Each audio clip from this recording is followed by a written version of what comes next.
Okay, participants, time to start our first session. And our resource person for this session, Dr. Shahid Imran, is here with us. And he is currently working as a chairman and professor at Mechanical Engineering Department, University of Engineering and Technology, Lahore. And today he will talk about problem solving and decision making skills. Over to you, sir. You can start the session, and I'm going to allow mics for the attendees as well. Yes, yes. Thank you so very much for unmuting the mics of all the friends who are on the other side of this training program. चलिए जी ये थोड़ा सा मेरा introduction जो है वो करा दिया गया है थोड़ा सा मैं अपनी टीम का भी इंट्रोडक्शन करा देता हूँ इनमें से कुछ लोगों के साथ you may have already worked with or the others they may come in this is me myself मेरा थोड़ा सा इंट्रोडक्शन ये है कि मैं as head of the department काम कर रहा हूँ in the university of engineering and technology I'm a PhD from University of London, UK, and a Fulbright Fellow from St. Louis University, St. Louis, Missouri, USA.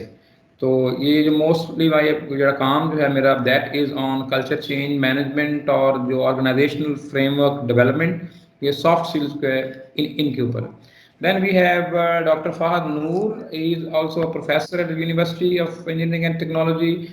The other individual who is engaged today is Dr. Muhammad Amjad, who is going to conduct the second session today.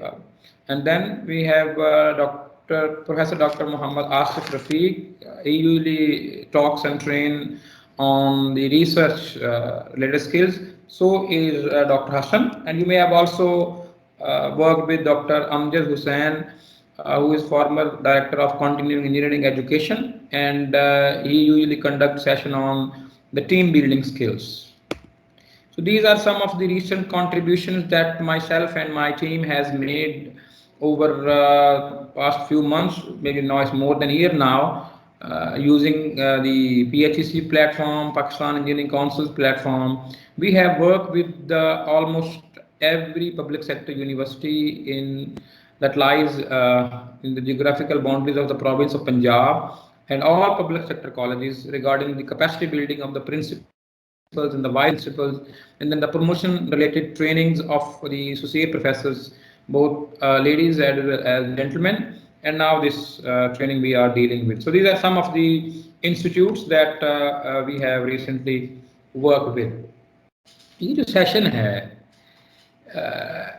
this is pretty long session actually. Usually these are 6 sessions when we conduct this training with our private sector clients or colleagues.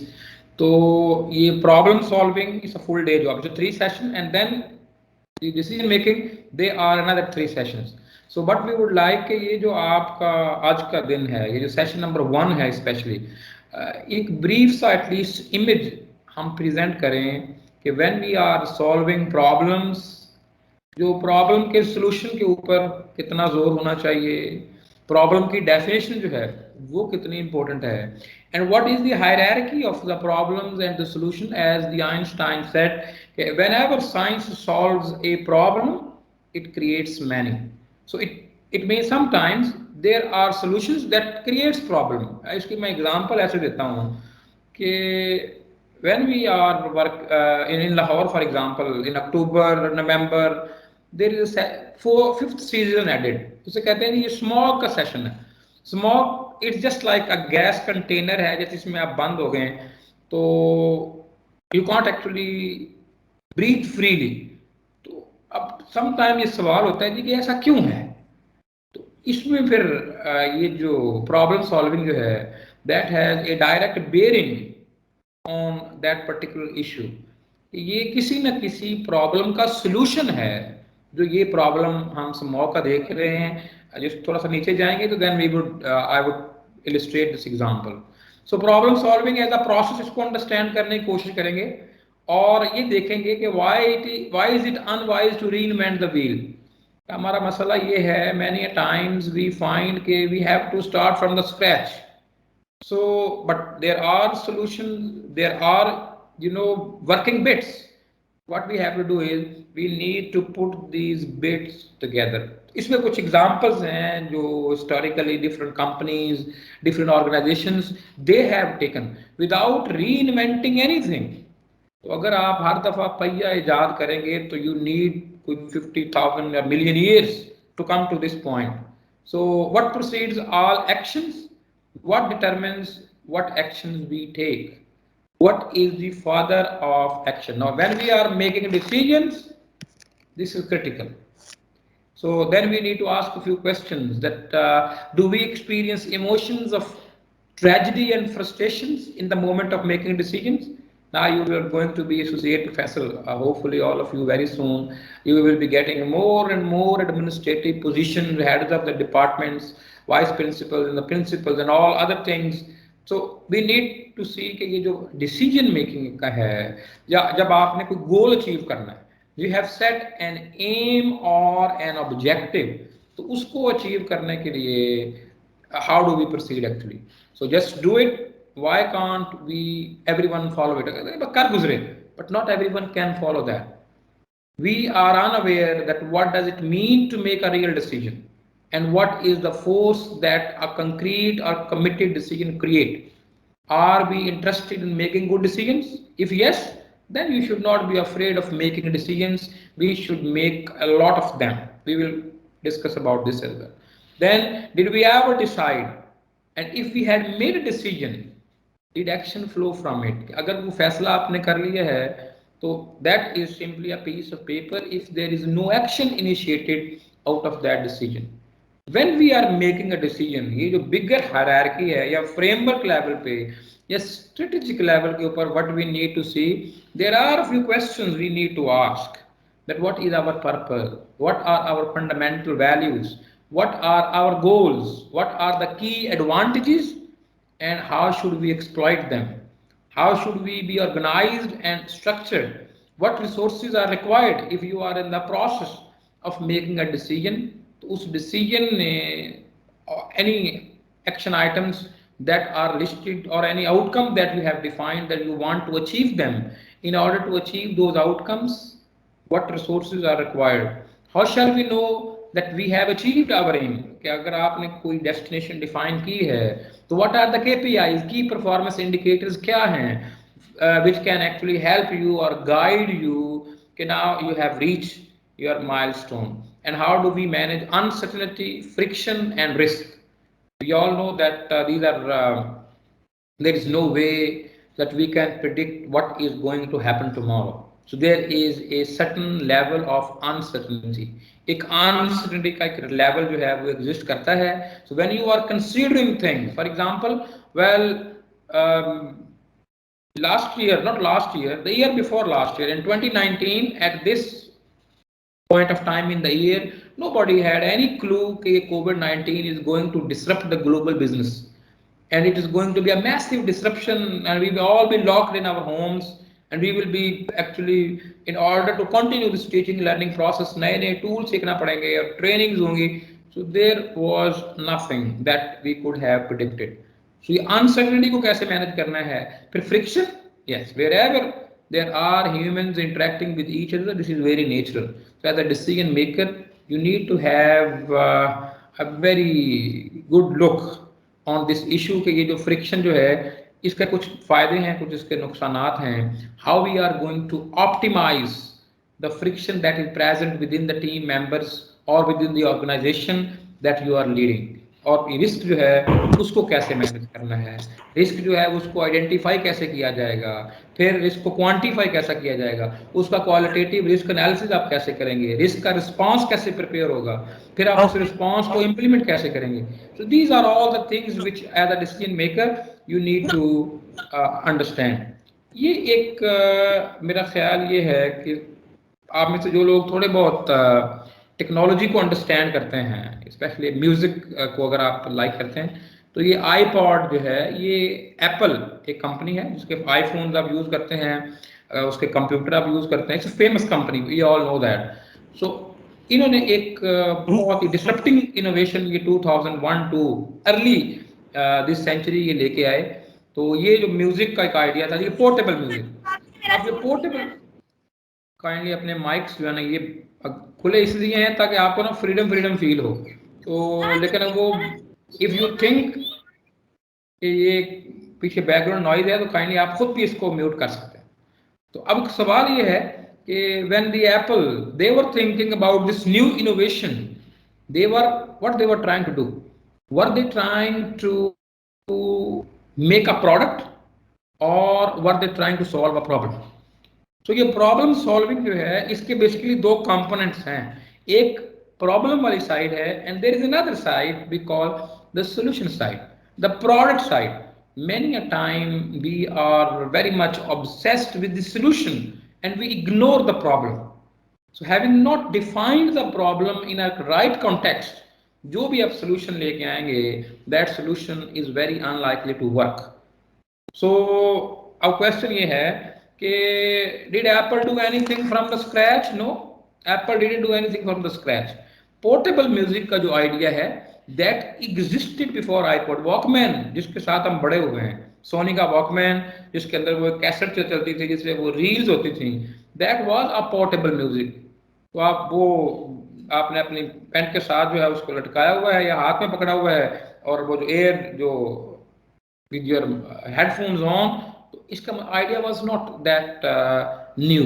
लेकिन इसके बावजूद the product that they brought in that was groundbreaking. Why? This is the question. The question is the answer is ना तो product नया था ना idea नया था. जो टेक्नोलॉजी है ये भी बेसिकली पहले एग्जिस्ट करती थी. अब सवाल ये है कि what was so good about कि इसके इतनी ज्यादा जो iPod when it was launched it was sold like a hot cake, बहुत ज्यादा ये सेल हुआ. तो रीजन कि ना उन्होंने कुछ स्क्रैच से किया, ना टेक्नोलॉजी इन्वेंट की, ना ही ये आइडिया नया था. What did they do? They actually solved a problem. Problem क्या थी? जो इस वक्त यानी उस वक्त जो एग्जिस्टिंग सोल्यूशन था दैट वाज सोनीज वॉकमैन, उसके लिमिटेशंस थे. If you are going out तो आप 5 6 7 कैसेट जो हैं वो साथ लेके जा सकते हैं और 5 6 कैसेट में कोई रफली 100 के लगभग जो सॉन्ग्स जो हैं they could have been stored. what did they do? It was a problem. If you are going on say 1 week holiday, so that will not actually work. Then Apple ने क्या किया? फिर ये आपको जो नजर आ रहा है ना, this is what Apple did. Apple ने इस आइडिया को यूज किया. Technology someone else was using that technology. Apple ने जो बिजनेस मॉडल जो है उन्होंने कहा कि when Sony sells the Walkman, तो लोग वॉकमैन सोनी का खरीदते हैं, कैसेट तो किसी भी से भी खरीद सकते हैं. तो व्हाट डिड दे डू?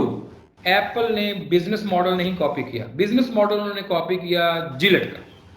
अब जिलेट में आप देखिए what we do, we go and buy the handle. ये जो हैंडल जो है अगर आपने जिलेट का हैंडल परचेज कर लिया है तो there is no way you can buy the razor of a different company.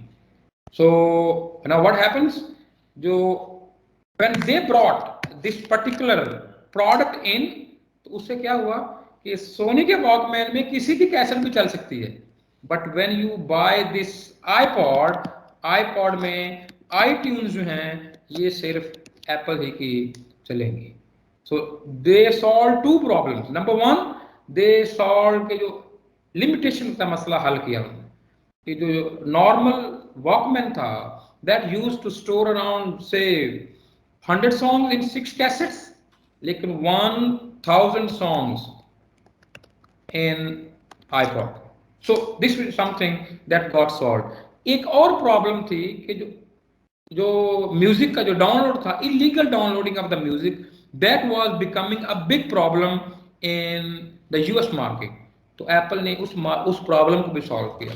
सो एक ही प्रोडक्ट के साथ विदाउट इन्वेंटिंग एनीथिंग, ये टेक्नोलॉजी जो है ना, ये वाली हार्ड ड्राइव बेस्ड टेक्नोलॉजी, ये सिंगापुर की एक कंपनी है उसने इन्वेंट की. जो वॉकमैन है ये सोनी ने इन्वेंट किया. व्हाट एप्पल डिड, एप्पल ने उन दोनों को मिक्स किया और बिजनेस मॉडल जो है ना सिंगापुर वाली कंपनी का यूज किया ना सोनी का यूज किया. बिजनेस मॉडल जो है एक रिमोट प्रोडक्ट जो है उसका यूज किया. There is no connection between music device and a Gillette razor. तो इसके बारे में कहा जाता है कि when we copy someone with in our own field, हमें कहा जाता है कि ये पायरेसी है, ये प्लेजरिज्म है। when you copy from a very remote field, then you are called actually genius. Copying is something that should be improved. कि ये ऐसा बिल्कुल नहीं है कि आप कॉपी नहीं कर सकते। अगर आप आइडियाज को कॉपी नहीं करेंगे तो every time you are going to reinvent the wheel. उस पे अभी हम देखते हैं कि री इन्वेंशन ऑफ द व्हील जो है ये कितना बड़ा मसला है। when we are in the process of putting up a solution to a problem, तो ये बेसिकली 6 steps हैं जो हमें याद करने की जरूरत है। if you are trying to solve a problem, if you are trying to put up a solution together, so this is what we need to do is step 1, step 2, step 3, step 4, step 5 and step 6. So I'll not cover all the steps today. I'll only talk about the defining and borrowing stuff because we have to cover the decision making part as well.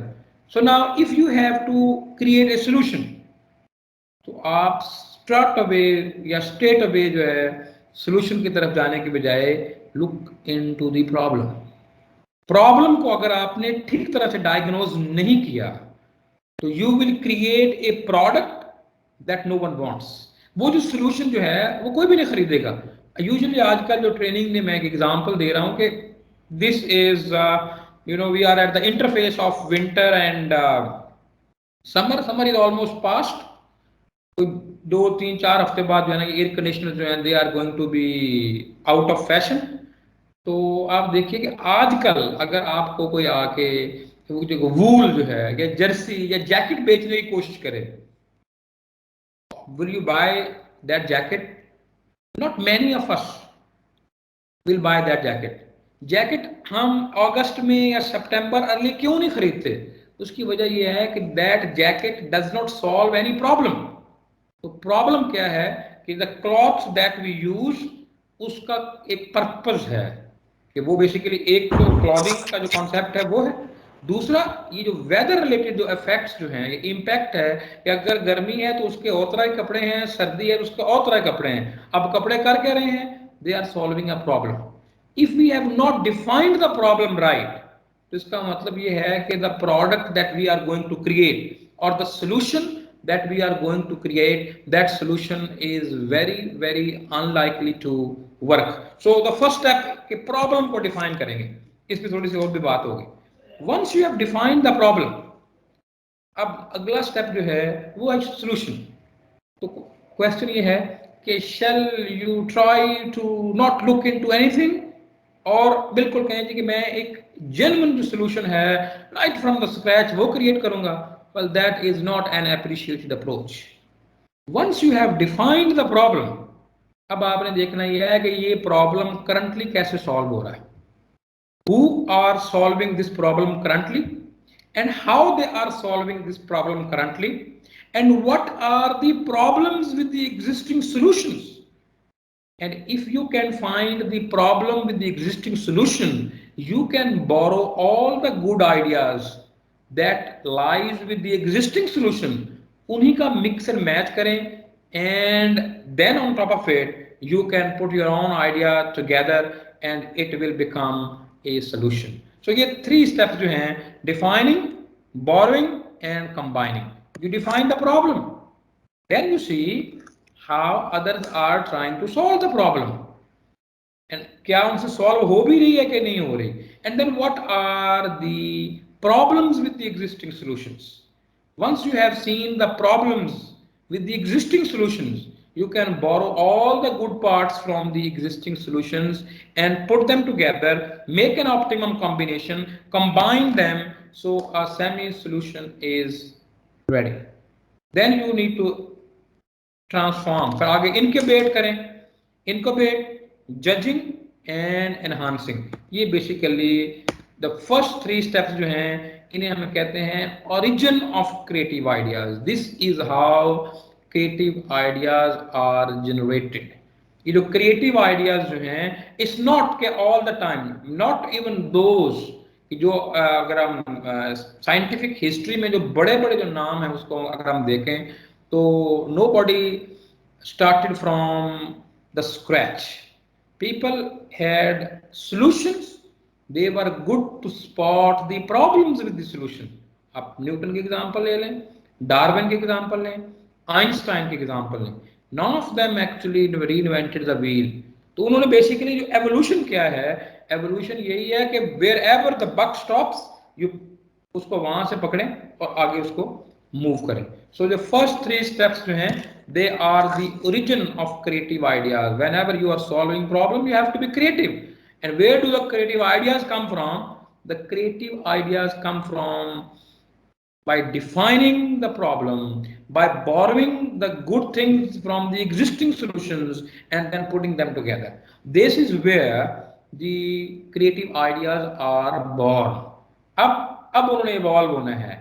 So the solution will be incubated, then your own solution will be judged. तो judgement जो है उसको हम apply करेंगे, decision making के जो tools को उनको यूज करेंगे, एंड देन वी विल जो छठा स्टेप है that involves redefining, reabsorbing, recombining, reincubating and rejudging. This is how ये जो सारा प्रोसेस है प्रॉब्लम सॉल्विंग का दैट शुड एक्चुअली वर्क. तो अब क्वेश्चन ये है कि हम कैसे कहेंगे द सोल्यूशन जो है वो एक जेन्युइन सोल्यूशन है. So genuine solution requires creativity, it requires lateral thinking, and it requires putting it all together. सारे जो pieces हैं, it is the last piece that matters. आपने एक whole create करना है. The parts are existing. आप कोई भी problem उठा लें. When you are trying to solve a problem, you are not the first one. ये it is very highly unlikely कि कोई ऐसा प्रॉब्लम आए आपके पास सामने कि जिसका कोई भी प्री एग्जिस्ट नहीं करता. तो in some form pieces are there. What you have to do is you have to recognize the pattern in the existing data, in the existing problem. You need to create a hierarchy of the problems and the solutions. तो वो क्या है, वो मैंने जो पहले थोड़ी सी example दी, जो स्मॉग है is a problem. Smog is a big problem in Lahore और लाहौर के जो गिरदो नवाह के एरियाज हैं. In October, November, December you can not actually have a deep breath. आप गहरा सांस नहीं ले सकते because your lungs they are at risk कि इतनी ज्यादा पोल्यूटेड एनवायरनमेंट है. और वो अगर आप गूगल पे देखें तो आ रहा होता है एटमॉस्फेयर की डिस्क्रिप्शन आ रही है स्मोक. तो अब ये क्या है? This is the result of the solution. मैं आपको एग्जांपल देता हूं कि अगर आप 50 इयर्स पीछे चले जाएं या मुझसे 60 या 70 इयर्स, बिल्कुल इसी प्लेस के ऊपर people they had excellent air to breathe in, they had excellent water to drink. तो क्या था? Yes, they used to travel on horses and donkeys and carts. अब क्या हुआ? हमने कम्युनिकेशन या ट्रांसपोर्टेशन एक प्रॉब्लम था. द कम्युनिकेशन और ट्रांसपोर्टेशन इट वाज स्लो. ये बात सही है. अगर अपने घोड़े से अगर आपने गुजरांवाला से लाहौर आना है तो well it take a day, maybe a day and half.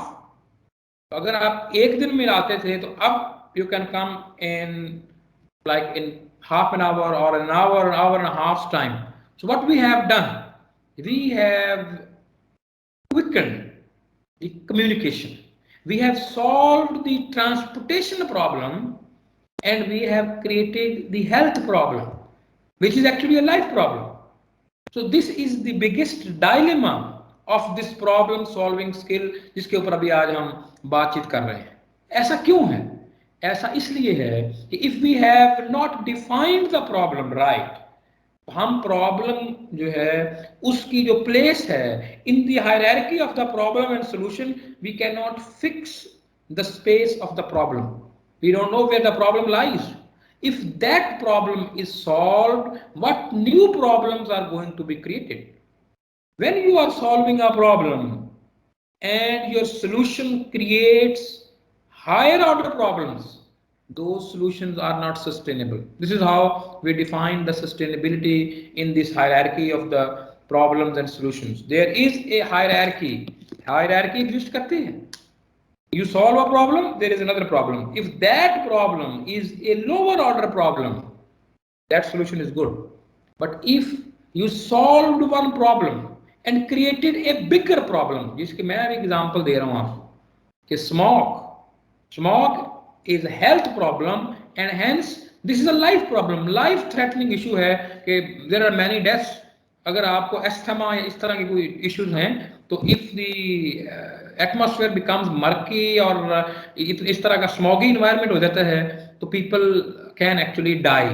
So what we have done, we have solved a lower order problem and we have created a higher order problem. The reason is that कि हमारा सारा जो focus है that was on the solution कि हमने किसी न किसी तरीके से we are going to solve the problem of communication without letting ourselves know. ये हमने नहीं किया, जाहिर है जो हमारे forefathers हैं, जो हमारी prior generations of engineers जो हैं या multiple जो governments जो हैं और जिन्होंने ये सारी legislation की different जो transportation के regarding, they did not look into this problem. So how do you define a creative idea? What makes an idea useful? This is critical. So ये सारे जो अभी आपको लोग नजर आ रहे हैं, मेरा ख्याल है you must be recognizing most of them. This is Bill Gates, Steve Jobs. These are the founders of Google, Sergey and Larry. So then we have Darwin, we have Newton, we have Einstein. None of them actually started from the scratch. None of them were trying to create a solution. All of them, they were trying to solve a problem. Microsoft became a product, became a giant company because they were trying to solve some problems. वो computation के मसाइल थे. They wanted to have a desktop at every desk. Then Apple and then Google was never a company. They were trying to solve the data sorting के जो problems थे, library science के problems जो हैं Stanford में, they were trying to solve those problems. So when they were solving problems, they were defining problem. So the solution they created, they were very sustainable. This is what happens actually. जो मैंने कह रहा हूँ कि should we try and reinvent the wheel all the time? This is the travel from here to here.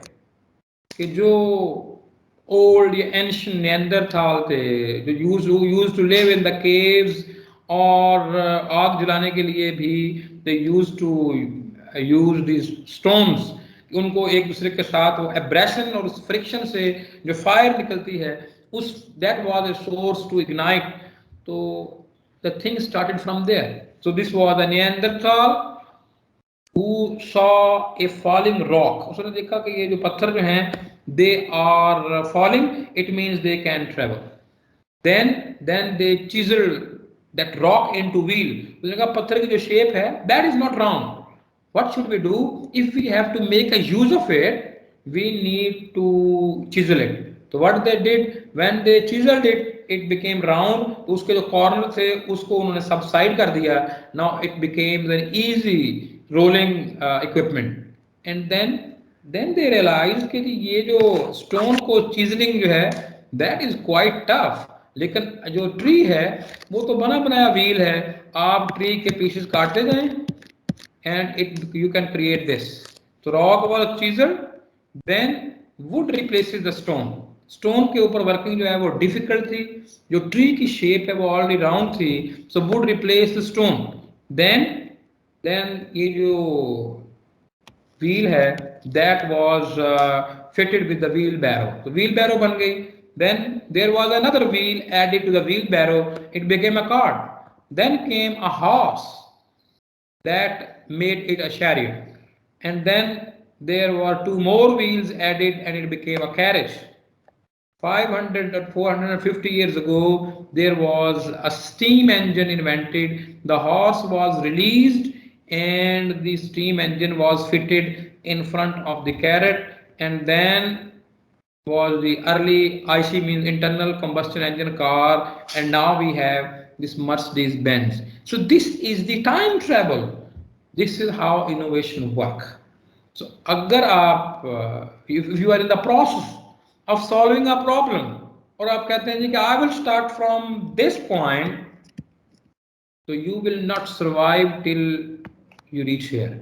So what is a smart way of solving the problem? इसमें पहले बात हो रही है कि when we are solving a problem, it is critically important that we define the problem well.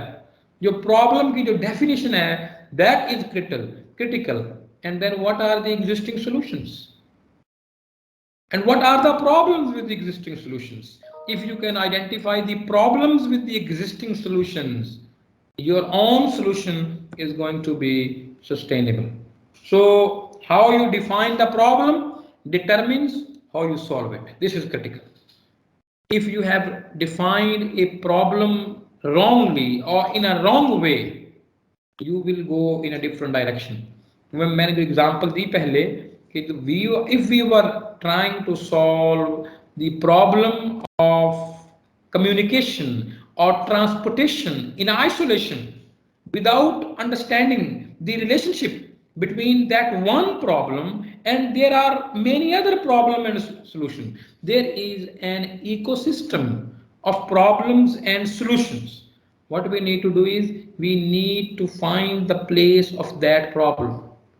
How you define the problem determines how you solve it. इसकी एक मैं आपको एग्जांपल देता हूं कि ये आपको दो पिक्चर्स नजर आ रही हैं. ये पिक्चर जो है it looks like this is an island. ये एक जजीरा है. Island if you understand this के ये एक वाटर बॉडी है, चारों तरफ वाटर बॉडी है और इसके बीच में एक पीस ऑफ लैंड जो है दैट इज ट्रैप्ड. तो what you do if you want to get to this point, आप चाहते हैं मैं आइलैंड पे जाऊं, तो ये एक प्रॉब्लम है. How to get there? If you treat it as an island, you need to make this. But if you understand that this is not a peninsula, or this is not an island, rather this is a peninsula, कि मैं थोड़ा सा अगर walk करूंगा तो दूसरी तरफ से इसका लैंड के साथ कनेक्शन भी है. Then you don't need to invent this product. This will be a total wastage of time. You need just to walk and you can reach your destination. So what has happened? If you define it as an island, you need this. And if you define it as a peninsula, you don't need any product, you just need to go and walk. So the problem is the foundation on which the ideas are built. So we have got to be problem focused. We need to see what generates that problem. Can we eliminate the problem altogether so that it is not required? इसके आगे एक example भी आएगी. So the problems, they have problems with themselves. The first problem with the problem is that we are too much obsessed with building solutions, not defining the problem. When we are not defining the problem, we have defined it as an island and we created this. जब ये आपने पूरा लकड़ियां जमा करके you have created this boat and when you reach there, तो अब जब वहां पहुंचे तो आपने देखा कि this is not an island, this was peninsula. हमें तो इस चीज की जरूरत ही नहीं थी. So the solution that you have generated is simply discarded. So then the second thing is speed of thought is in our genetic makeup. If we just want to rush with the solutions, एक solution आ गया है and then we are mentally fixed. ये जो fixation है that is actually a decision making say regarding mental disease है कि हमारे mind में groove बन गया. Groove is like कि आप ये groove है तो इसके अंदर आप if you throw water here, every time the water will flow through that channel. So mind में भी ऐसा ही है. So what we need to do is we need to find ways how can we ungroove our mind and apply fresh perspective to any problem. So the first problem is that we are not defining the problem, we are stressing too much on the solution. So this is what happens. If the foundation is weak, because the definition of the problem is the foundation. बड़ा शानदार घर आपने अगर बना लिया एक foundation के ऊपर, तो that house is not going to house you for long. तो वो थोड़ा सा भी अगर कोई जलजला वलजला आएगा तो that is going to be grounded. What we need to do is we need to create a solid foundation, and the solid foundation does not lie with the solution. The solid foundation lies with the problem definition. This is the second problem. ये मैंने पहले भी बात की. The second problem is we are focused on a specific problem. We are focused here. Now this leaf is only one leaf, and there is a whole ecosystem. There are roots, there is a stem, there are multiple other leaves. Some they are blocking the sunlight and all that stuff. So focus is on specific problem. This is the second problem with the problems. Does not figure out how the solution fits into the bigger picture. The solution में जो create करना है हमने, how the solution is going to be a larger perspective में उसको कैसा देखा जाएगा. There are problems created by the solutions to the other problems. So the hierarchy of the problem and the solution, they are very critical. We need to understand what new problems are going to be created by solving the present problems. आज आप कोई भी problem solve कर रहे हैं, they are bound to generate new problems. So what we have to do, we have to design systems, structures and organizations in such a way that they solve problem by creating solutions that create problems. Lower order की जो problem है वो create होनी चाहिए.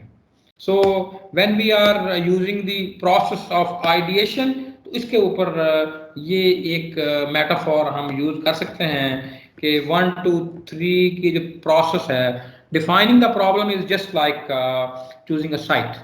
You need to choose a site, then you need to determine the root cause.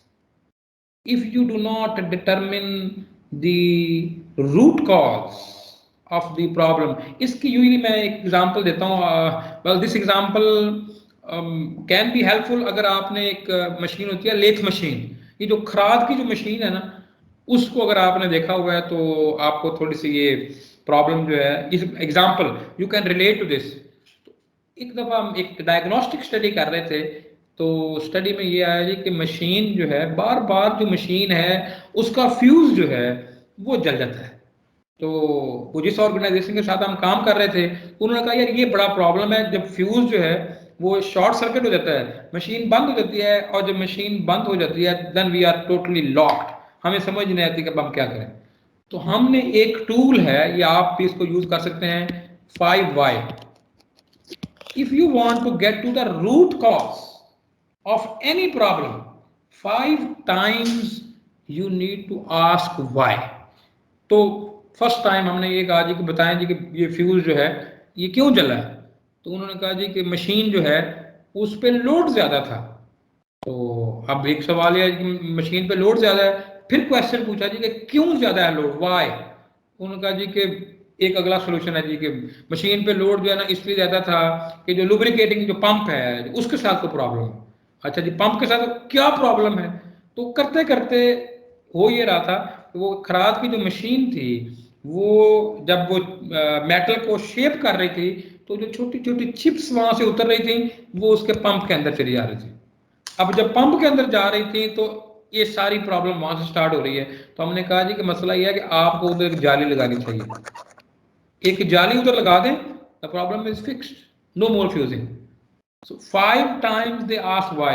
Once you define the problem, you actually choose the site. Then you determine the root cause. After defining the problem, do not rush to the solution. ये एक mistake है, ये हम पहले भी देख के आए हैं कि the first problem with the problems कि हम solution की तरफ, we are very much solution biased है, solution को फौरन से हम हैच करना चाहते हैं. So once you have defined the problem, go for the root cause. Root cause is just like once you have selected the site अब आपने लेइंग द फुटिंग, जो खुदाई वाला काम जो है वो आपने करना है. And then you need to understand the scope कि ये प्रॉब्लम जो है, it is just like pouring the foundation, कि प्रॉब्लम का स्कोप क्या है. वो जो हम कह रहे हैं कि प्रॉब्लम की ओवरऑल प्रॉब्लम एंड सॉल्यूशंस की जो हायरार्की है उसमें उसका बेसिकली रोल किधर है. ये problem if solve what new problems it is going to create. So ये basically 3 steps जो हैं इनको हम use कर सकते हैं when we are generating ideas who are going to solve the problem. So idea को आप just ऐसे समझें like constructing the building. तो उसके 3 steps हैं. choose a site, choose a site, lay the footings and pour the foundation. So this is defining a problem, determining the root cause of the problem and understanding the scope of the problem. This is what happens. ये जो पहले मैंने example कुछ दे दिए आपको कि how did Google became such a giant company. Now the Google has become a verb, but these guys known as Google guys, they were never looking for a company. They were trying to solve a problem. Problem क्या थी? Problem ये थी कि why are search results so bad? This gentleman, he was trying to develop an algorithm that business could use to extract the data to stock retail store shelves. यानी कि वो जो retailing के जो इश्यूज जो हैं उनमें, and he was trying to develop an algorithm for vast library database. कि बजाय इसके कि आप हर शेल्फ पे जाके किताब ढूंढें, तो अगर एक डेटाबेस कंप्यूटर पे बना लें तो वो उससे पता चल जाएगा कि just enter the name of the book and the computer will tell you कि ये कहाँ पे बुक पड़ी हुई है. This is what they were trying to do, and through this they actually reached to the pinnacle, जिससे basically Google became a company. So observation is a primary scientific tool. चाहे वो न्यूटन के ऊपर गिरने वाला सेब हो या थ्योरी है एवोल्यूशन की कि जो लोअर हाइट के ज़ेब्रास थे, how did they got instinct. उसकी वजह यह है कि वो जो पत्ते खा ही नहीं सकते, तो जो सर्वाइवल ऑफ द फिटेस्ट, ये एक ऑब्जर्वेशन है बेसिकली कि देख if it is a long giraffe अगर बड़ा है तो he can actually by virtue of his tall height he can reach to the leaves and he can eat those. Basically species smaller थी, they got extinct क्योंकि उनकी food तक जो है वो एक्सेस जो है वो नहीं थी. तो identify the scope of the problem. तो इस पे पहले बात हो चुकी है कि इट्स अ मैट्रिक्स. प्रॉब्लम और सॉल्यूशन की एक हायरार्की है. whenever we are trying to solve a problem, never understand that this problem is an isolated problem. No problem can be created if there is no other solution. Who has created that problem? How did that problem got created? ये सारे वो questions हैं जो हमने solution phase से पहले, decision making से पहले, ये सारे काम जो हैं ये होने चाहिए कि हायर लेवल प्रॉब्लम और lower level problem. What is the place of that problem in the entire matrix. वो जो लास्ट पीस जो है जिसने उसमें अंदर जाके फिट होना है, what is the relationship. then you can group the problem to determine what is missing. When you find what is missing, you actually determine the scope of the problem. And यहाँ पे एक मैं आपको example देता हूँ again कि अभी if you use car, अगर इम्पोर्टेड कार अगर आप यूज करते हैं तो there are a few car जिसमें you don't need actually the ignition key. आपको वो कार की चाबी बेसिकली नहीं चाहिए. This problem was first time highlighted in the last century at Ford company. Ford is a big car manufacturer in the US. तो Ford को time and again जो customers जो हैं they were complaining कि जी जो कार की चाबियां हैं it takes around $200 to replace the key. अगर आपकी चाबी गुम गई है तो $200 लगेंगे to get the duplicate key. Now they were looking for कि there should be a way out. किसी तरह से ये चाबी जो है इसका मसला हल किया जाए. Customers they were not very happy. तो उन्होंने एक किसी ब्रेनस्टॉर्मिंग सेशन या ग्रुप जो स्टडी जो है फोकस ग्रुप स्टडी कराई, तो मल्टीपल लोग जो हैं they set together, now they were brainstorming, यार कोई क्या सोल्यूशन होना चाहिए, तो बड़े सोल्यूशन उन्होंने जनरेट किए। एक सोल्यूशन ये था कि the key should be as big as this, चाबी इतनी बड़ी बना दें कि वो घूमे ही ना। एक और सोल्यूशन यह था कि चाबी के साथ आप फ्लैशिंग लाइट लगा दें। देयर वाज अनदर सोल्यूशन कि आप उस चाबी को ढूंढने के लिए एक और चाबी बनाएं जो हमेशा अपने पास रखें, and that is going to help you to find that keys. And then somebody pointed out, यार थोड़ा सा वेट कीजिए और देखें कि what problems the key solves, चाबी क्या प्रॉब्लम सॉल्व करती है। ए पेयर ऑफ की या जो चाबी जो है दैट सॉल्व्स टू प्रॉब्लम्स। आप उससे डोर को ओपन करते हैं and you get into the car, and then you put into the, वो जो हैंडल के नीचे इग्निशन स्विच है उसके अंदर लगाते हैं, जिससे कार जो है वो स्टार्ट हो जाती है। बाय दैट टाइम ये जो पुश स्टार्ट इंजन जो है ये इग्निशन भी आ चुका था। तो उन्होंने कहा कि आप दो सॉल्यूशन दो डिफरेंट जगह पे एग्जिस्ट करते हैं। ये कॉम्बिनेशन लॉक, ये 19th सेंचुरी का सॉल्यूशन है कि आपको पता है ना कि वो जो सूट केसेस के ऊपर डिफरेंट कॉम्बिनेशन होते हैं कि आपने वो कॉम्बिनेशन जो है वो करना है, फिर आप उसको प्रेस करेंगे तो लॉक ओपन हो जाएगा। और दूसरा दूसरा ये सॉल्यूशन भी एग्जिस्ट करता है। उन्होंने कहा कि अगर हम जो डोर हैंडल है, डोर हैंडल के ऊपर if we can put up this combination lock, तो only car owner knows the combination lock, he can use the combination lock to get in, और आगे आप जहां चाबी जाके अंदर इंसर्ट करते हैं वहां पे ये पुश स्टार्ट लगा दें, सिर्फ एक बटन इसको आपने प्रेस करना है तो कार स्टार्ट हो जाए। Now where is the key now? Losing the key was a problem, but when they try to define the scope of the problem कि बेसिकली ये वाला जो प्रॉब्लम है ये आ कहां से रहा है, इट वाज ए सॉल्यूशन, की was a solution and losing the key was a problem. तो उन्होंने क्या किया, उन्होंने उसको एलिमिनेट कर दिया, की को एलिमिनेट कर दिया by combining two existing but different solutions.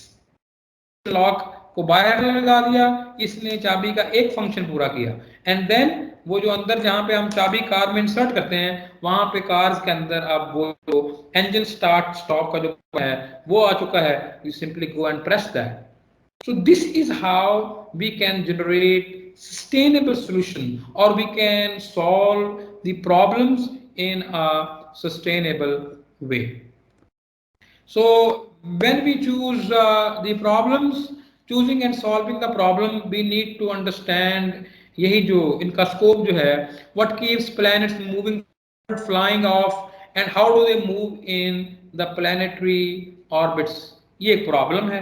अब सॉल्यूशन जो हैं ये फिर इसी तरह से जो जब प्रॉब्लम देखा गया तो वी सॉ कि जो ग्रेविटेशन जो है ये भी आ गई, how do the falling objects behave on the surface of the planet. So Newton's law of universal gravitation, and then we had the Kepler's के जो कानून हैं जो फल्कियात के ऊपर, they all got invented. So what they did, they actually solved problems.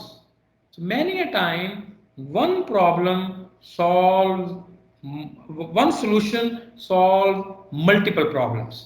जैसे Einstein जो था उसने through his theories he solved the problems जो कि मैक्सवेल की जो थ्योरीज थी फिजिक्स के ऊपर उनमें भी थे और न्यूटन में भी थे।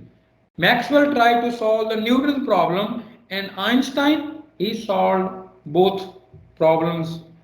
They were associated. One equation, two problems solved. So single solution to explain gravity and electromagnetism. Solve the problems of both Newton and Maxwell. He solved 4 problems with one solution. So ये वो जो पहले जब हम बात कर रहे थे कि की जरूरत नहीं है, की was a solution to the problem. What we have done, we have eliminated the problem. When we have eliminated the problem, we don't need a solution, the problem is automatically solved. So the second step is borrowing. So when we are borrowing, first you copy, then you create. इस चीज में हमें देखने की जरूरत यह है कि when we are solving, when we are borrowing, related borrowing होनी चाहिए. What problems we are trying to solve? Are we in the stone age, bronze age, or we are in the iron age? तो लिहाजा जो tool हमने select करने हैं to solve the problem वो basically related tools होने चाहिए. If you are in the stone age and you are looking for this knife or the sword, that will not be available. So what we have to go for while we are borrowing, we need to go for the right tool. What we have to do, we need to seek where to borrow. The source of theft determines the degree of creativity. Sometimes what we do when we borrow from the very much field जिसमें हम काम कर रहे हैं, आप history में काम कर रहे हैं, हिस्ट्री की ही एक और ऑथर हैं, उन्हीं की टेक्स्ट अगर हम उठा लें और अपने नाम से अगर छाप लें तो that is called unethical and plagiarised. लेकिन जो मैंने शुरू में एग्जांपल दी कि जब एप्पल ने बिजनेस मॉडल कॉपी किया किसका, जिलेट का, सो दे कॉपीड, लेकिन कोई भी नहीं कहता कि that is actually not a creativity. देखा वो तो हाईएस्ट डिग्री ऑफ क्रिएटिविटी है कि जिलेट और music they have nothing to do with, so they got inspired from that particular business model and they applied that business model into their own business. What matters where you borrow from. Agar if you borrow from the same domain, you are a thief. If you buy from the similar domain, you are smart. And if you borrow from a different domain, तो मैंने जो example दी है that is an example of different domain कि Gillette और iPod, there is no connection but the business model is the same. जो when Apple was building this product उनके सामने सोनी का वॉकमैन था. They were trying to copy the product but not the business model. The search of material, if you borrow from within your domain, you actually study your subject and your competition only. Then you need to step away and you study the similar subjects, the subjects which are related to your own subject. You can travel, and then there are people who borrow from different domain. A chemist can borrow from a physicist, a geologist, or a businessman. Personal. So ये जो borrowing का concept है इस इधर से degree of creativity आएगी. ये जो ओरिजिनलिटी जो है इसके ऊपर जब हम बात करते हैं तो most of the time we are misleading ourselves and others. So originality और ये creativity they actually go hand in hand, and if you are using this, if you are borrowing from a different domain, your solutions are original. No one says कि जो Apple का जो iPod है that is not an original solution. That is a highly creative and original solution. So something like this. So if you are trying to create solutions, you can try any one of these. Do the opposite of the market leader. Whatever your competition is doing, उसके opposite करें. Borrow from the similar places or borrow from the distant places. All right. Now we are going to skip a few things. Then comes ये जो decision making वाला जो हमारा part है, that part before we go into the decision making, मेरा एक छोटा सा क्वेश्चन है basically, and I want one of the colleague, one से two responses, not beyond 30 seconds. ये जो डिसीजन मेकिंग है, why should we decide, why to decide, ये डिसीजन मेकिंग की जरूरत क्यों है? One or two responses, if you can simply unmute your mic, क्योंकि अभी आपको ये ऑथराइज किया हुआ है, तो you need to speak about 30 seconds कि ये डिसीजन करने की जरूरत क्यों है. Why do we have to study the decision making, or why should we decide in first place?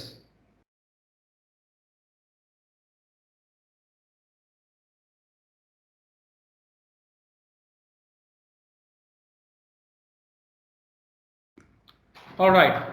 एक टेक्स्ट है उसमें किसी ने लिखा है कि to solve the problems. Yes, बिल्कुल करेक्ट है. जो डिसीजन मेकिंग है इसका एक जो रीजन है वो कनेक्टेड है कि when you are making decisions you are actually solving problems. वो चाहे आप हेड ऑफ द डिपार्टमेंट हैं या क्लास टीचर हैं या आप अपने घर में हैं, you are a father, you are mother, you are sibling, you are anybody, your son, your daughter. Whenever you are trying to make a decision, it is an effort to solve a problem. So the question is, ये जो human centered decision making है, ये आती कहाँ से? इसको करने की क्यों जरूरत है? उसके लिए ना ये without going very deep into the human brain we need to understand कि स्ट्रक्चर क्या है, ये ब्रेन जो है किस तरह काम करता है, या ब्रेन जो है इसका क्या पावर है. This brain is a great gift from God. What it does it require? It requires a small amount of oxygen and glucose. 28 billions neurons, billions of rather trillions of connections between different जो इसके components हैं उसके अंदर exist करते हैं. जो intricacy है, how intricate और complex human brain is, इसकी जो processing power है that is 30 billion bits per second. This is ये जो अगर हम सारे के सारे जो हमारे पास न्यूरॉन्स जो हैं इन या जो वायर्स हैं इसको खोल के जोड़ें तो this is equivalent to 6000 miles of cabling and wiring and 100,000 miles of nerve fibre. This is what is encapsulated in this जो हमारा स्कल्प है. तो what we need to see is we need to see what does it have to take with the decision making. When you are in a position that you are going to take decisions, you need to understand that humans are not machines. They are a different species. So every time humans they have an experience, they register that experience. Then another experience, then another experience. Now it was a clean slate when the child was born. Then the child was observing the environment, the touches, the mother, the father, if there were some old siblings. अब क्या हो रहा है, उसकी clean slate के ऊपर एक script लिखा जा रहा है. Beyond the age of 8 to 10 years, he is just reading those scripts. We are all actors. So when you are taking decisions, you need to take this into account. इसकी मैं आपको एक और example देता हूँ. When you are taking a decision, some people they are going to be the beneficiary of your decision. क्योंकि जब फैसला होगा, the action will flow from the decision. People will be beneficiary. People will be victimized. They at least they will feel that they are being victimized. So some people they will be victims. Some they will be the beneficiaries. आप इसको understand करें कि imagine you have this surface and on this surface you have कोई heating source है, इसका temperature है 150 degree C. 150 degree C की जो सरफेस है उसके ऊपर आप वाटर पोर करें और थोड़ी देर बाद आए और पानी को तलाश करें. You will not find any water. The reason कि पानी का जो बॉइलिंग पॉइंट है दैट इज 100 डिग्री सी, तो वो सारे का सारा जो वाटर है वो स्टीम बन के एवेपोरेट हो जाएगा. अब इसी सरफेस को आप -10 डिग्री सी पे रखें and put the same amount of water again and then come back in half an hour, maybe in centuries time you come back, as long as the temperature is maintained below zero, the water will exist over there. अब अगर आप इन दोनों situations को equally treat करें और कहें जी कि दोनों केस में पानी पड़ा होना चाहिए, that will not happen. That is the first problem. We as decision makers we actually do not practise this. We treat all surfaces equal. We do not consider the human considerations, human limitations, or the power of prior experience that humans have. We need to think on that. So, question ये फिर किया क्या जाए? किया क्या जाए? This is the power formula. इस फार्मूले को अप्लाई किया जाए. Decide what you want. Take action. Notice what's not working. Change until you achieve what you want. This is the problem. The problem is we do this. We decide what we want and we take action, and our loop is simply circling between the step 1 and step 2.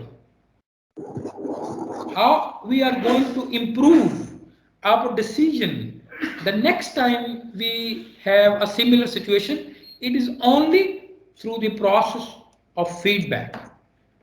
How will you notice that someone is not working? Some of your friend, a system, they are going to tell you that ये जो 4 action items आपने describe की हैं, 2 of them they fired and 2 of them they backfired. इनको आप खत्म कर दें, 2 नहीं ले आए. So keep working in an evolutionary way until you find the optimum combination. So change until you want. तो एक और इधर क्वेश्चन ये है कि समटाइम्स जब हम लोगों से पूछते हैं कि जी आप फैसले में इतनी देर क्यों करते हैं, तो वो कहते हैं कि मुझे डर है कि कोई गलत फैसला ना हो जाए, ये इसलिए आई एम स्लाइटली इनडिसाइसिव. ये जो इनडिसीजन जो है ये इटसेल्फ एक डिसीजन है. That is a decision that you decide not to decide. So अब ये है कि सक्सेस जो है उसका अगर हम रूट तलाश करने की कोशिश करें, what how the success is routed. Success is a function of good judgment. Good judgment is a function of experience, and experience is a function of bad judgment. So keep deciding. फैसले करें आप, लेकिन इस तरह से फैसले ना करें एक वो जो मॉर्बिड सी कैफियत जो है वो क्रिएट हो जाए, where you are not listening to anyone, where you have taken a decision and then आप चाहते हैं जी कि अब तो मैं दीवार ही तोड़ूंगा, I am not willing to reconsider. अगर थोड़ा सा पीछे होकर देखें शायद साइड पे एक दरवाजा अवेलेबल है, there is a way out. तो ये जो 4 स्टेप्स हैं, this is what can actually take us for beyond where we otherwise we cannot actually go. The decision जो है usually in organizations when we take decisions we control our destiny as well as the destiny of our fellows.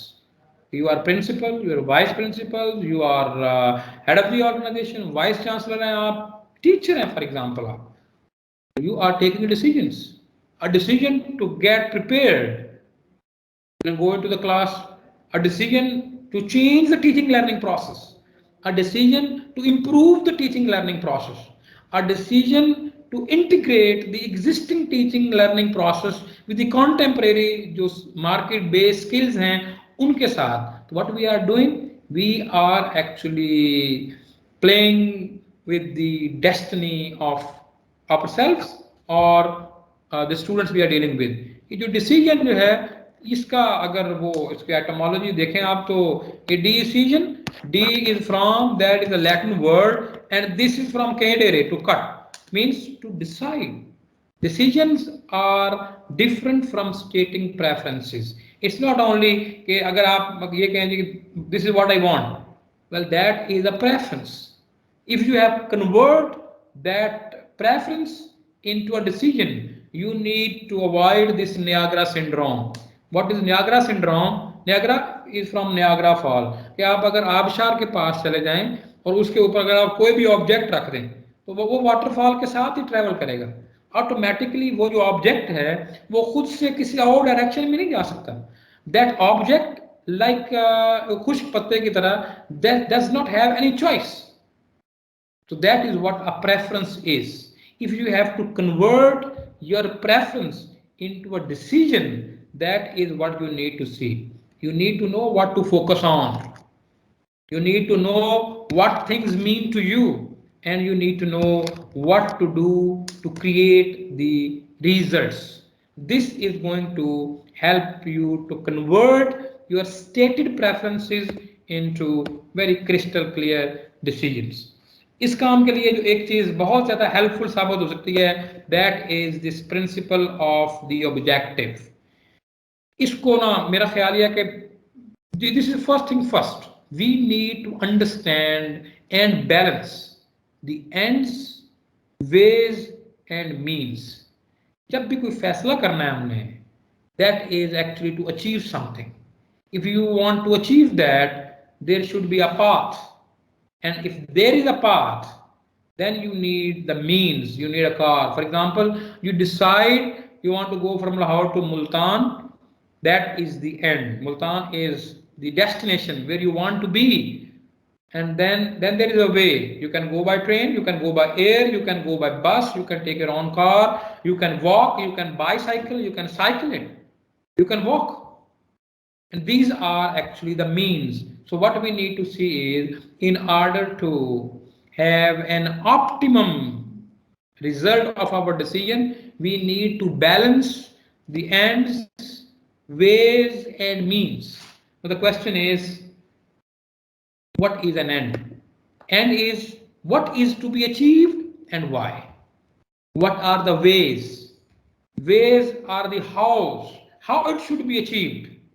And means are the resources that are needed to achieve it. Many a time people are confused between ways and means.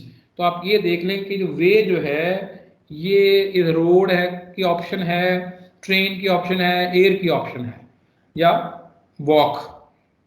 Means जो है, these are the resources. Once we have determined that how we are going to get there, अगला question ये है कि are we resourceful enough. हमने एक नई building बनानी है और बिल्डिंग हमने बनानी है why, because we want to expand the college building. अब what exactly is going to happen over there, लो ये बिल्डिंग बनेगी 4th floor, अब 4th floor एक बिल्डिंग है. Now do we have the money? If you don't have the money, it means that despite the fact you have ends and ways, without means you cannot proceed. So ends, ways and means, they provide a framework to generate a nested hierarchy of the subordinate goals.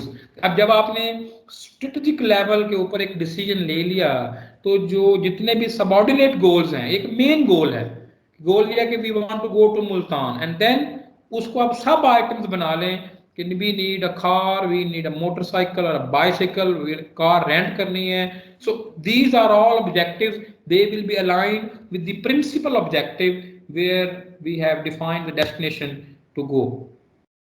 So ends are what's and why's. You should be very clear okay, what you want to achieve and why.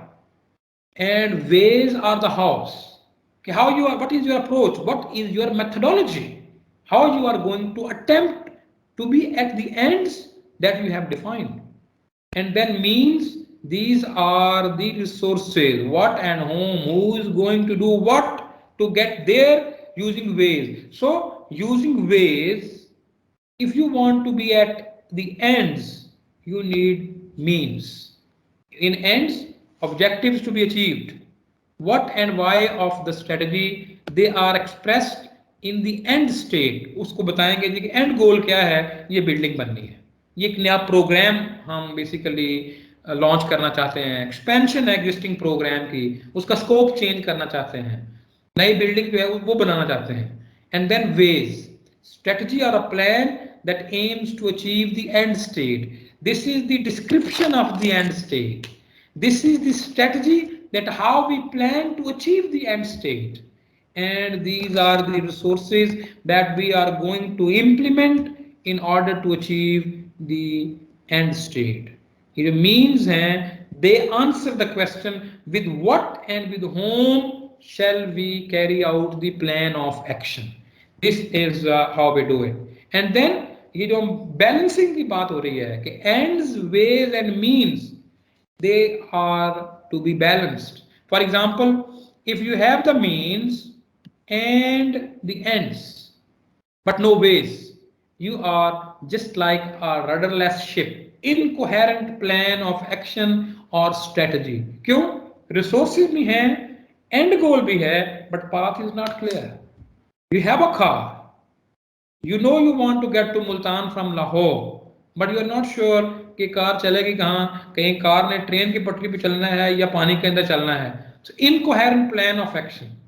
Then in another situation, you have the end state, you have the ways, you have the path, you have the end destination, but you don't have the means. Train का track भी है, आखिर में आपने जाना है Karachi, but at the end there is no train. Means are missing. That is an unrealistic or insufficient resources. कि आपने ऐसी strategy बना ली है कि without looking into the existing resources of your organization, you brought up a plan that requires those resources which are not available or which cannot be made readily available. This is what we call unrealistic है ये काम. Resources are not sufficient. Or in another way, there is no end defined. Means भी हैं, ways भी हैं. We are train की पटरी भी है, train भी है, लेकिन ये नहीं पता जाना किधर है. तो you are on the platform looking for the train. इधर से वो ट्रेन आ गई उसमें बैठ जाएं तो आप पता चले फैसलाबाद पहुंच जाएं, वहां से कोई और ट्रेन लें. So we are a ship without destination. So what is the optimization?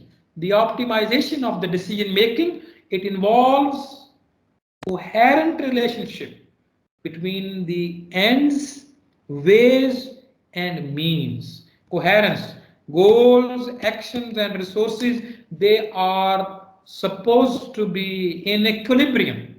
So उन्हें एक equilibrium में होना है. So that is at the interface of 1, 2, and 3. So state 4 is what we are looking for when we are in the process of making a decision. अभी आप देखिए जिस organisation में भी आप काम कर रहे हैं, तो if you are taking decisions or the college management is taking decisions and those decisions are not working, one of they are either it's very unlikely that they should be at state 3, but either state 1, 2, and 3. If you are at state 4, the chances of failure of a decision, they are very minimal, because this is where we have created that required equilibrium between the ends and the means and the ways. When we apply these ends, ways, and means, these are some of the questions that we need to ask. What is your ultimate vision and objective? Because decision making जो है, without looking at the past data and without looking into the future. So without considering the future outlook, that why you are doing it, what are the long-term objectives of the organization in which this particular piece of decision is going to fit in. If you don't look into that, you cannot make a sustainable decision. What should be the best way to achieve this vision or goal? Do you have the means to achieve this objective in a manner you have defined? अगर आपने एक decision लेना है और एक objective आपने define कर दिया है, now you need to see what resources are required. Do you have those resources? And do you need to change the ways you intend to achieve your objective? If so, would this lead to the attainment of goal?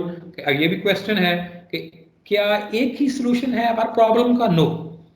एक पूरा tool है जिसे हम alternative analysis का नाम देते हैं. There are multi criteria decision making. There are multi, for example if there is a public sector project, एक गवर्नमेंट जो है उसने एक सड़क बनानी है, या ये जो सबवेज हैं ये बनने हैं, अंडरपासेस हैं, या ये जो ट्रेन्स बन रही हैं within cities, government is not going to make money out of them.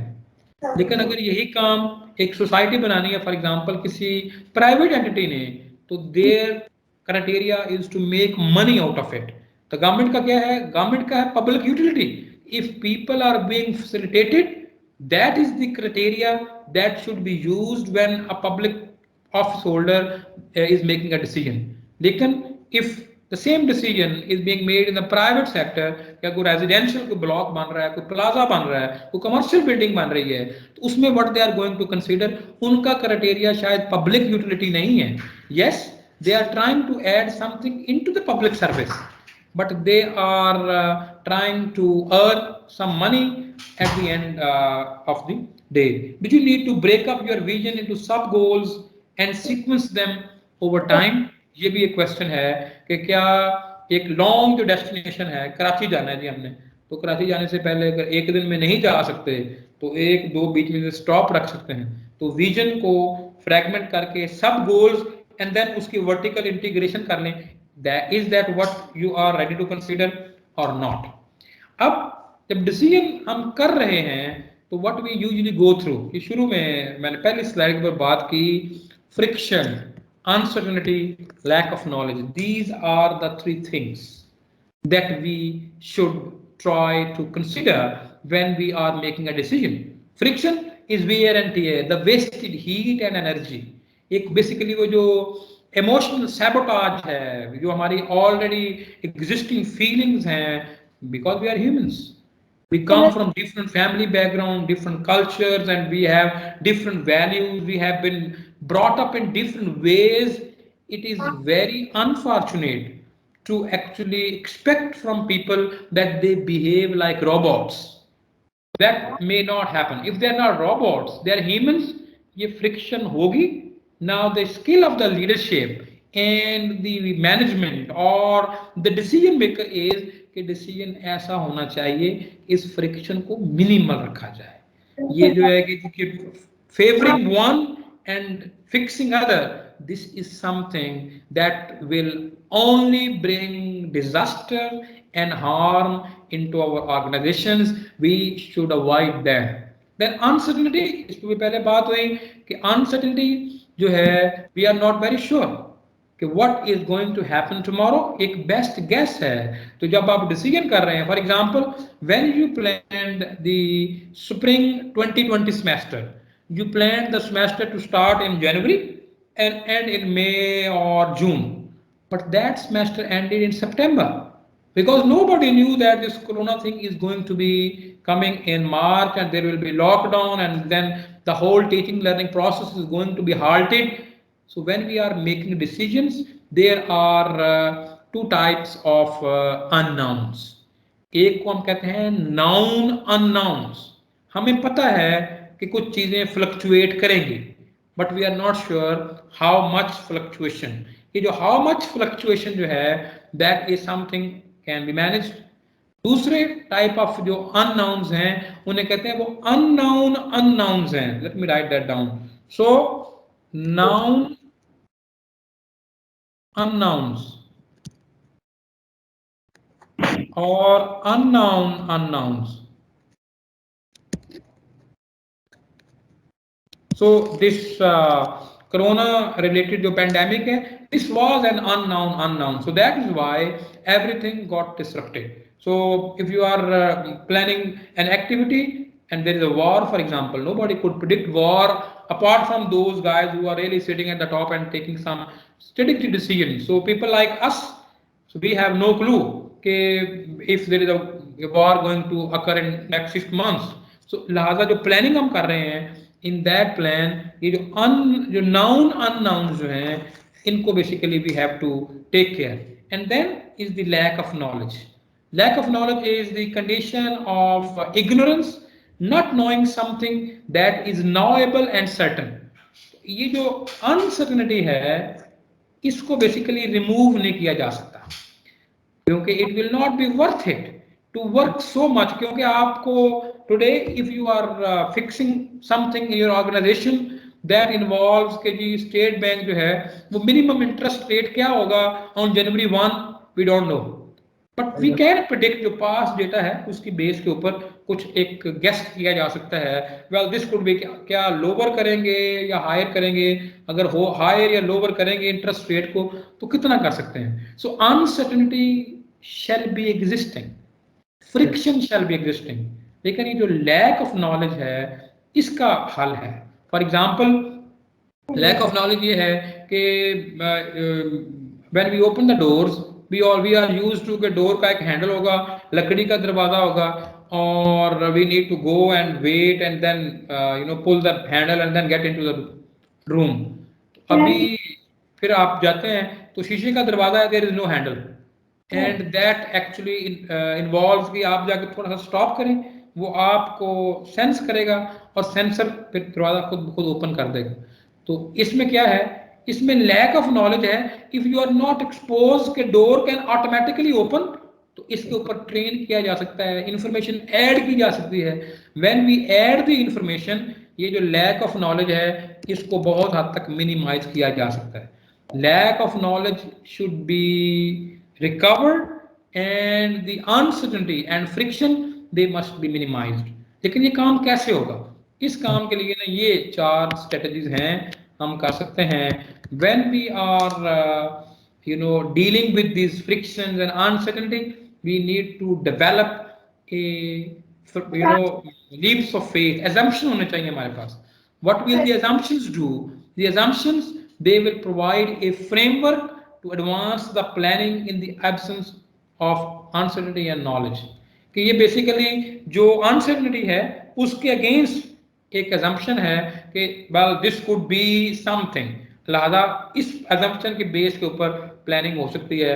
हम कहेंगे कि इंटरेस्ट रेट जो है that is going to be say 0.5%, एक नंबर आ गया है, now the planning can be advanced।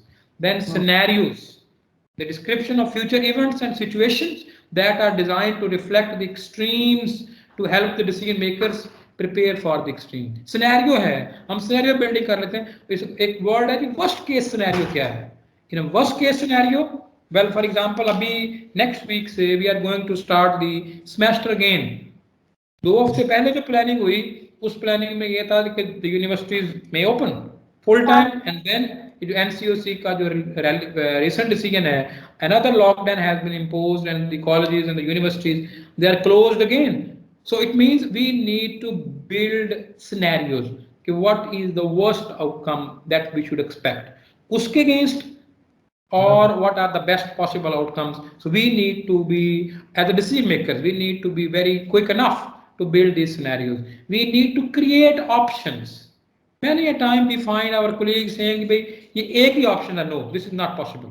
at any given point of time when we are making decisions, there are more than one options। it is the explorative mind that is required। and then the last bit is simplicity। from the execution point of view, if you are taking decisions, please keep your decisions so simple that everyone can understand। if they are better understood, they will be better implemented। so इसको बिल्कुल मैं इसको example ऐसे दूंगा कि इन ये जो war theatre में जो प्लानिंग हो रही है वो तो जनरल हेडक्वार्टर्स में होती है। जो सोल्जर को जो डिस्क्रिप्शन है वो बहुत ही सिंपल है। he has got those instructions that when he should shoot and when he is not supposed to shoot। so what we need to do is when we are making plans and processes, क्योंकि आप decision makers हैं, आपने ये चीजें करनी हैं, तो you need to keep the plans and processes so simple that everyone in the organisation can understand. अगर वो जैरगोन है उसमें कॉम्प्लेक्स चीजें हैं, people can't understand what you mean. if they can't understand what you mean, how would they understand what you want? if they don't understand what you want, how would they act so that you can get what you want? so we have to keep it as simple as possible। अब question ये है कि if we are in a position of disadvantage, how can we turn this disadvantage into an advantage while we are taking decisions?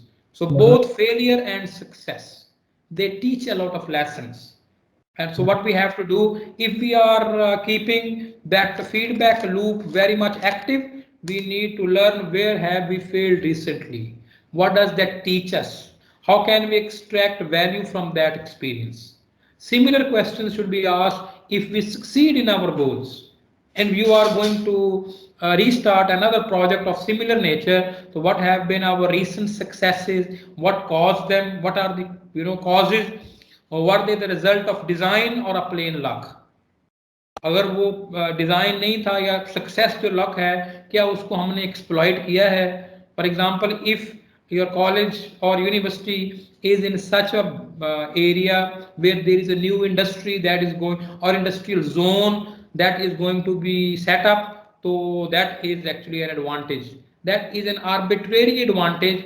तो जो आप आगे further अपने programmes को देख रहे हैं, उनकी एक्सपेंशन है, उनकी रीओरिएंटेशन है, are you going to fulfil the needs of the new stakeholders that have emerged in your vicinity, so can you exploit it now, अगर पहले नहीं किया।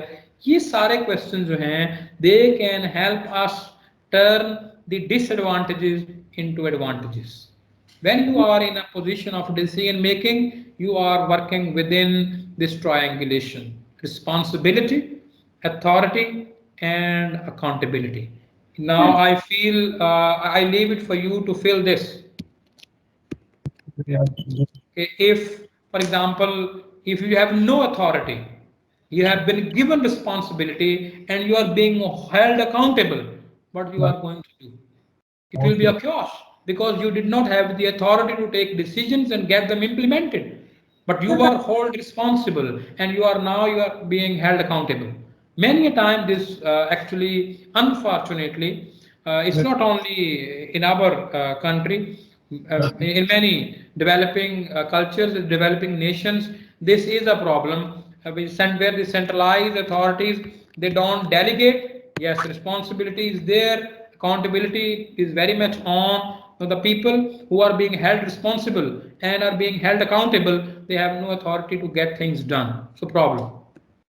So, similarly, if you are not being held accountable, there is the frugality is going to be the ultimate result कि आप basically गलत फैसले करेंगे responsibility भी है अथॉरिटी भी है लेकिन अकाउंटेबिलिटी कोई नहीं है नो केपीआई कोई चेक एंड बैलेंस नहीं है अगर तो that is another trouble there has got to be accountability and then another combination could be authority भी है accountability भी है responsibility कोई नहीं है that is a total wastage of resources where you have not defined any attainable action items so nothing was there which you are supposed to be held responsible if you are not supposed to be held responsible for something where you are going to be held accountable. This is another thing when you are actually making decisions. Decision making is a habit. Now this habit sits at the crossroad of knowledge, authority, and skill. What to, why to? The ways means है उससे मिलती जुलती चीज ही है. So what we have to do, you need an authority that you want to get something executed. You have the knowledge of what you want to do and why you want to do it, and you have the skill how you want to do it. At the intersection of these three is this habit. This is what we are looking for that you should be able to achieve as a decision maker. So if you have no authority, it means there is no desire to take a decision. Despite the fact that you have knowledge and skill, you would have a very boring situation where you don't want to do anything, and then you want to do, and you know what you want to do, but you don't know how to do it, so nothing will be executed. Or if you have got the skill, you can implement things, and you have the authority, you want to implement things, but you don't have the knowledge.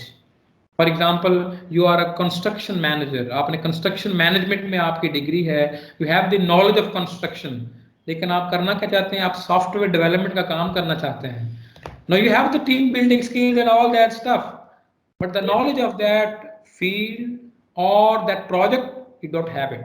So this is again a situation that is highly unwanted. So there has to be a balance between knowledge, skill, and authority in order to inculcate that habit. This is the last slide. Perhaps there are a few more slides, but I'm already running over the timeline. Substance and style.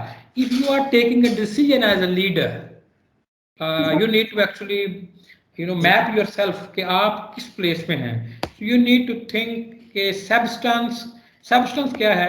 Professional competence, the ability to get things done, the ability to plan, to organize and to achieve the goal. ये सारे के सारे जो है ये किसके feature है and the content of leadership ये सारा substance है. What is style और या हम कह सकते हैं the task orientation. Style क्या है? The way in which a leader leads, the interpersonal component of leadership. You can be a technician, you know the process very well, but you are a failure when it comes to inspire and communicate. People orientation.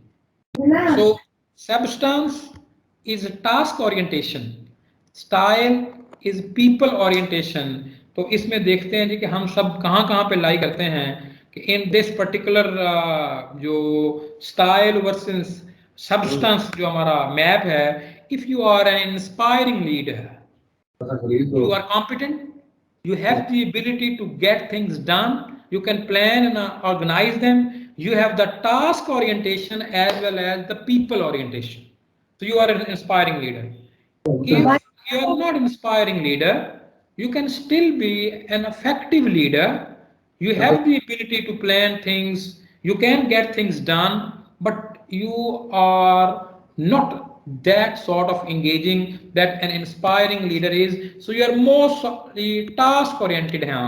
If you are task oriented, you understand the job, you get things done, but you are not people oriented. You are not cherished by the people you lead.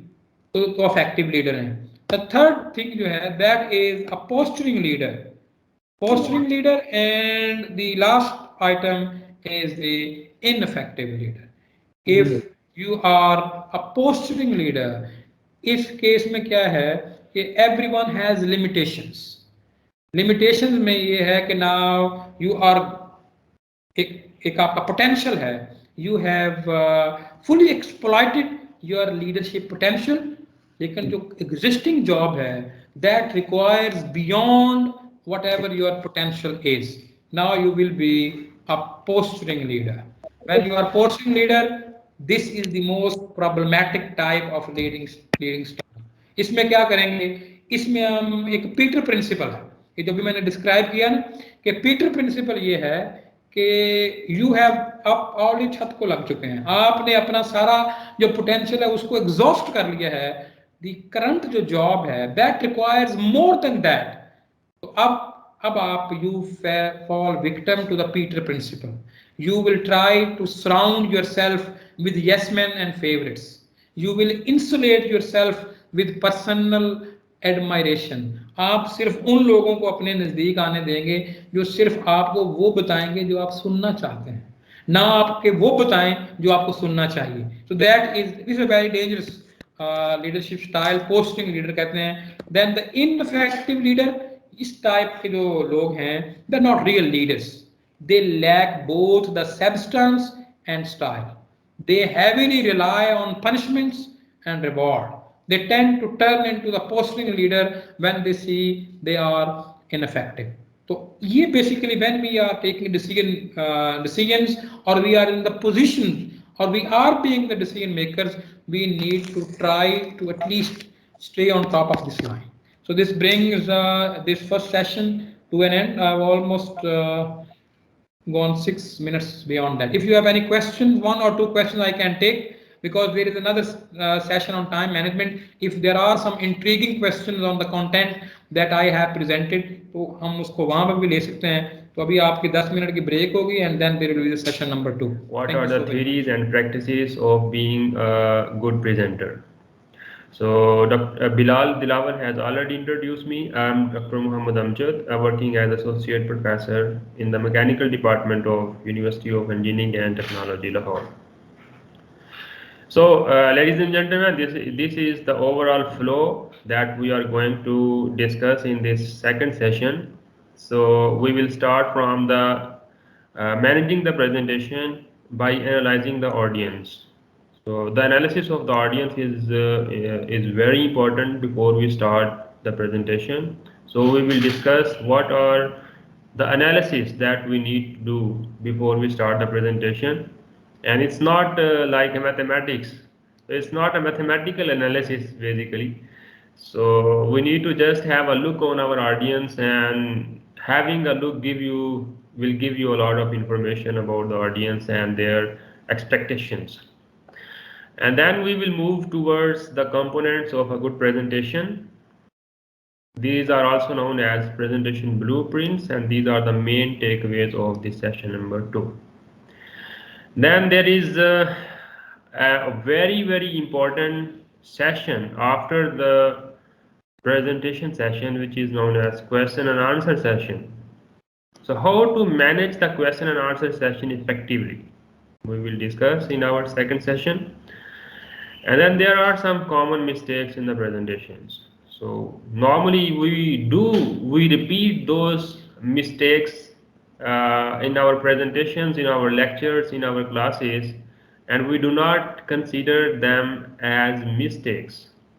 but these are the mistakes. So what are those common mistakes that we normally do in our classes, lectures, or presentations? And then the last minute checklist. So before going to the presentation venue or before going to the class, we need to check some of the important points. What are those points, which is also known as last minute checklist. And then finally, we will have a self-assessment of presentation skills. So how good are my presentation skills? So this will be an online survey for assessing your presentation skills. So this is normally the way we start the presentation. So first of all, you give an introduction to the presentation title, you introduce yourself and you state the workflow. The contents are the items that you are going to discuss in your presentation. And then there is a need to clarify why should you attend this session. So this is the need of every session basically. So you need to tell everybody, you need to realize the audience that why are you here? Why should you attend this session? Why this session is important? So let me clear the importance of this session. This session is important if you want to be more effective as a presenter. So if you want to be an effective presenter, then this session is going to give you a lot of tips and tricks to be a good presenter. And then if you want to learn how to present and to whom, maybe some of you are very good presenters, but they miss the second half, to whom presenter. So the presentation techniques or the methods are basically slightly modified as per the audience. So if the audience is changed, then we need to modify our presentation tactics, skills slightly. We need to fine tune those presentation methods. So if you want to learn how to present and to whom, then this session is important to attend. And then if you want to know the 3 ways the audience process the information. So when you are presenting to the audience, they are basically they are processing that information. So there is a two-way communication when you are presenting. So basically when you are giving some information, then that information is being processed by the audience. So what are the 3 ways in which the audience process the information that you are sharing with them? So if you want to know the types of audience and accordingly you want to change your presentations, then this session is important. This session is very important for you. And then lastly, if you want to read the mind and present in a way that is more effective. So it's not a one-way traffic. It's not a one-way communication. When you are presenting, when you are giving lectures in your class, this is not one way. This is a two-way traffic basically. So when you are sharing the information with the audience, with the students, with the class, then there is a sort of feedback coming from the audience, from the student side. So you need to read you need to understand that feedback, and then you need to change your presentations accordingly. So if you want to read the mind of the audience and you want to present in a way that is more effective, then obviously this session is very, very important. Now, managing or planning your presentation, the first thing is to analyze the audience. Analysis of the audience is very, very important. So you need to set the expectations first. जैसा मैंने अभी आपको बताया है कि why this session is important to you. So you need to set the expectations. You need to highlight the importance, or you need to highlight the outcomes of your presentation or of your class or of your lecture. So you need to set the expectations first before you start your presentation. or you need to make a flow of the contents that you are going to share with the audience. And then you need to clarify the needs, why the audience is here, जो लोग बैठे हुए हैं वो यहाँ पे क्यों आए हैं। ये वो चीज़ें हैं जो आपने उनकी एक्सपेक्टेशन सेट करनी है, एक्सपेक्टेशंस और नीड्स, इनके दरमियान जो डिफरेंस है वो आपने क्लियर करना है। So maybe somebody is here for information regarding how to write a research paper, लेकिन यहाँ पे जब सेशन नंबर 2 स्टार्ट हुआ है तो प्रेजेंटेशंस के बारे में बात हो रही है। So there is a conflict between the expectations and the needs. So you need to bring these two things on a single page. Same page पे आने चाहिए कि जो expectations है वो set कर लें और needs को clarify कर लें. Then analysis of the audience also includes the constraints. So what are the constraints from the audience side? किसी को अगर हेयरिंग एड का इशू है, कोई ऊंचा सुनता है या किसी को करीब से देखना होता है, तो you need to identify those people और you need to simply ask if anybody is having any problem in listening और in looking at the slides. Let's अगर आप मल्टीमीडिया यूज़ कर रहे हैं, तो मल्टीमीडिया में अगर किसी को नज़र नहीं आ रहा या कोई दूर बैठा हुआ है वहाँ पर नज़र नहीं आ रहा, उसको करीब ले आएँ और इस तरह आप जो है वो एडजस्टमेंट कर सकते हैं कंस्ट्रेंट्स की। सो इस तरह लैंग्वेज का बैरियर सम टाइम होता है, से इंग्लिश जो है वो सम टाइम समझ नहीं आ रही होती, या अगर आपका उर्दू में लेक्चर है तो कुछ लोग ऐसे हैं जिनको उर्दू समझ नहीं आती, कुछ लोगों को पंजाबी समझ नहीं आती। So you need to analyse the constraints of the audience, right. So ऐसा नहीं है आप ये सारी चीज़ें जो है वो आप प्रेजेंटेशन या अपनी लेक्चर या क्लास के शुरू करने से पहले कर रहे हैं, ताकि आपका जब ओरिजिनल जो एक्चुअल कंटेंट शुरू हो तो उससे पहले आपकी जो सारी की सारी ये जो प्रॉब्लम्स हैं जो ड्यूरिंग द लेक्चर आपको आइडेंटिफाई होंगी वो खत्म हो चुकी हैं। And then you need to analyse the demographic information of the audience.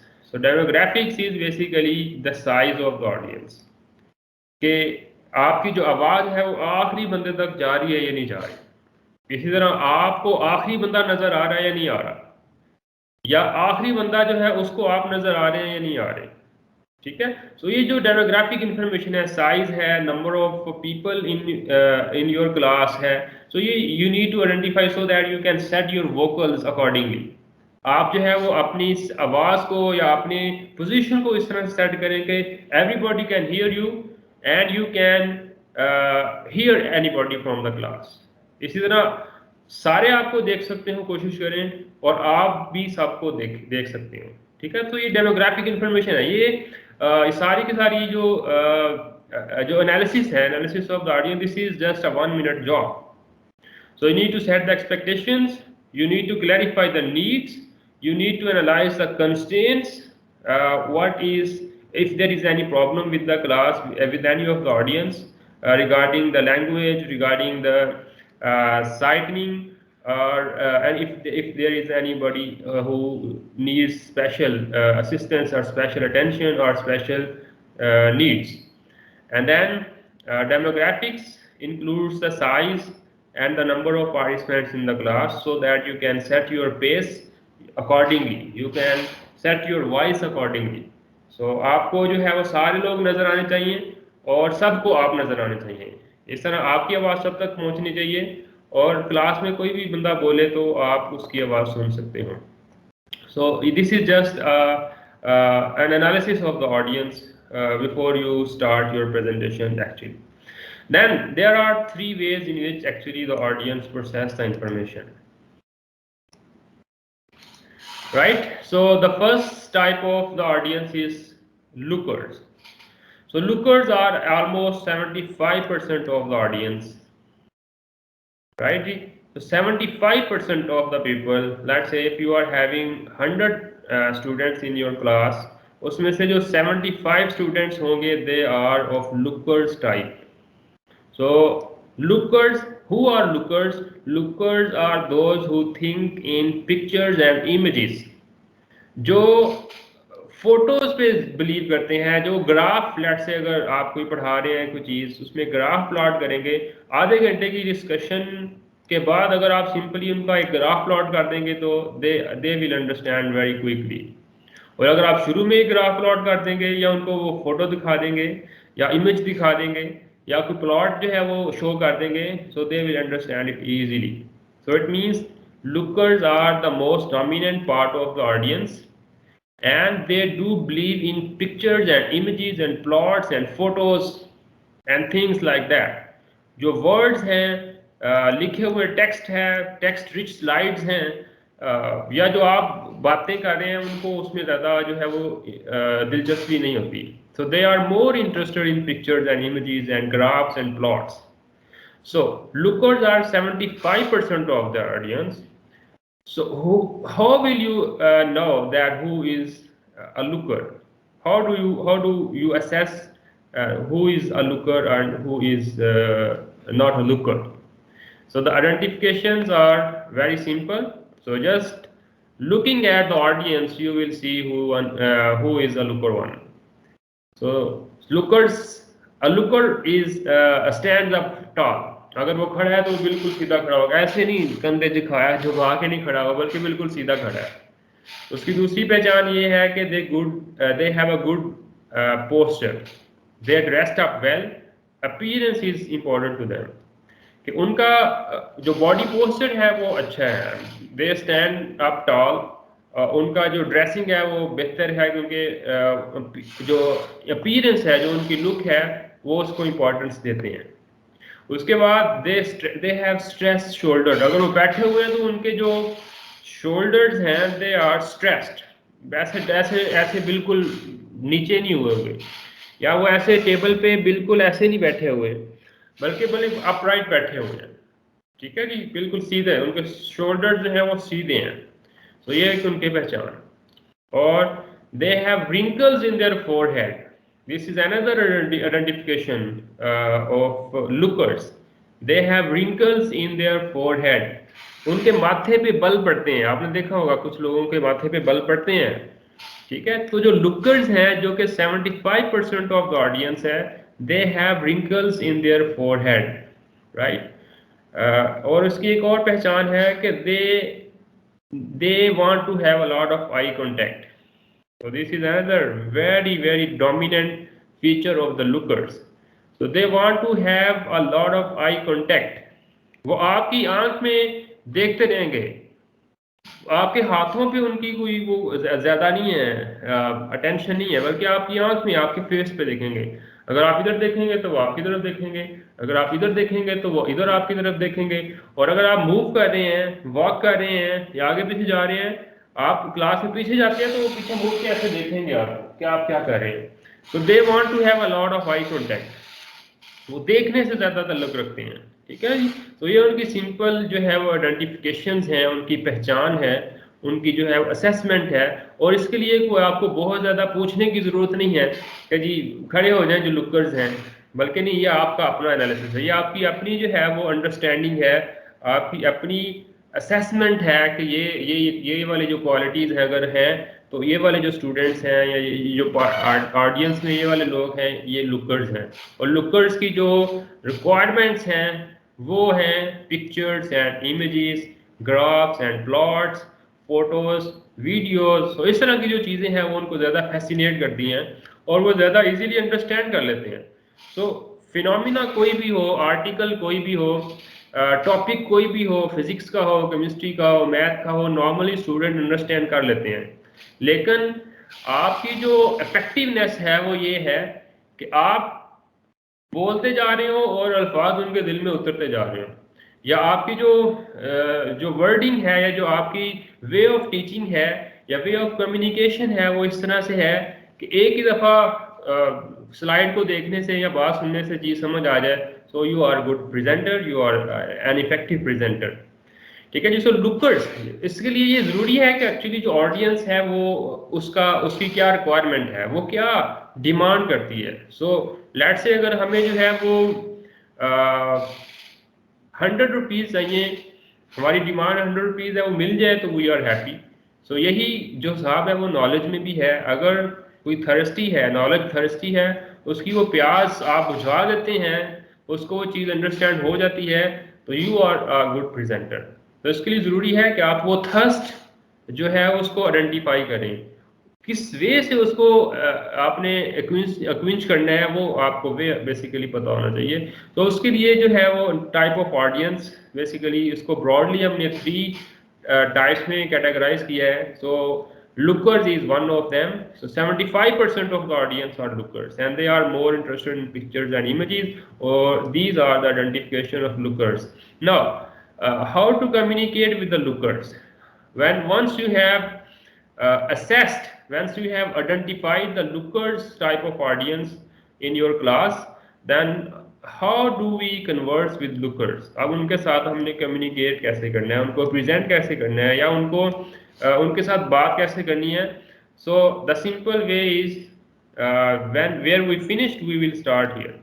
So give them a lot of eye contact, because giving no eye contact is considered as a signal of ignorance, lack of trust, and that will basically hurt their rapport.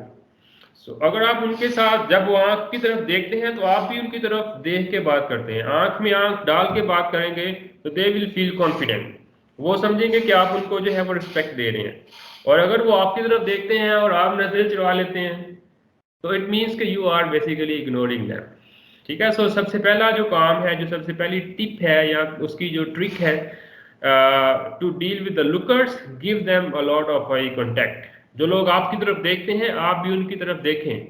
आप कोई एक बंदा नहीं है जो आपकी तरफ देख रहा है, बल्कि क्लास लेट से 50 की या 100 की क्लास है, तो उसमें 75% लुकर्स हैं। सो 75 लोगों को आपने देखना है। सो आपकी अटेंशन जो है वो ऑब्वियसली आप उनको डिवाइड करेंगे, एक ही तरफ बंदे की तरफ देख के नहीं बात करेंगे, बल्कि आप जो भी लुकर्स हैं उनको आप अपना आई कांटेक्ट देंगे और उनकी तरफ देखेंगे। और इसमें ये भी ज़रूरी है कि हमारे कुछ टीचर्स हैं, they normally use black board और the white board throughout their class. So I contact जो है वो नॉर्मली मिनिमम है। या बुक रीडिंग अगर क्लास में कुछ लोग करते हैं, तो बुक रीडिंग में भी आई कांटेक्ट नहीं है। या कुछ लोग जो है वो बैठ के बोलते हैं और क्लास की तरफ देखते नहीं है। सो आई कांटेक्ट जो है बेसिकली इतना इंपॉर्टेंट है कि जितना कि वो आपका कंटेंट या आपकी पर्सनैलिटी इटसेल्फ है। So if you do not maintain the eye contact, almost 75% of the audience is lost. So उनके पल्ले कुछ नहीं पड़ता। So you need to give the class eye contact to the extent of their demand. Normally जो है वो eye contact उनके confidence को maintain करता है। और अगर आपके जो प्रेजेंटेशन है या जो आपका लेक्चर है या जो आपके जो वे ऑफ टीचिंग है, उसके अंदर पिक्चर्स और इमेजेस और जो ग्राफ्स और प्लॉट्स वगैरह भी आते हैं और आप उनको आई कांटेक्ट देते हैं, then almost 75% of the audience is you have fulfilled their demand or their desire of knowledge, of understanding the knowledge you are sharing with them. उसके बाद जो दूसरा ट्रिक है, the second one is you need to use the words that have visual components. क्योंकि ये जो pictures और images और ग्राफ्स और प्लॉट्स हैं, इसमें विजुअलिटी, विजुअलाइजेशन है। आपने लेट से एक पेज या आपने 10 पेजेस का जो भी उसकी एक्सप्लेनेशन थी उसका आपने एक ग्राफ प्लॉट कर दिया है, so that graph is more important as compare to 10 pages. So similarly, you need to use the words that have visual components. So visual components, जिसमें visual component ज़्यादा dominant है, वो वाले words use करें, like look. So looking is basically initiating the visual component of your talk. See, let us picture the situation. देखें जी, ये देखें ये क्या हो रहा है, आए देखें, let's do it. ठीक है। सो इस तरह के जो वर्ड्स हैं that are more important and that will trigger their attention towards you. So 75% the lookers they are more attracted towards visual components of the words that you normally talk in your presentation or in your class or in your lecture. So the first type of the audience is the lookers. So lookers are basically, they are absorbing the information and that information is more effective if that is in the form of pictures, images, graphs or plots. The second type of the audience is listeners, or you can say the second way of absorbing the information or processing the information is the listening. So almost 20% of the audience are listeners. So what do listeners require? The listeners are more interested in words and sounds. Now this is a slightly opposite to the first type of audience, which are lookers. So lookers were more interested in pictures and images, whereas listeners are more interested in words and sounds. जो आप बात कर रहे हैं they are more interested in your words, या जो आपकी slide पे या वाइट बोर्ड पे या ब्लैक बोर्ड पे जो आपने लिखा है वो उनको ज़्यादा फैसिनेट करता है बजाय इसके कि वो प्लॉट्स और इमेजेस और पिक्चर्स की तरफ जाएं. सो इसका मतलब ये है कि आपको you need to have a balance between the words on your slides or on your whiteboard and the graphs or plots or images or pictures. So you need to create a balance. ऐसा नहीं है कि आप सारी की सारी slide जो है उसको टेक्स्ट से भर दें. तो आप देखेंगे if you have text rich slides, 75% or more than 80% of the audience is lost. They are not interested in what you are talking about. If you have text in your slides, और या आप जो है वो white board के ऊपर लिखना शुरू हो गए और सारा वाइट बोर्ड जो है वो आपने भर दिया है लिख के, और उसमें कोई भी इमेज या पिक्चर या आपने प्लॉट ड्रा नहीं किया, सो 75% of the audience is lost. Similarly, you need to take the listeners on board as well. So listeners are more interested in words and sounds. So जो आप यहाँ पे वो जो है जो आप वर्ड लिखेंगे या जो आप आवाज़ जो आपकी साउंड है वो उसमें जो अल्फाज निकल रहे हैं, they are more interested in those words. So how will you identify that who are the listeners? There are some identifications of the listeners as we have discussed in case of lookers. So listeners they are not dressed up well. Opposite to the lookers, they were dressed up well. लेकिन जो listeners हैं उनकी dressing कोई इतनी अच्छी, वो इतने ज़्यादा कॉन्शियस नहीं होते अपनी ड्रेसिंग के बारे में. ठीक है जी. They look down into the left. ये उनकी एक जो है वो आइडेंटिफिकेशन है कि they look down towards left. Lookers were looking at you all the time. ठीक है, आप जिधर जा रहे हैं वो आपकी तरफ देख रहे हैं, और अगर आप उनकी बैक पे चले जाते हैं तो वो मुड़ के बैक की तरफ आपकी तरफ देखेंगे. लेकिन जो लिसनर्स हैं they always look down towards left. आप चाहे फ्रंट पे हैं, स्टेज पे हैं, या आप उनकी बैक पे चले गए हैं, उनका जो बॉडी पोस्चर है वो they rarely change their body posture. So they always looking down towards left and they are basically paying attention whatever you are saying. ठीक है जी. या वो व्हाइट बोर्ड की तरफ देखेंगे तो वो पढ़ रहे होंगे जो आपने व्हाइट बोर्ड पे या जो आपकी प्रेजेंटेशन स्लाइड पे लिखा हुआ है. So one of the identifications of listeners is they are looking down towards left as they are remembering or recalling something they have just heard. ठीक है जी. ये उनकी इंफॉर्मेशन प्रोसेसिंग का स्टाइल है. Then they have a telephone posture. इस तरह बैठे होंगे, ये उनका स्टाइल होगा. If my video is okay to you, so you can see me. Telephone poster है उनका, या उनका ठोड़ी के नीचे हाथ है. They have hand there under their head. ठीक है, ऐसे है या फिर ऐसे बैठे हैं. तो ये उनका बैठने का स्टाइल है. So just looking at the audience, अगर आप ऑडियंस की तरफ एक तायराना नजर डालेंगे, so you can identify who one is listener or who one is the looker. So once you identify, then you accordingly you need to give the attention to the lookers and to the listeners. एक और जो identification है listeners की, they have a habit of mumbling, self talking. वो जो भी काम कर रहे होंगे हाथ से वो मुंह से भी बोल रहे हैं. ठीक है. सो लेट्स से अगर आप बैग पैक कर रहे हैं, आपने ट्रेवल पे जाना है, अच्छा आपने जो है वो रख लिया है, शर्ट्स भी रखनी है, आपने सॉक्स भी रखनी है, पैंट्स भी रखनी है, आपने जो है वो वेस्ट भी रख ली है, अच्छा जी मैंने वो शैम्पू भी रख लिया, टूथपेस्ट भी रख लिया। So whatever you are thinking you are basically talking. So ये जो लिसनर्स हैं, जो लिसनिंग टाइप ऑफ ऑडियंस है, they are basically have the habit of self talking. वो जो बात भी सोच रहे होंगे या कर रहे होंगे वो साथ बोल भी रहे होंगे, ठीक है। सो ये भी उनकी एक पहचान है। इसके बाद they are pen clickers. Normally pen clicking is a habit of everybody in the class. So जो हैबिचुअली पेन क्लिकर्स हैं दे आर लिसनर्स। और इसके अलावा they do not have a lot of eye contact. ये भी एक उनकी पहचान है कि जब क्लास में आप ऐसे देखते हैं तो कुछ स्टूडेंट्स होते हैं वो आपकी तरफ देखते हैं, दे मेंटेन द आई कॉन्टैक्ट। लेकिन कुछ लोग ऐसे हैं जो जब आपकी तरफ देखेंगे तो वो नजर नीची कर लेंगे या वो नजर चुरा लेंगे। So it means they our listeners.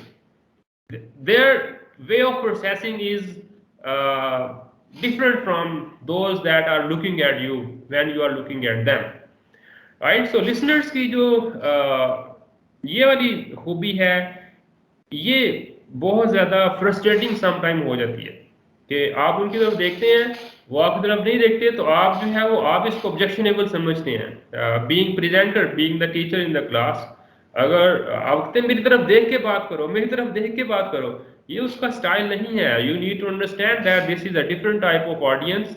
सो आप उनकी बस बात सुने, और अगर आप बात कर रहे हैं तो आपकी बात बड़े गौर से सुन रहे हैं, ये हकीकत है, ठीक है जी। So once you have identified the listener type of audience in your class, then what are the ways to converse with them. अब आप उनसे बातचीत कैसे करेंगे या उनको प्रेजेंट कैसे करेंगे for having an effective session. तो उसका तरीका ये है, से ये भी वही है जहां से हमने एंड किया है वहीं से स्टार्ट करेंगे। So do not give them a lot of eye contact. ये सबसे पहली उनकी जो है वो टिप्स है, ट्रिक है कि वो आपकी तरफ देखना नहीं चाहते तो आप उनको मजबूर ना करें। So do not give them a lot of eye contact, just look at them and look away. आप जब बोल रहे हैं तो आप ऐसे नजर दौड़ा रहे हैं, सो जो आपकी तरफ देख रहे हैं उनको आई कॉन्टैक्ट दें for a couple of moments, और जो आपकी नजर मिलते ही नजर चुरा लेते हैं, जस्ट गिव देम अप। सो उसको जो है वो आप बार बार ना यकीन दिलाएं कि वो आपकी तरफ देखे, right. So do not give them a lot of eye contact, just look at them and look away, look at them and look away, so that in this way they feel confident. और अगर आप उनको eye contact करने पे मजबूर करते हैं, then their confidence is just shattered.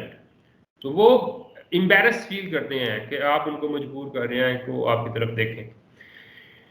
The second way of communicating with the listener type of audience is to use the words that have auditory components. So lookers के लिए हमने visual components वाले words ज़्यादा use किए थे, जबकि जो listener type of audience है, they are more interested in words and sounds. So we need to use those words that have more auditory components.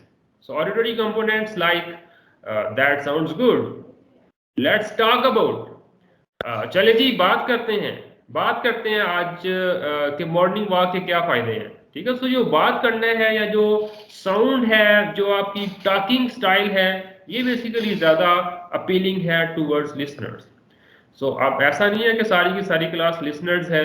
There is a third type of audience which are touchers. So touchers are normally lesser as compared to lookers and listeners. They are about 5% of the audience.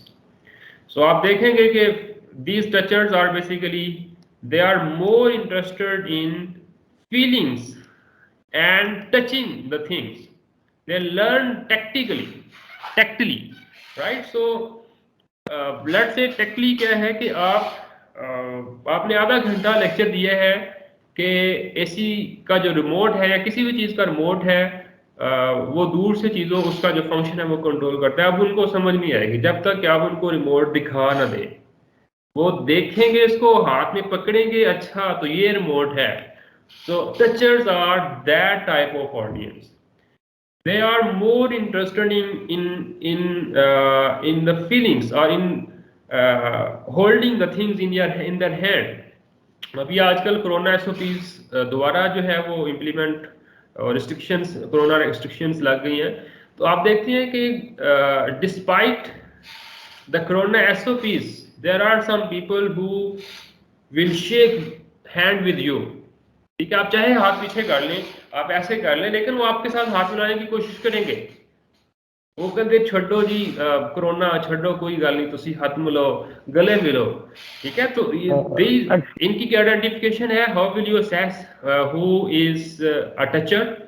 सो इनकी भी कुछ identifications हैं, वो हमें literature से मिल जाती हैं। उसमें से एक जो आइडेंटिफिकेशन है वो है they have a lot of body contact. ठीक है, वो हैंड शेक करेंगे, गले मिलेंगे, वो जो है वो लेट से अगर आपने उनको कुछ चीज़ दिखाई है तो वो उसको पकड़ने की कोशिश करेंगे और उसको अपने हाथ में रख के देखेंगे कि वो क्या है। So they want to have a lot of body contact, they will shake hands. Kindly अपना माइक म्यूट कर लें जी। I think the session was going very well, लेकिन थोड़ी सी इंटरप्शन है, शायद लोगों ने दोबारा ज्वाइन किया है। So Bilal, if you are there, you can please mute those participants whose mic is unmuted. Okay ji, so उनकी जो second identification है touchers type of audience की, they are dressed for comfort and convenience, not for style. वो जिस dressing में comfort feel करते हैं, जो उनको इजी लगता है वो पहन लेते हैं। वो ये नहीं है कि जी मैं आज जो है वो प्रेजेंटेशन मैंने देनी है या प्रेजेंटेशन लेनी है तो मैं ज़रूरी है कि टाई लगा के जाऊँ। आपने देखा होगा कि कुछ क्लास में स्टूडेंट ऐसे हैं, वो इवन अपनी जिस दिन उनकी अपनी प्रेजेंटेशन है किसी टॉपिक पे, उस दिन भी वो शलवार कमीज में आ जाएंगे। और चाहे आपने ड्रेस कोड जो है वो अनाउंस किया हुआ है, लेकिन इसके बावजूद भी वो दे prefer their comfort over the restrictions or styles. So ये भी आप कह सकते हैं उनकी एक नेचर है टचर्स की, कि they dressed up for their comfort and convenience, not for style, not for the information that was shared. ये थोड़ा सा ऑब्जेक्शनेबल भी है, लेकिन अगर आप टाइप ऑफ ऑडियंस को देख लेंगे तो मेरे ख्याल में ये मसला भी हल हो जाता है। इसके बाद जो थर्ड है आइडेंटिफिकेशन, दे लीन इन। जब आप उनसे बात करेंगे तो वो आपकी तरफ झुक के बात करेंगे, जैसे बड़े मुअद्दबाना अंदाज में। So basically they are reducing the physical space between you and themselves. So ये भी उनकी एक पहचान है कि जब वो बात आपसे कर रहे हैं तो वो आगे झुक के आगे होके बात कर रहे हैं। ठीक है, जैसा कि वो आपका दरमियानी फासला जो है वो कम कर रहे हो। इसके बाद एक और उनकी आइडेंटिफिकेशन है कि दे लुक डाउन, बिल्कुल सीधा नीचे देखेंगे। जो लिसनर से they were looking down towards left, लेकिन जो टचर्स हैं दे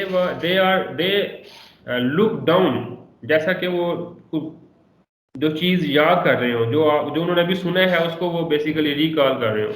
सो ये उनकी पहचान है कि वो बिल्कुल सीधा नीचे देख रहे होंगे। ठीक है, और अब आप उनके साथ जो है वो कन्वर्सेशन कैसे करेंगे, या उनको आप प्रेजेंटेशन कैसे देंगे, या उनके साथ बातचीत कैसे करेंगे। use the words that have feeling components because they are more interested in feelings.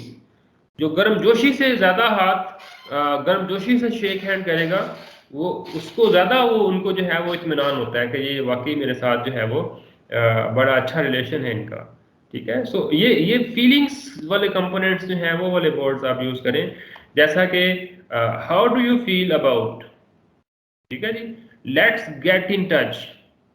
आपको कैसा लगेगा अगर आप सुबह सुबह उठ के नहर के ऊपर ठंडे घास पे आप चल रहे हो, तो जो कैसा लगेगा, how will you feel. So ये वाले जो वर्ड्स हैं they are more attractive towards touchers. So touchers are almost 5% of the audience. अब ये जो 5% है या 20% है या 75% है, अब ये कोई डिस्क्रीट नहीं है, और ज़रूरी नहीं है कि एक क्लास या एक जो आपकी ऑडियंस है उसमें कोई एक पर्टिकुलर टाइप हो। So there is a mixture of all these types of audience. ठीक है, So you need to prepare your presentation, you need to prepare your lecture in such a way that you are basically addressing the needs of all these types of audience. Lookers भी हैं, listeners भी हैं और touchers भी हैं. So ऐसा ना हो कि आप अपनी क्लास के अंदर सिर्फ मॉडल्स लेके आ जाएं. So मॉडल्स लेके आए वो लोगों को दिखाएंगे तो that will actually fulfill the needs of let's say 5 to 10%. लेकिन अगर आपने वो मॉडल ड्रॉ कर दिया है तो it will be fulfilling the need of 75% of the audience. और अगर आपने उसके साथ कोई वर्ड्स कोई कमेंट्री लिख भी दी है और बोल भी दी है तो you are basically making the audience happier than using a single style. So कहने का मतलब ये है कि आपने कोई सिंगल स्टाइल यूज नहीं करना. You need to be very good in mixing the things. आपने ग्राफ भी इंक्लूड कर लिया अपनी प्रेजेंटेशन में या प्लॉट कर दिया व्हाइट बोर्ड पे या ब्लैक बोर्ड पे, प्लस उसके साथ कुछ इंफॉर्मेशन लिख भी दी है और बोल भी दी है. ठीक है, तो ताकि सारे जो लुकर्स भी हैं, जो लिसनर्स भी हैं और टचर्स के लिए अगर आपने वो फिजिकल मॉडल जो है वो क्लास में लेके आ गए हैं. Sometime teachers have the habits and they are very good actually. So उनके बैग में जो है वो लेट्स से अगर वो बात कर रहे हैं उसकी बॉल की या स्फेरिकल स्फीयर्स की तो उनके पास वो हैं, उनके बैग में है, वो दिखाते हैं बच्चों को. लेट्स से जो केमिस्ट्री में अगर NaCl का जो स्ट्रक्चर है, जो क्रिस्टल स्ट्रक्चर है, वो उनके पास वो मॉडल होता है. So if they are basically sharing the model, they are having their slides or lectures planned in such a way that is including the graphs, plots as well as the commentary words, and they are basically expressing those words. So you are basically fulfilling the needs of 100% of the audience. Touchers, listeners and lookers, everybody is satisfied, and that will make you a very good presenter, a very good an effective presenter. Then we will move towards the next topic of our session, which is components of a good presentation. So basically, what are the things that make a good presentation? So there are basically 4 things. The first thing is the topic content. So normally in our sessions, it is given the feedback from the audience that despite everything, जो भी आप presentation skills बताते हैं, इसके बावजूद अगर किसी बंदे की टॉपिक पे ग्रिप नहीं है ना तो वो अच्छा प्रेजेंटर नहीं हो सकता. और ये 100% वैलिड है कि अगर आपको टॉपिक की अंडरस्टैंडिंग नहीं है, अगर आपकी अपने सब्जेक्ट या उस टॉपिक या उस आर्टिकल के ऊपर ग्रिप नहीं है, तो आपकी चाहे जितनी मर्जी अच्छी प्रेजेंटेशन स्किल्स हो, you can not understand, you can not satisfy the audience. So first of all, you need to have a very good understanding of the topic, and then उसके बाद presentation skills जो हैं उसमें you need to be mastered in your in arranging the contents of that topic. Alright, so structure जो है वो है presentation का, then body language. तो ये अब आपकी पर्सनल जो है वो कॉम्पिटेंसी आ जाएगी. तो बॉडी लैंग्वेज आप कितना यूज कर रहे हैं, और उसके बाद वर्बल डिलीवरी, आप जो है वो बोल रहे हैं, कैसे बोल रहे हैं, बहुत तेज बोल रहे हैं या बहुत स्लो बोल रहे हैं, ऊंचा बोल रहे हैं या बहुत जो है वो आप लो टोन में बात कर रहे हैं. तो ये जो चीजें हैं ये आपकी सारी चीजें that will make a good presentation. So in structure there should be a clear introduction, there should be a clear body, the main idea that you going to share with the audience, and then there should be a clear conclusion of your session or of your class. This will make you a good presenter as well as a good presentation. And then the third thing is the body language. So there are teachers who normally used to sit in the chair and deliver the whole lecture. कुछ लोग जो है वो dice में खड़े हो जाएंगे ऐसे और अपना सारे का सारा लेक्चर झाड़ देंगे. कुछ लोग ऐसे हैं कि वो कभी वो स्टेज पे होते हैं, कभी वो ऑडियंस के अंदर चले जाते हैं, और कभी वो रुक के बात करते हैं, कभी वो चलते चलते बात करते हैं, कभी चलते चलते रुक जाएंगे, कभी रुके चल पड़ेंगे. तो ये बॉडी लैंग्वेज है. और फिर हैंड्स का यूज करते हैं और वो स्माइल देते हैं या गुस्सा करते हैं. सो ये सारी की सारी ये जो बॉडी लैंग्वेज है basically that will make a good presenter, और हम इसको डिस्कस करते हैं इसमें क्या क्या है। तो बॉडी लैंग्वेज में आपका जो कंफर्ट है, कॉन्फिडेंस है, जेस्चर्स हैं, आई कांटेक्ट है, आप कितना आई कांटेक्ट मेंटेन करते हैं, एंड देन विजुअल एड्स हैं, तो we will discuss it later. उसके बाद वर्बल डिलीवरी, आप देखें टॉपिक कंटेंट इटसेल्फ जो है वो बहुत अगर अच्छा हो और उसमें ये चीज़ें ऐड ऑन हो जाएं तो that will make a plus point. तो बेसिकली वो सोने में सुहागा हो जाएगा, ठीक है। सो वर्बल डिलीवरी में you need to set the pace and pauses. आप जो है वो कितना गैप और आप जो है वो पेस लेके आप बात करते हैं, आपकी जो बोलने का स्टाइल है वो कितना है, आप पॉजेस लेते हैं या आप मुसलसल बोलते चले जा रहे हैं। So what is your volume, vocal range. So आप इतना स्लो बोल रहे हैं कि किसी को जस्ट जो फ्रंट बेंचर्स हैं वो उनको सुनाई दे रहा है, और जो पीछे वाले हैं वो बिल्कुल डम बैठे हुए हैं, उनको आवाज ही नहीं आ रही। तो आपकी जो वोकल रेंज है, जो आपकी बोलने का स्टाइल है, बोलने की स्पीड है, और पॉजेज जो हैं रुक रुक के बोलते हैं या आप तेज तेज बोलते चले हैं, सो ये everything will count towards a good presentation. So now we will discuss one by one. In the structure, we need to have a good, very clear introduction. So in the introduction, you need to introduce yourself, who you are, why you are here, right? So what is the purpose of this session? So you need to clarify these questions in a very clear way. So who you are, why the audience is here, what is important to them, and how will you accomplish your session. So you can just recall the start of our session. So Bilal Dilawar introduced me and I introduce myself again, and then I introduce my topic, and then we set the expectations why this session is important to you, right? And then we have a workflow of the contents that what we will discuss in our session. So in the introduction, you need to answer at least these questions in a very clear way. Then in the structure, the second thing is the body. So body is the main idea, the main theme that you want to deliver to your audience. So you need to deliver the main idea in a clear and systematic way. So you will start with the introduction, and then you will move towards the main idea, and then finally you will conclude your session. So you need to be flexible and on course. So sometime क्या होता है कि topic से बात हट जाती है और वो बड़ी दूर तक चली जाती है, टॉपिक कहीं रह जाता है, बात कहीं निकल जाती है। सो ऐसा नहीं होना चाहिए। जो आपने जो मैसेज कन्वे करना है, जो टॉपिक प्रेजेंट करना है, you need to be on that topic, ठीक है। आप चाहे बात एक इररेलेवेंट क्वेश्चन आ गया, you need to answer it, but you need to be back to the course, ठीक है। ऐसा नहीं है कि आप एक इररेलेवेंट क्वेश्चन को जो है वो आप डांट की शक्ल में जो है वो मना कर दें और उसके बाद जो है वो आप अपना टॉपिक शुरू करें, तो you will lose the interest of the audience. You need to be flexible, you need to entertain the questions, but you need to be back to the track so that you can accomplish your main theme, or you can complete your topic. And then you need to keep on reviewing the benefits and the main idea. जो भी आप बात करते हैं उसको main idea के साथ link करें।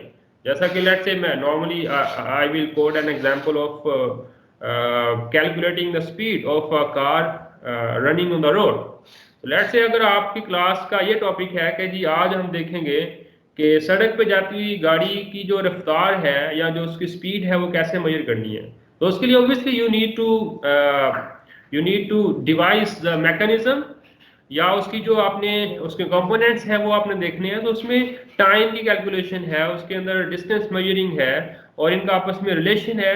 सो इन सारी चीज़ों को हाईलाइट करते वक्त आप ये चीज़ दोबारा अगेन एंड अगेन एक्सप्रेस करें कि इन सारी चीज़ों का जो मकसद है वो ये है कि सड़क पे कोई भी गाड़ी जा रही है उसकी आपने रफ्तार कैसे मेजर करनी है, ठीक है। So you need to review the benefits as well as you need to link everything with the main idea in the body of the structure. Then in the structure, the third thing is the conclusion. So conclusion is a very important session of the class. So in the conclusion, you need to review You need to review the main idea, you need to review the expectations. जो आपने शुरू में expectations set की थी, आप उनको revise करेंगे कि ये चीज़ें हमने जो है वो highlight की थी, हमने शुरू में कहा था कि हम इसको पढ़ेंगे और अब हम उसको पढ़ चुके हैं और उसका ये conclusions हैं, उसके ये outcomes हैं. You need to review restate the benefits. You need to restate the targets that you set at the start of the session. And then you need to, at the same time, you need to highlight the interesting points.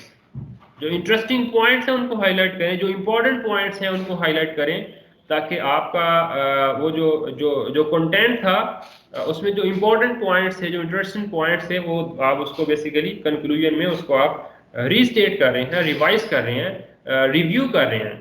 And then you need to have a question answer session. Questions.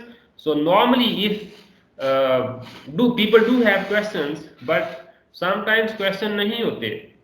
So question अगर नहीं है किसी class में या किसी session के and पे, so आप जो है वो खुद question पोस्ट कर सकते हैं कि normally जब ये वाला सेशन हम डिस्कस करते हैं तो ये वाला क्वेश्चन बड़ा कॉमन है.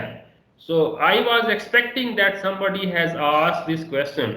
So लेकिन चलिए अगर आपने नहीं पूछा तो मैं आपको बताता हूँ.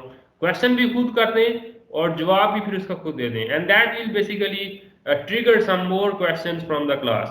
And mine is this, that questioning and answering is the best way to teach the stuff and to keep the stuff in the long-term memory of the audience. So conclusion, you will simply restate the interesting points, highlight the important points, and then you will have a clear question answer session and the closure statement of the session. Then this was all about structure. The second thing is the body language and the movement. So you need to use your body while you are expressing your thoughts. Like when you are presenting the presentation, या आप class में जो है वैसे ही normally let's say Urdu अगर है, उर्दू की है, इस्लामियात की है क्लास, तो उसमें आप नॉर्मली बोलना ही आपका काम है. लेकिन बोलने का भी स्टाइल जो है वो कितना इफेक्टिव है ये भी डिपेंड करेगा आपकी बॉडी लैंग्वेज पे. ठीक है, आप हैंड्स यूज कर रहे हैं, आप जो है वो लोगों की तरफ देख के बात करते हैं, आप किसी चीज़ को एम्फसिस करना है तो आप रुक जाते हैं चलते चलते, या आप रुके हुए हैं तो चल पड़ते हैं.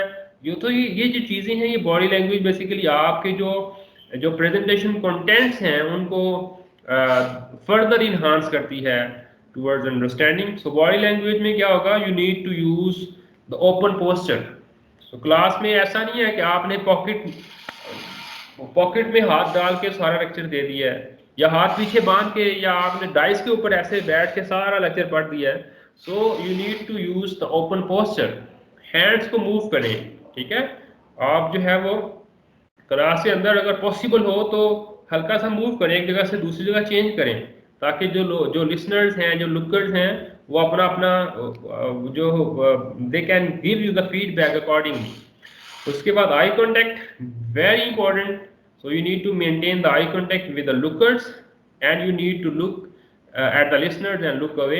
और at the same time जो है वो आप अपना काम जो आप obviously अगर कोई चीज़ आपने देखी तो वो भी करें, लेकिन साथ साथ ऑडियंस के साथ आप जो है वो आई कॉन्टेक्ट भी मेंटेन रखा हुआ है. सो आई कॉन्टेक्ट अगर नहीं है तो that will actually create a lot of problems. अच्छा जी, उसके बाद फेशियल एक्सप्रेशंस हैं. So you need to give the facial expressions. अगर कोई चीज़ इंटरेस्टिंग है तो स्माइल दें, और अगर आप लेट से कहीं कोई गलत काम हुआ तो उसके लिए गुस्सा शो करें. ठीक है, अप टू सम एक्सटेंट, तो ये बहुत ज़रूरी है.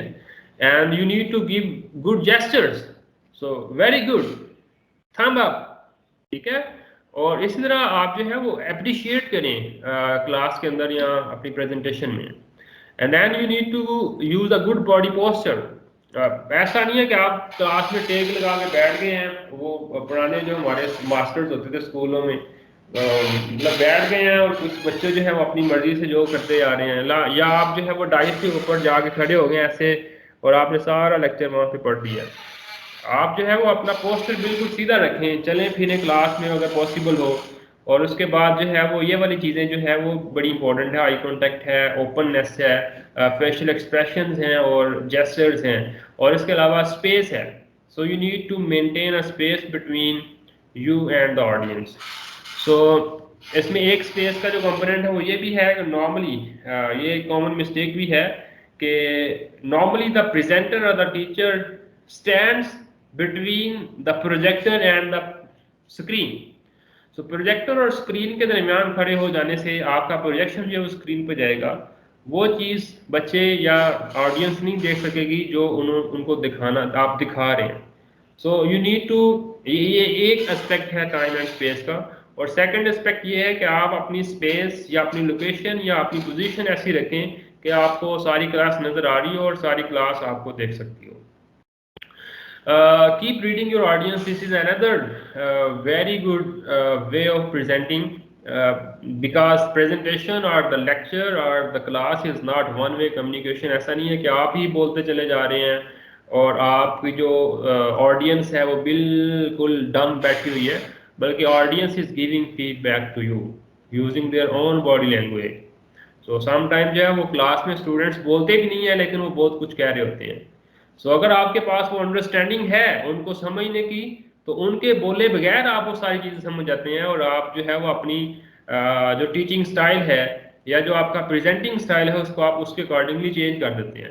तो अगर तो आपको पता है कि उनकी बॉडी लैंग्वेज जो कर रही है वो क्या कह रहे हैं, then you will actually identify, you will change your style. So you need to be you need to keep reading the audience body language. So इसमें क्या होगा, अगर कोई इंटरेस्टेड है तो वो आपको पता चल जाएगा, अगर वो लोग बोर हो रहे हैं तो वो उसका पता चल जाता है, अगर आप ओपन हैं और ऑडियंस भी ओपन है तो उसका पता चल जाएगा, या पता चलेगा कि ऑडियंस को यरगमाल बनाया हुआ है, किसी को बात करने की जरूरत नहीं है और सारे दबे पड़े हुए हैं। ठीक है, यहाँ अगर आपकी बात को लोग डिसअप्रूव कर रहे हैं, so if people are not agreeing with you, so they will be just nodding their head. So अगर ये चीज़ हो रही है और आप इसको अंडरस्टैंड नहीं कर रहे, तो it means you are ignoring the body language of the audience. जो उनकी तरफ से फीडबैक आ रहा है बेसिकली आप उसको रीड नहीं कर पा रहे या उसको अंडरस्टैंड नहीं कर पा रहे। ठीक है, सो अगर आप कोई बात करते वक्त जो है वो ऐसे ऐसे कर रहा है तो इसका मतलब आपको सिंपल मतलब है, ठीक है, या कोई ऐसे ऐसे कर रहा है तो इट मीन्स कि वो इंटरेस्ट ले रहा है, वो आपके साथ जो है वो एग्री कर रहा है उस पर। और अगर कोई सर आ रहा है नेगेशन में, तो it means he is not interested और he is not agreeing with you. So you need to keep reading the audience body language and you need to understand that body language so that you can adapt a strategy for the best interest of the audience as well as for the best interest of your presentation. And now these are the common faults in the verbal delivery. तो हमने तीन चीज़ें discuss की थी, एक बल्कि चार थी। एक तो टॉपिक की प्रेपरेशन थी, टॉपिक कंटेंट्स, उसके ऊपर जो आपकी ग्रिप है वो है, प्लस स्ट्रक्चर है। स्ट्रक्चर के अंदर तीन चीज़ें हैं, एक उसकी जो है वो इंट्रोडक्शन है, सेकंड जो है वो बॉडी है, और थर्ड जो है वो उसका कंक्लूजन है। और गुड प्रेजेंटेशन का जो सेकंड पार्ट था that was body language. So body language में ओपननेस है, आई कॉन्टैक्ट है, जेस्चर्स हैं, आपका जो फेशियल एक्सप्रेशंस हैं, ठीक है। और इसी तरह जो थर्ड चीज़ है वो आपकी वर्बल डिलीवरी है। To make to be an effective presentation, to make an effective presentation or to be an effective presenter, you need to be very good in the verbal side, verbal delivery side. So verbal delivery side पे जो common faults हैं वो उसमें से number 1 जो है volume है। So if you are speaking too quietly, अगर बहुत आहिस्ता आवाज में बात कर रहे हैं तो वो किसी को पता नहीं चलता, या अगर आप इतना ऊंची बोल रहे हैं कि जो फ्रंट बेंचर्स हैं, जो फ्रंट सिटर्स हैं, वो अपनी कानों में उंगलियां दे लेते हैं। ठीक है, सो ये भी चीज़ इंपॉर्टेंट है कि आप अपना वॉल्यूम जो है वो किस तरह से रखते हैं। तो if you are speaking too quietly और if you are speaking too loudly, so that will actually be a problem in your verbal delivery. The second thing is the speed. Speaking speed if it is too quick, अगर बहुत तेजी से बोल रहे हैं तो people will feel problem in the comprehension of the information, वो उसको प्रोसेस नहीं कर पाएंगे, वो उसको अंडरस्टैंड नहीं कर पाएंगे अगर आप बहुत तेजी से बोलते जा रहे हैं। और अगर इतना आप स्लो पेस में बात कर रहे हैं कि लोगों को नींद आ जाए तो ये भी चीज़ ठीक नहीं है। सो कुछ लोग जो है वो अपनी वॉल्यूम, स्पीड और वर्बल डिलीवरी को with the passage of time वो कर लेते हैं, मेंटेन कर लेते हैं या इम्प्रूव कर लेते हैं। सो अगर आप समझते हैं कि अगर आपका वॉल्यूम जो है वो बहुत लाउड है, समटाइम्स ये रिक्वायरमेंट होती है, ऑडियंस जो है वो अगर लेट्स से 100+ ऑडियंस है और वहाँ पे कोई स्पीकर या कोई इस तरह से वो एड नहीं है, साउंड सिस्टम नहीं है, तो then you need to speak loudly. लेकिन उसमें भी आप ख्याल रखें कि इतना ऊंची भी ना बोलें कि आपका आधे घंटे के बाद गला ही बैठ जाए, या आप जो है वो एनर्जी सारी की सारी आप पहले 15 मिनट में वेस्ट कर दें और उसके बाद अगले जो 45 मिनट्स या 30 मिनट्स हैं वो उसमें आप क्या करेंगे। सो ये नॉर्मली जब शुरू में होता है क्लासेस या आपका जो टीचिंग करियर है उसके स्टार्टिंग में ये वाले इश्यूज आते हैं, लेकिन obviously you are very mature person and these problems are not for you at least, और अगर है भी तो उसको इम्प्रूव किया जा सकता है।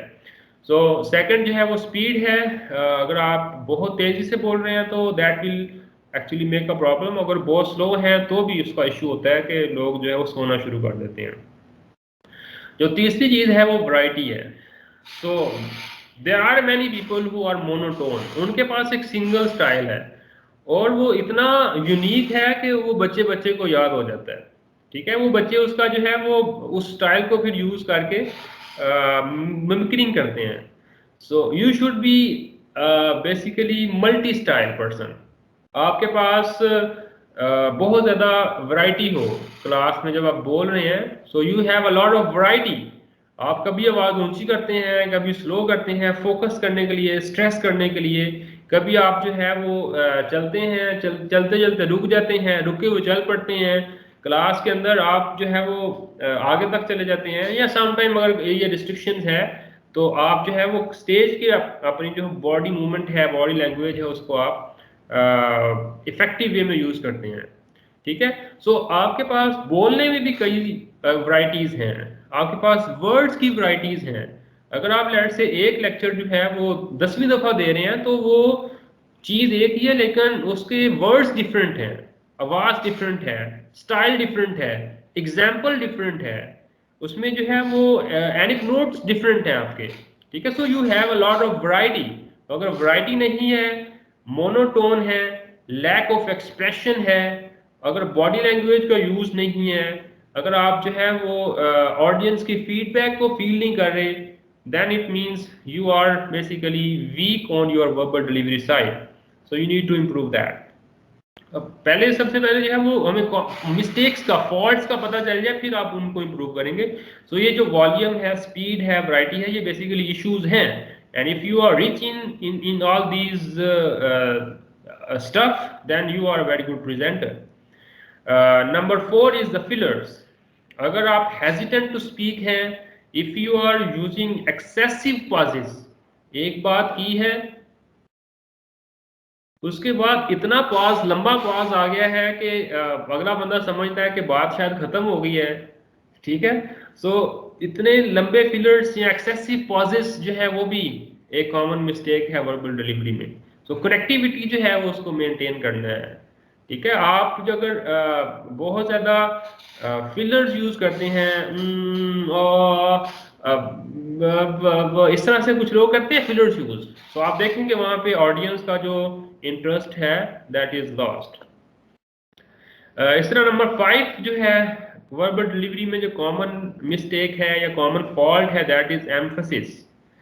अगर आपका एम्फसिस गलत जगह पे है, जहां पे आपको रुकना चाहिए था वहां पे आप चल पड़े हैं, और जहां पे आपका चलना बनना था वहां पे आप रुक जाते हैं, तो आप जहां पे आवाज ऊंची करनी चाहिए थी किसी चीज को एम्फसिस या जोर देने के लिए, वहां पे आप जो है वो नॉर्मल पेस के साथ चलते जा रहे हैं। मतलब कहेंगे एक बुक रीडिंग हो रही है, उसमें कोई एक्सप्रेशन नहीं है, कोई उसके अंदर जो है वो आवाज का ऊपर नीचे होना नहीं है, और उसके अंदर जो है वो एक सिंगल मोनोटोन सिंगल प्लेन आवाज आ रही है तो वो एम्फेसिस जो है वो that is lost. So you need to emphasize the things that are important in your presentation.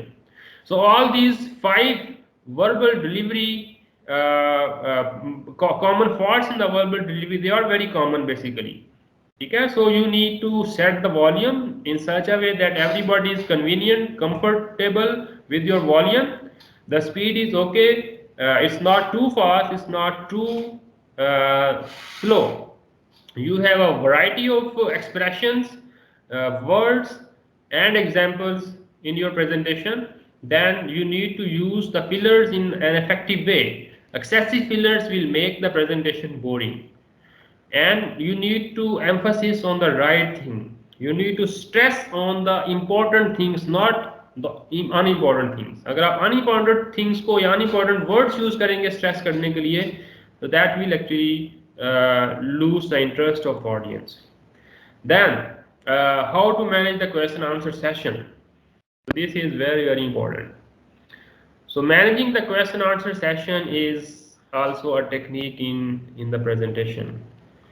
So first of all, you need to have a question answer session, number 1. Number 2, अब आपने question answer session को manage किस तरह से करना है, उसके लिए हमने कुछ सिनेरियोज डेवलप किए हैं. लेट्स से केस 1 या सिनेरियो 1 ये है कि somebody dislikes spontaneous questioning.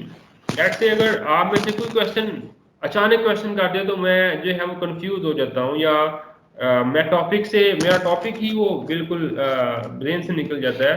तो अगर इस तरह की सिचुएशन है, then you need to write out and practice potential questions. अगर आप में से किसी का ये इशू है कि वो अचानक क्वेश्चन से बिल्कुल वो जो चल रहा था थॉट में, दिमाग में जो थॉट चल रहा था उससे वो हट जाता है, वो समझ नहीं आती कि क्या बात हो रही थी. तो उसके लिए ज़रूरी है कि they need to write down the potential questions and practice those questions. या आप शुरू से ही लिसनर्स को आप कह दें कि आप जो भी आपका क्वेश्चन हो वो आप लिख लें. So in the question answer session we will discuss those questions. ये आप एक स्टाइल है कि अगर आप स्पॉन्टेनियस क्वेश्चन आप जो है वो इसको पसंद नहीं करते. उसके बाद केस 2 है कि let's say somebody feels uneasy not knowing his listeners.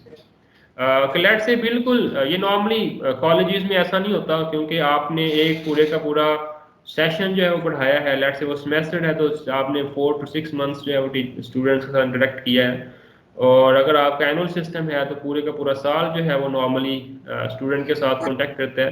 तो कॉलेजेस में ये इशू नहीं है.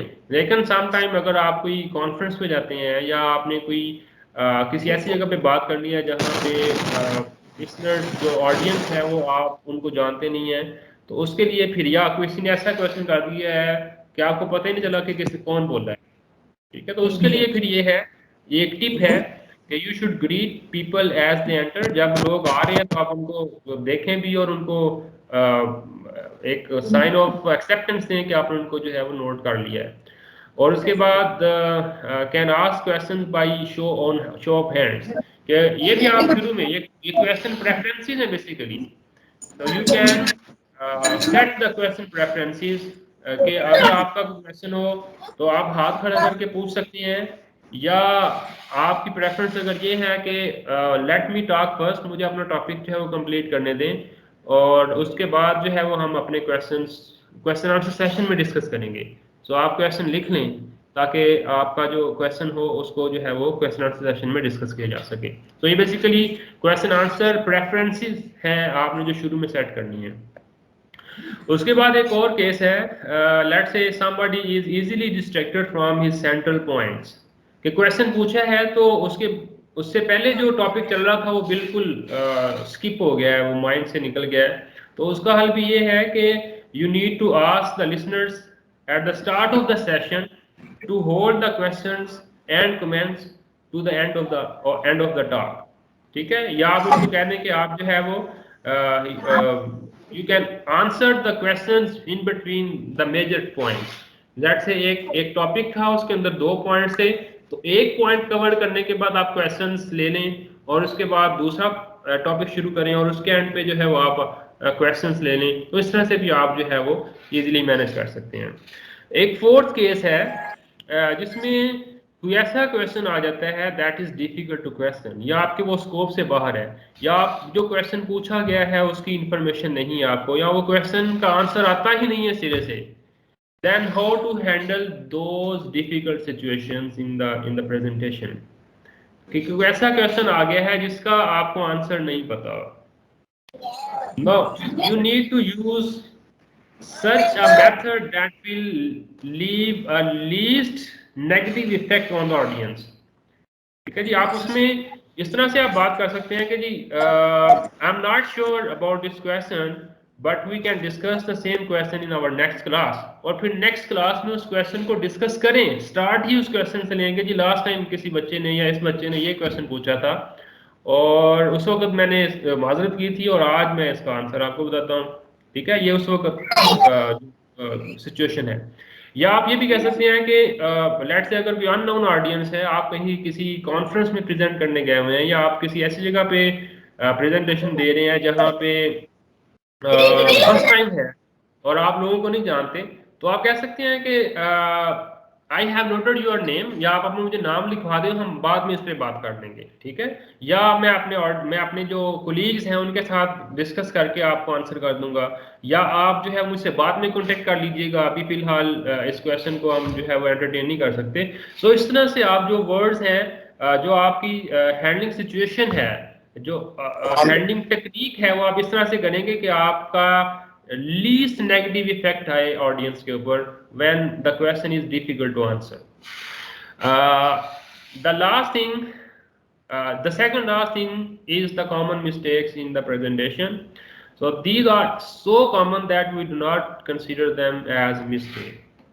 So इसमें सबसे पहले जो है वो देखें, टॉकिंग टू फास्ट से हम ऑलरेडी इसको डिस्कस कर चुके हैं। ये कुछ लोग हैबिचुअल हैं, they are talking too fast, कोई पॉजेज नहीं है, ठीक है, ब्रेक्स नहीं है, आई मीन जो बात के साथ बात कनेक्टेड इतनी ज़्यादा है कि वो एक ही बात लगती है पूरे का पूरा lecture. So talking too fast is a common mistake and people normally don't consider it a mistake but it is. उसके बाद रीडिंग स्लाइड्स वर्बेटम, आप वर्ड बाय वर्ड जो है वो स्लाइड को रीड कर रहे हैं। So you are not basically expressing your own thoughts, you are not sharing your own understanding of whatever is written on the slide, या जो बोर्ड के ऊपर आप लिख रहे हैं तो लिखते चले जा रहे हैं, आपका जो है वो क्लास के साथ कनेक्शन नहीं है, आई कांटेक्ट नहीं है। So this is a common mistake in the presentation और in delivering a lecture. Similarly the standing position, अगर आप अगर आप मल्टीमीडिया यूज कर रहे हैं तो आपकी जो स्टैंडिंग पोजीशन है, sometimes the presenter is standing between the projector and the screen, जैसे कि पहले भी डिस्कस हुआ है। सो ये जो है वो ये स्टैंडिंग पोजीशन ठीक नहीं है। या आप ऐसी जगह पे खड़े हैं जहाँ पे ऑडियंस आपको देख ही नहीं सकती, या आप ऑडियंस में से कुछ को नहीं दे सकते, तो ये जो स्टैंडिंग पोजीशन है ये भी आपकी ऐसी होनी चाहिए जहाँ पे आप सबको देख रहे हो और सारे आपको देख रहे हो। And if you are using some multimedia और projector, you should not stand between the projector and the screen. उसके बाद speaking during the transition, let's say अगर आपने एक स्लाइड से दूसरी साइड मूव करना है तो पहली स्लाइड का दूसरी साइड के साथ कनेक्शन बनाएं। So let's say if you are moving towards end, then you can use the words like now to conclude the session we are going to the conclusion slide. ठीक है, या अगर आपने पिछली स्लाइड में लेट्स से अगर आपने कहा था कि जी कार की स्पीड मेजर करने के लिए हमें टाइम चाहिए, तो अगली स्लाइड में डिस्टेंस है, तो आप ये मेंशन करेंगे टाइम के साथ साथ डिस्टेंस भी हमें चाहिए होता है, तो उसके बाद आप नेक्स्ट स्लाइड पे मूव कर जाएं। तो you need to link the slides one and after. And the last thing is responding a question while you are using multimedia or PowerPoint slides, PowerPoint slides के ऊपर जब आप प्रेजेंट कर रहे हैं और क्वेश्चन आंसर सेशन में let's say question आता है जिसका आंसर स्लाइड नंबर 3 पे है, और at the end of the question answer session आप स्लाइड नंबर 20 पे हैं। अब 20 से स्लाइड नंबर 3 पे जाने के लिए आप क्या करेंगे, 20 से फिर 19 पे आएंगे, फिर 18 पे स्लाइड पे, फिर आप 17 स्लाइड पे आएंगे, और इस तरह आप सारी की सारी स्लाइड्स को शफल करते करते स्लाइड नंबर 3 पे आएंगे। तो this is a common mistake. So you need to jump to that slide straight forwardly. और इसका एक तरीका है, लेट्स से अगर आप पावर पॉइंट यूज कर रहे हैं तो उसके लिए एंड आप शो एंड कर दें और स्लाइड पे चले जाएं और उस स्लाइड को शो कर दें, या आप जो है वो इसका और तरीका है कि शो सी ऑल स्लाइड्स करें, सी ऑल स्लाइड्स करके आप जो है उस पर्टिकुलर स्लाइड को शो कर दें। ठीक है, तो आप जो है वो सारी की सारी स्लाइड्स को शफल ना करें, पाइल ऑफ स्लाइड्स जो है वो आप जैसे जैसे मूव करते जा रहे हैं और आप उस स्लाइड तक पहुंचेंगे। सो ऐसा नहीं होना चाहिए। So these are the common mistakes in our presentation. Now moving towards the second last slide of the presentation, which is last minute checklist. So now everything is prepared, but before you go to the presentation venue, you need to check certain things. So these are is the room ready? Just जहाँ पे आपने presentation देनी है, normally ये वो वाली presentation है जो नॉर्मली आपने फर्स्ट टाइम देनी है या किसी कॉन्फ्रेंस में जाकर देनी है, जहाँ पे आप जो है वो पूरा आपका पूरा सेशन आपकी क्लासेस होनी है। ऑब्वियसली आपने एक दफ़ा क्लास ली है, आपको पता है कि आप इस क्लास में ये वाला स्विच यहाँ से टूटा हुआ है और अगर आपको चार्जर लगाना है तो उसके लिए एक्सटेंशन चाहिए, तो आप उसको पहले से मैनेज कर लेंगे। लेकिन अगर आप फर्स्ट टाइम जा रहे हैं तो then you need to check all this stuff. So is the room ready? Visual aids अगर चाहिए तो वो अवेलेबल हैं। लेट्स से अगर आपने लैपटॉप को यूज़ करना है और लैपटॉप में जो मल्टीमीडिया का कनेक्टर है वो उसमें HDMI पोर्ट है और आपके लैपटॉप पे जो है वो VGA पोर्ट है। So you need to have a converter. So उसकी जो आपको ज़रूरत पड़ेगी सो आपके पास होना चाहिए, या आपको उससे पहले चेक कर लेना चाहिए। ऐसा ना हो कि सारी की सारी आपने तैयारी की हुई है लेकिन वहाँ पे जाके आपका लैपटॉप जो है वो मल्टीमीडिया के साथ कनेक्ट ही नहीं हो रहा, एंड इट हैपन्स। उसके बाद ओपनिंग वर्ड्स रेडी हैं। आपने अपना सेशन जब ओपन करना है तो कैसे करना है, so this is very important. Opening words should be ready. You need to understand and you need to identify the key points of the presentation. जो इम्पोर्टेंट जो अहम पॉइंट्स हैं या जो अहम बातें हैं वो आप उसको हाईलाइट करें और वो आपको पता होनी चाहिए। उसके बाद अगर कोई नोट्स वगैरह चाहिए हो, let's say some time during the presentation कुछ इंफॉर्मेशन जो है वो in the form of printed pages share करते हैं ऑडियंस के साथ, अगर वो चाहिए तो वो भी रेडी होनी चाहिए प्रिंटेड फॉर्म में या सॉफ्ट फॉर्म में अगर शेयर करनी है तो। And then do you know how to close? This is very very important. How to open and how to close, this is important. So do you have the closing statement, और आपने उसका close up कैसे करना है ये आपको पता है। ठीक है जी। So this is the last minute checklist. इसके बाद जो है वो हम एक छोटा सा सर्वे करेंगे, लेकिन सर्वे से पहले मैं कोशिश करूंगा कि अपना सेशन जो है उसको कंक्लूड करें। और वो सर्वे जो है that is simply a self assessment of your presentation skills. So normally we have this survey at the start of the session, लेकिन हमने इसको थोड़ा सा चेंज किया है ताकि वो जो एक्चुअल फील है सर्वे की वो आपको आ जाए। सो ये सर्वे जो है वो मैं इसका लिंक बाद में शेयर करता हूँ, लेकिन इससे पहले मैं कंक्लूजन स्लाइड पे मूव करूँगा। सो कंक्लूजन जो है वो बेसिकली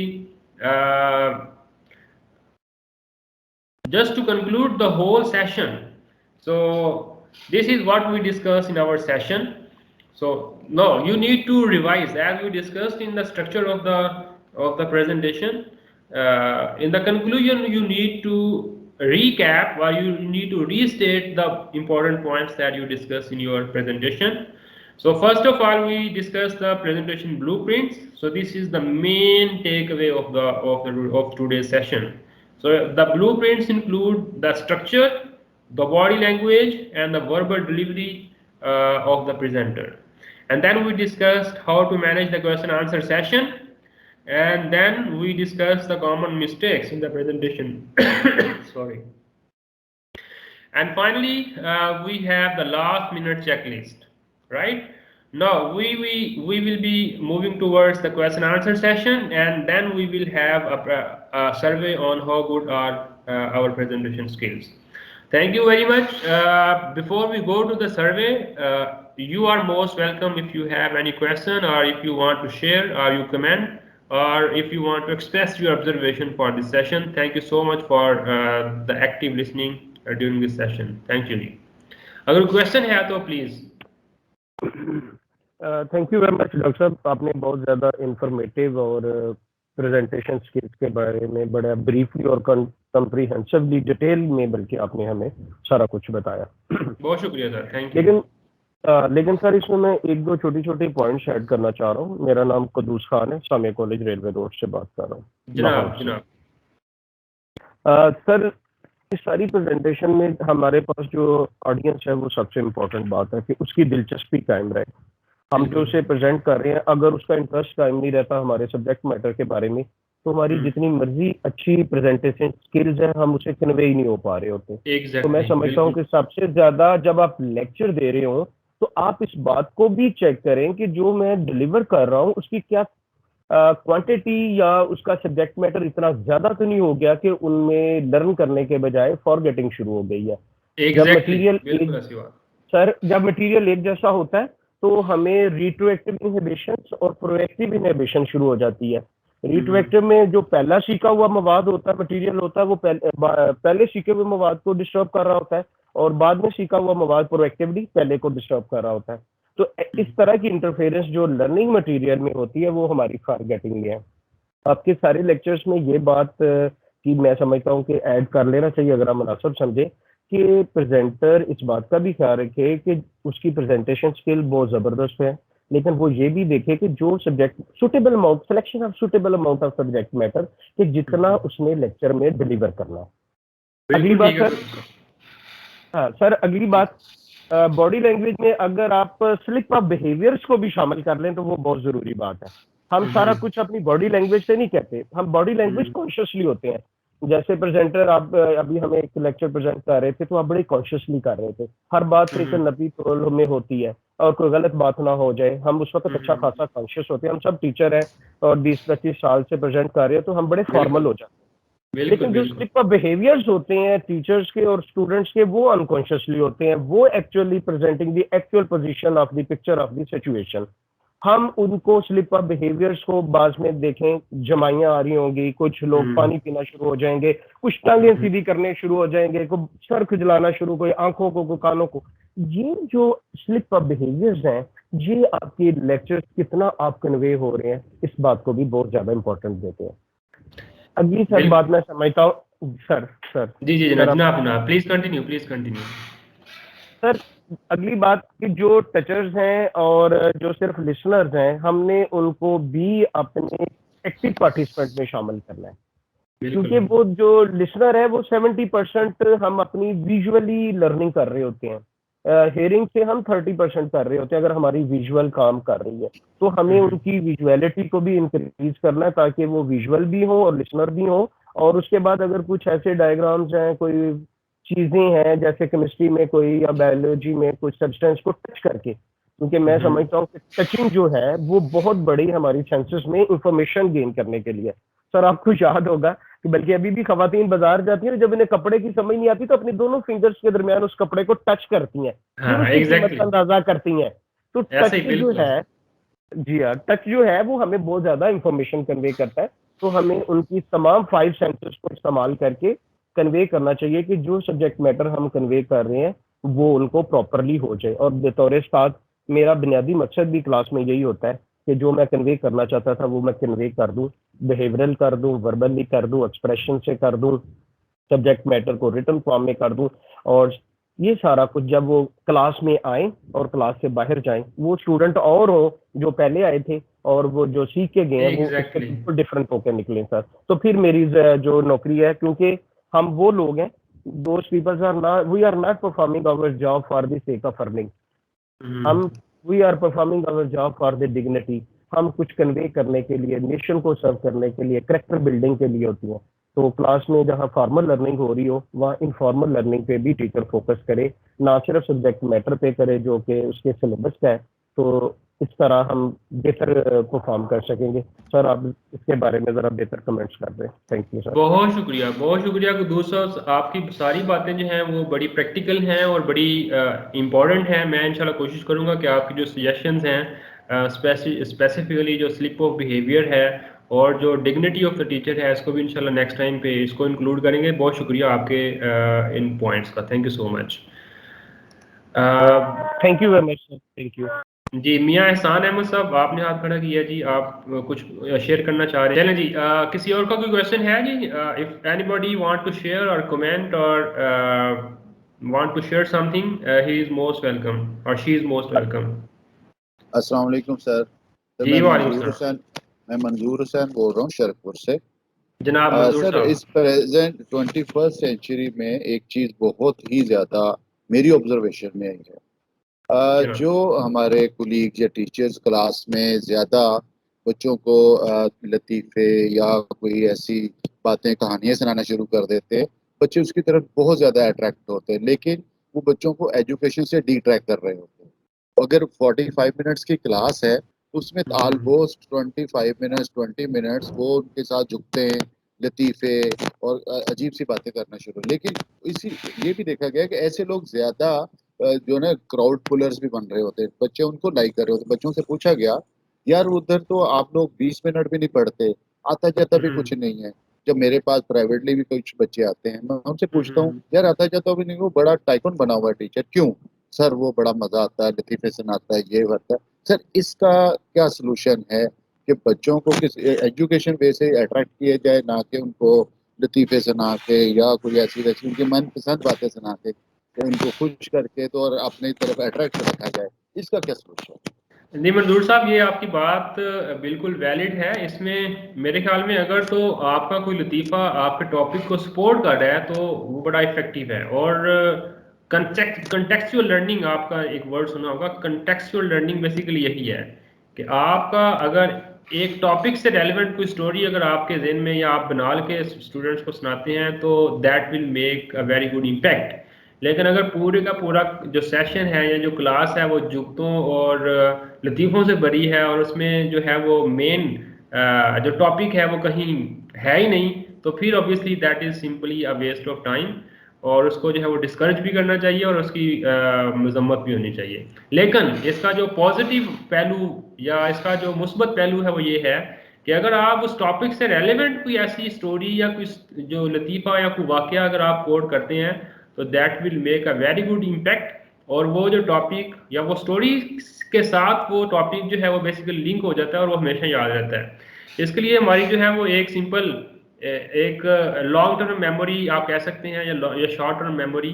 शॉर्ट टर्म मेमोरी ये है कि आपको पता होगा कि आज आपने नाश्ता क्या किया है, कल आपको पता होगा कि आपने नाश्ता क्या किया या लंच क्या किया था, मे बी परसों का पता ना हो या उससे आगे वाले डेज का आपको याद भी ना हो। लेकिन ये आपको ज़रूर याद होगा कि आपने अपनी शादी के दिन लंच में क्या खाया था, या आपके बेटे की शादी के ऊपर लंच में जो है वो जो जो भी उसमें वलीमा था उसमें क्या पका था या क्या बनाया था। तो अगर आप टॉपिक के साथ कोई मेमोरी अटैच कर देते हैं in the form of a लतीफ़ा या कोई वाकया है या कोई स्टोरी है, तो that will make a long term memory. आप देखते हैं कि आज भी कुछ याद है, हमारे जो टीचर्स थे स्कूल के टीचर्स, उन्होंने अगर कोई बात कोई चीज़ समझा दी है किसी वाक्य के साथ तो वो आज भी हमें याद है। अगर तो वो लर्निंग ऐसे है तो मेरे ख्याल में वो मोस्ट इफेक्टिव है। लेकिन अगर वो जुगते हैं या लतीफ़े या वो जो कहानियां हैं वो just for the sake of कहानी है, टाइम वेस्टेजेस है वो, तो फिर that should be highly discouraged. Thank you. जी डॉक्टर साहब, इसमें अगर एक बात ऐड कर लें कि अगर जनाब। लर्निंग के साथ हम कोडिंग कर दें, जो अभी आप फरमा भी रहे हैं कि कोई कोड कर दें, जैसे जब हम क्लास 7-8 में पढ़ते थे तो हमें हार्ट अटैक की वजूहत का रीजंस भूल जाती थी। तो मुझे याद है कि मैंने इसको शूज से याद किया था। शूज का H for smoking, H for hypertension और O for obesity and E for lack of exercise. जी जी बिल्कुल बिल्कुल, इस तरह की काफ़ी चीज़ें हैं जो आप अटैच कर सकते हैं, एक्रोनिम्स आप कर देते हैं उसके साथ अटैच, या आप कोई और मैं स्टोरी या कोई वाकया अटैच कर देते हैं, तो एग्जैक्टली ये लॉन्ग टर्म मेमोरी बन जाती है जनाब। सर ये लॉन्ग टर्म, जब तक अच्छी कोडिंग नहीं होगी लॉन्ग टर्म मेमोरी में, उस वक्त तक हमें वो कभी भी लॉन्ग टर्म मेमोरी में याद नहीं रहेगा। इसको बेहतर बिल्कुल करने के लिए मेरा ख्याल है, तो समझता हूँ कि हमें अपने सब्जेक्ट मैटर को जो हम कन्वे कर रहे हैं उसमें जितने सिमिलैरिटी को पहले लें, जिन जिन कंसेप्ट से अगले कंसेप्ट के साथ ताल्लुक है उसको पहले डिलीवर करें। जब वो उसकी क्लैरिटी को डिलीवर कर कंट्राडिक्ट करते। तीसरी उसमें सिमिलैरिटी और कंट्रास्ट के दरमियान कंटिन्यूटी भी मेंटेन हो। जब आप उसको कंटिन्यूटी में लेंगे तो वो पहले वाले कंसेप्ट और दूसरे वाले कंसेप्ट की क्लैरिटी के साथ उसकी बेहतरीन इनकोडिंग होगी, क्योंकि लर्निंग की जो डेफिनेशन है वो जो लेटेस्ट है जेन में आ रही है कि already learn material brought back to your consciousness is known as memory. जो आपने पहले सीखा हुआ मवाद है, जब आपके जेन में कंट्रास्ट के साथ आता है तो वो फौरन सारी बातें याद आना शुरू हो जाती हैं। तो इस तरह हमारी लर्निंग बेहतर होती है और जो स्टूडेंट लर्न कर रहा होता है उसको बर्डन नहीं फील होता, वो बल्कि छोटे छोटे कंपार्टमेंट में डिवाइड करता है। क्योंकि सर हमारा एक मेमोरी स्पैन है ना, एग्जैक्टली मेमोरी स्पैन से जब आप लर्नर से बाहर हो जाएंगे तो फिर वो सारा कुछ खत्म। जैसे मैं आमतौर पर एक आदमी 7 to 8 डिजिट एक वक्त में अगर मैं आपके सामने प्रेजेंट करूं तो आप याद कर लेंगे, लेकिन अगर मैं 15-20 कर दूंगा तो वो नहीं होंगे क्योंकि उसका मेमोरी स्पैन खत्म हो गया। तो हमें अपने लेक्चर्स को चंक्स में, स्मॉल पीसेस में और स्टेप टू स्टेप जाना चाहिए ताकि वो सारा कुछ उसकी मेमोरी में रहे और वो उसे कोड करे, और कोड करने के बाद सिमिलैरिटी को, कंट्रास्ट को और उनकी कंटिन्यूटी को मेंटेन करके रिटेंशन कर ले, और व्हेन ही नीड तो he can be easily recall, ना कि वो रट्टा लगा ले। उसमें आपने देखा होगा कि रट्टे में अगर वो लिख पड़ा तो वो सारा कुछ वर्ड बाय वर्ड लिख दिया, अगर कहीं रुक गया तो कुछ भी नहीं हुआ, कुछ भी नहीं हुआ। एग्जैक्टली कुछ भी नहीं हुआ। और यही वजह है कि जब हम तालीम की बात करते हैं सर कि तालीम हम पे असर नहीं हुआ, हमें सब कुछ आता है लेकिन वो प्रैक्टिकल जाता है तो वो कहता है मुझे नहीं पता ये कैसे करते हैं। उसकी यही वजह होती है हमने उसकी सिर्फ वर्बल लर्निंग की है, उसको हमने अपनी जिंदगी में, स्टाइल ऑफ लाइफ में, प्रैक्टिकलिटी में या उसको इस्तेमाल ही नहीं किया। यही वजह है कि हमारे पढ़े लिखे लोग जो बातें हम उनसे तवक्को करते हैं, जो एजुकेशन हमारे बिहेवियर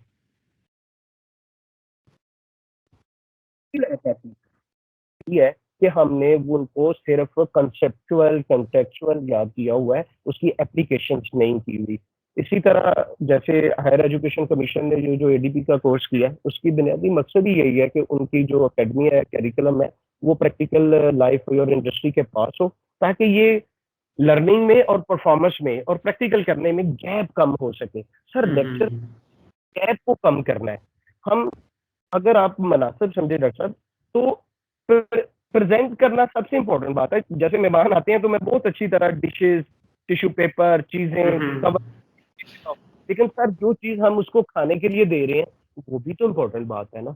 तो टीचर को सबसे पहले लेक्चर की लेवल ऑफ डिफिकल्टी डिफाइन करनी चाहिए। उसे खुद पता हो कि एक बच्चा 1 घंटे में कितना रिटेन करेगा। अगर वो बहुत ज्यादा उसको दे देगा सब्जेक्ट मैटर तो उसका सारा लेक्चर खत्म हो जाएगा।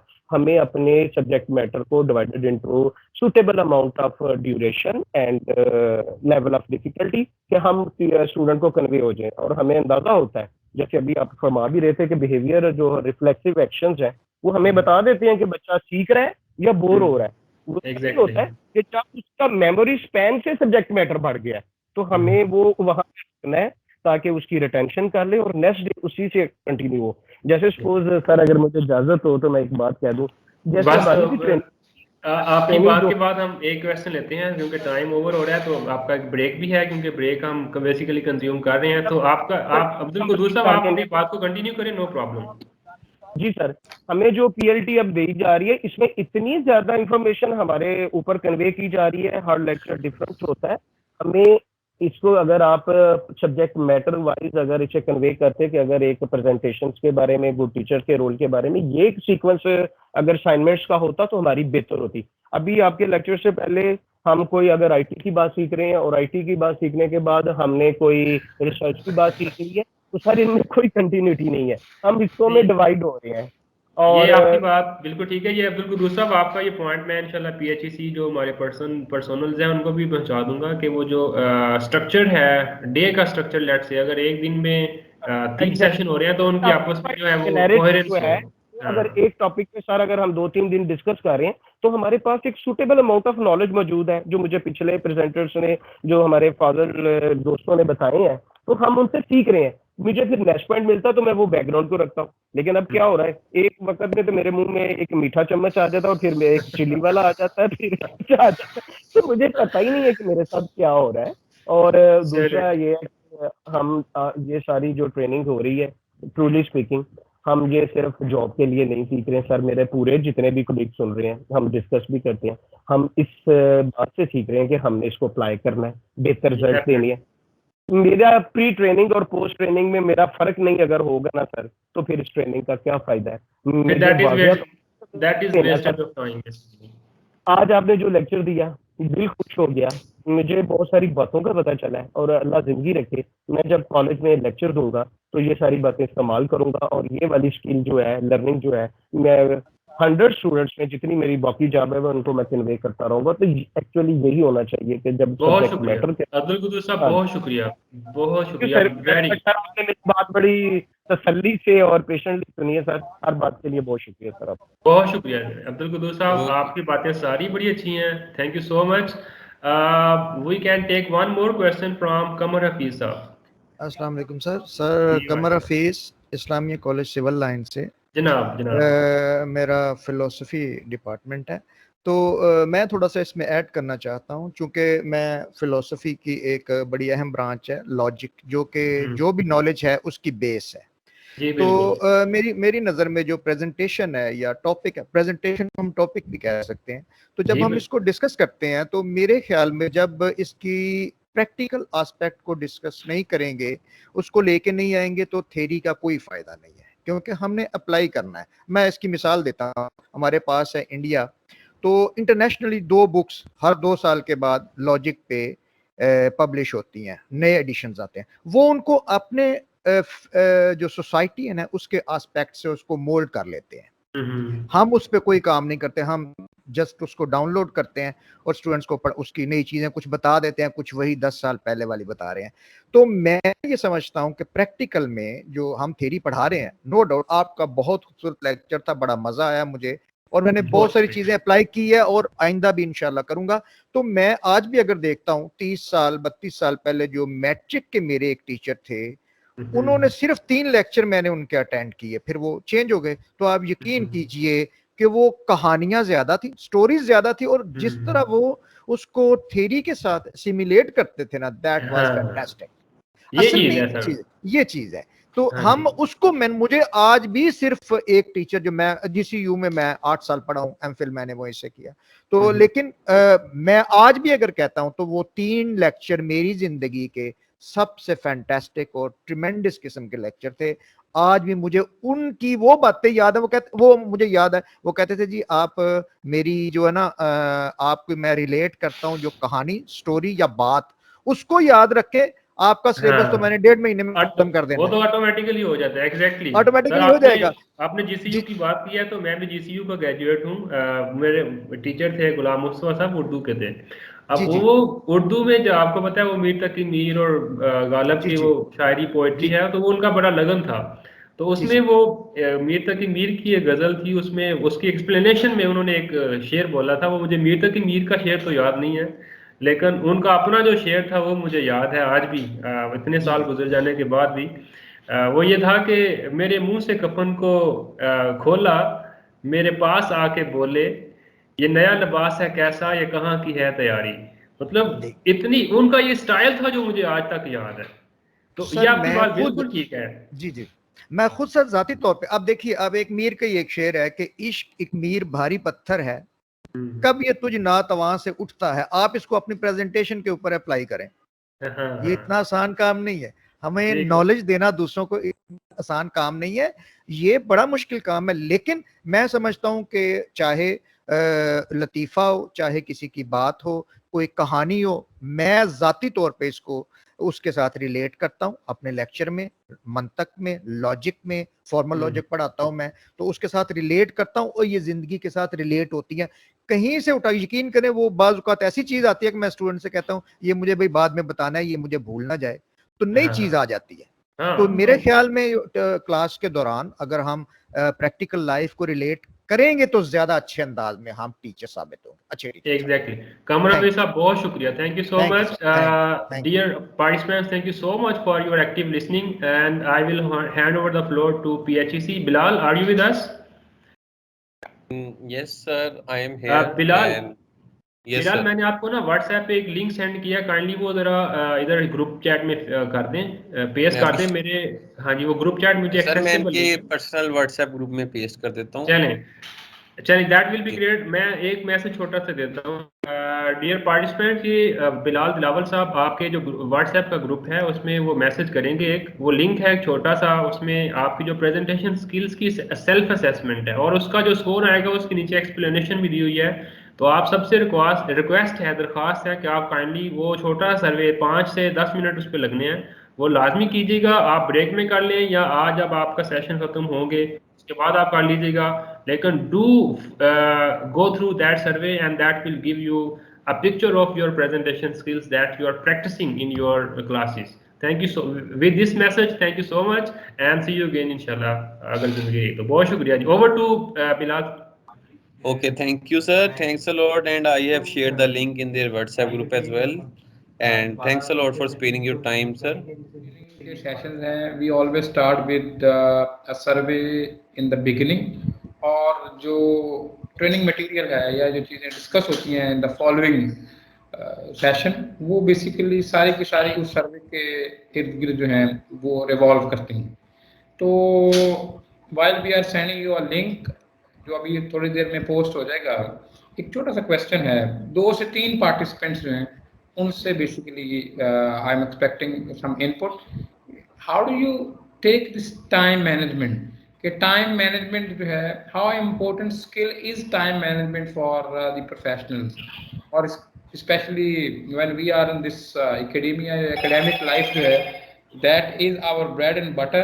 तो इसमें हमारे लिए बेसिकली ये जो टाइम मैनेजमेंट है ये कितनी इम्पोर्टेंट है।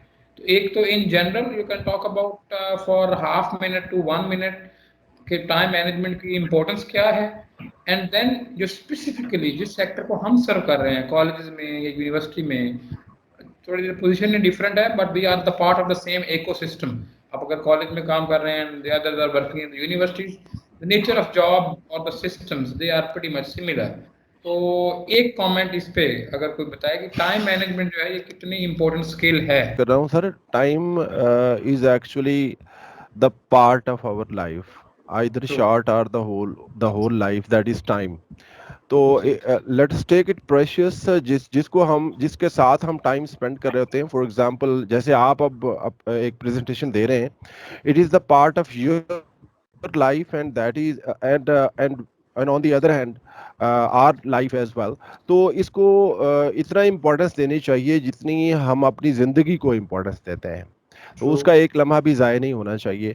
We should know, we should decide either we are doing some work technical और any other type. For example, अगर हम इंजॉय कर रहे हैं तो हमें पता होना चाहिए कि यह हम इंजॉय कर रहे हैं। अगर हम स्टडी कर रहे हैं तो हमें पता होना चाहिए हम स्टडी कर रहे हैं। तो ये दिस इज व्हाट, जो कुछ हम कर रहे हैं हमें पता होना चाहिए हम कर क्या रहे हैं। Thank you very much.